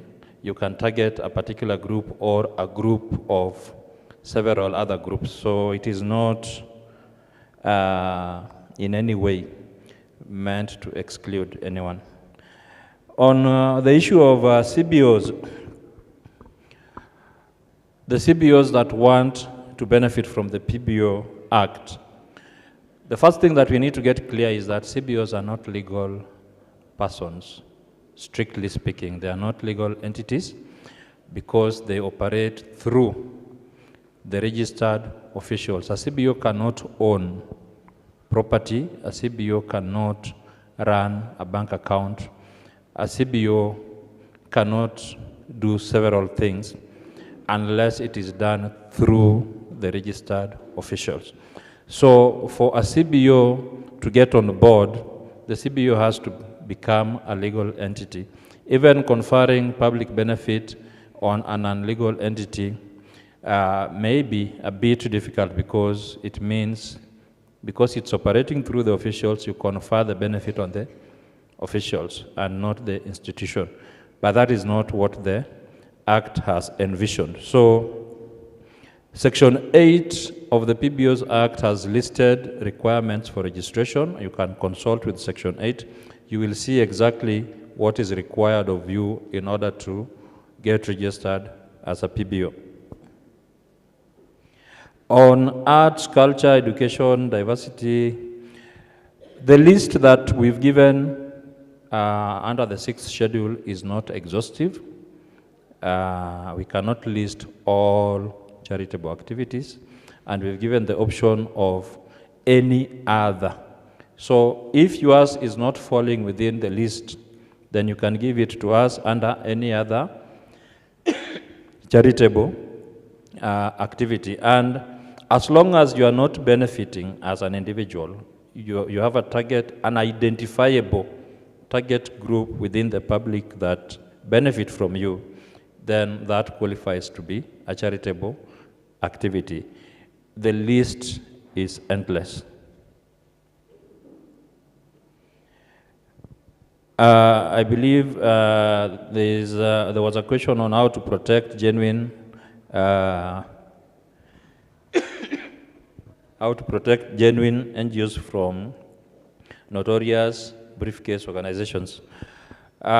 This calls for enhanced compliance and regulations that the authority is going to engage in courtesy of the new Act. The old Act was a bit limiting.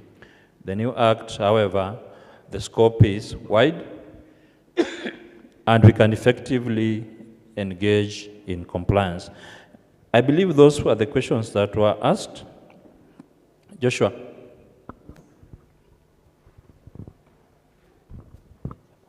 Thank you very much. Now, thank you, Joshua. And just to echo what Joshua said, I thought the BBOs and civil society groups are patient people. I'm seeing that we are nearly now empty. But just to thank all of you who are still here up to this time round. We've taken note of all your comments, your contributions. We will review together with my team, and we will be able to put all the concerns into perspective after collating with all what has come to the country, across the country. Secondly, I want to say that separating out, that is far from the truth. There are only four things that I will refer. Those, if you are interested, kindly see the things that the quote is talking about. It's only about 4 aspects. It's about the board, it's about data privacy, it's about transitioning organizations, and what's the 4th matter? It's about the board, transitioning, data privacy, and what else? I think the 4th, which I said, we have a stay, and this is a process that will continue. We will go to Court of Appeal. If we lose, it's okay. We will follow the law as it is. We are law-abiding citizens. We are law-abiding citizens of the country, and we will follow the law to the letter. I wonder us also, as BBOs and as CSOs, to be able to be accountable and transparent. I know very many people have talked about dissolution, we've talked about the fees, we've talked about all those things that we've asked. And I have said, we are open in the authority, and we would want to create an enabling environment for CSOs and for all BPOs. And we would want the CSOs and the BPOs to also walk the talk. While we were going across the counties, it's with a very heavy heart that the county governments were telling me that, how can we make PBOs to be accountable? Because PBOs will go to the county governments, ask them to have a memorandum with them, to engage with them in their activities, and use that memorandum to get money, and once they get the funds, they do not translate what they do in the ground. They go and give them 100,000, 200,000, and they've got millions. How will we be able to account for that? There are BPOs who, when they submit to us their documents about their proposals, what they do, they say that they will do public benefit activities. And they do contrary. And I want to give a live example that I'm dealing with. I'm dealing, the other day, and I wish my chairman was here, my chairman requested me to check a certain NGO, a certain BBO, that they have a problem with a foreigner. When I called for that file, I got a shock of my life. It's about a foreigner and some Kenyans who have registered a BBO, and they've done nothing BBO. In fact, they've been doing business with county governments, and they've wrecked 500 million. That is the quarrel they are quarreling. They are quarreling about 500 million. And for the last 2 years, in their returns in the file, they wrote 50,000. And the other year, 100,000. Is that a BBO? Another case, which I'm dealing with, a Japanese national has written to us to freeze a certain account of a BBO because for the last 3 years, they've given them a lot of money. And the locals have given us false information, number one, about the activities they do, number two, about even the funds. And when I get the file, they just said last year they got 50,000, and the other year 100,000. The Japanese government are actually sending me the all transactions, what they did, how they've been transferring money. We are dishonest a lot. And I dare say we are. Even as we are seeking for money to carry out activities, then we've got to be honest. And if we demand accountability and transparency from government, so we should be able to be transparent. And more so, we should be able to be accountable to the people of Kenya, the public, who we are called after, isn't it? We are public benefits organizations, and we should live to our name. And so, I am very, very happy because the people who came up with that name and the people who came up with this authority to be able to organize ourselves is the sector themselves. Thank God it was not government, because I'm sure if it was government who originated this thing, we would be saying, this thing, it is the government that has imposed on us. But the issues of self-regulation also calls for self-accountability. And when I came this morning, I passed by the Nairobi county government, and they are coming up with a policy on how county governments will be able to be teaming up with BBOs, and they were telling me we would want to even to know from the authority which are the safe BBOs we can deal with. And that is a sentiment that also being echoed across all the counties. So I just want to say that the authority will create an enabling environment for all BBOs that are ready to benefit for the people of Kenya. But if you are seeking for a vehicle to benefit yourself as individuals, the BBOs and the authority is the wrong place to go. You better now deal with another entity so that you will pay tax to Kenya government and you will be accountable. In conclusion, I want to thank all of you, and I want to thank our partners. And just give me 1 minute to mention them by name, some of the partners that have worked us throughout the journey. The Health NGOs Network, HENET, FinCharge Aid, SICOS Islamic France, Christian Blind Mission CBM, World Vision Kenya, World Vision International, Inform Action, Kenya Good Neighbors, Islamic Relief, AMREF, We World, Samaritan Pass, Mennonite Central Committee, Give Directly, DanCharge Aid, Direct Aid, Brook East Africa, Equality Now, Danish Refugee Council, Embrace Leadership International, Mercy Corps, Life and Peace Institute, German Agro Action, Mary's Mill International, Cooperative Bank, SDGs Kenya Forum, Action Against the Anger, Muuri, CSIP, Helen Keller International, Lutheran World Vision, BOMA Project, Norwegian People's Aid, Pharmacists Foundation, CFF, Good People International, Save the Children, among many other friends. And we are greatly indebted to our friends, Inform Action, who have aired live coverage in all the 13 forums that we've had so far. We are greatly appreciative to you, those ones who gave us cash, those ones who gave us, those who supported us in kind.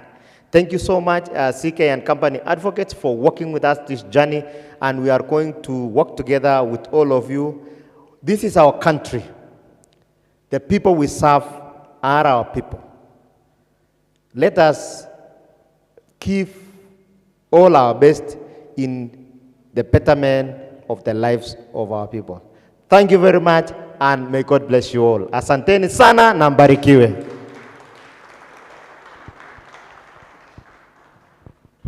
Thank you very much, and thank you for the applauses.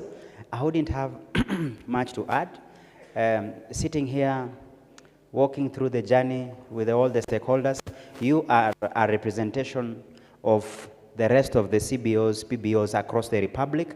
We had a very awesome time seeking, listening, teaching, and sensitizing all the CBOs. And I can guarantee you, they mean well for the people of Kenya. They gave us an indication, an inclination that what we see here is a small bit. What the organizations and agencies in terms of PBOs and CSOs, what they do out there is significant. So we want to appreciate. So on behalf of all the stakeholders within this sector, our sincere appreciation. On behalf of our team of consultants, we want to assure you that whatever input you've given us will not be in vain. So I would wish then to just ask one volunteer to come close with a word of prayer. Then we'll close with just that word of prayer, and then we'll invite also the remnants to be able, the remnant of the representative of the all stakeholders who have been with us today. We'll have a bit of refreshment out there so that we just don't go like that. So welcome and pray for us. Let us pray. Our dear Heavenly Father, in the mighty name of Jesus Christ, the only begotten Son, whom you gave the greatest name beyond any other name, that at the name of Jesus every knee shall bow, and every tongue shall confess that Jesus Christ is God, to the glory of God the Father. Thank you, Abba Father, for this great day that you have made. We have rejoiced and have been glad in it, O King of all the glory. Thank you for this public participation, Father, that is concluding right now in Nairobi County. Jehovah, Lord, it has been a tedious exercise with your people, O Jehovah, with your chosen, mighty and Christ Redeemer. It is you who chose them and you gave them, and you have given them a heart of the nation.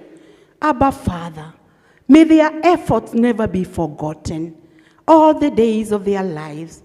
May you bless them exceedingly and beyond what they would think or imagine, in the mighty name of Jesus, for their dedication and commitment. Almighty and Christ Redeemer, they have crisscrossed this whole country. May you remember these efforts. Thank you even for every participant in the 47 counties where these officers of the regulation bond has crisscrossed. Mighty and Christ Redeemer, bless them for availing themselves to come and listen of the Public Benefits Organization Act. King of all the kings, there is none like you. The Bible says that it is in you all things hold together. In Colossians 1 and verse 17. And you have said in Ecclesiastes 7:8 that the end of the matter is better than its beginning. And now, my Father, we commit this whole team unto your able and mighty hands. We commit every endeavor and every effort that they have taken, that it will bear fruits in this great nation. And all the honor and all the glory will get back to you when sanity and clarity of agendas in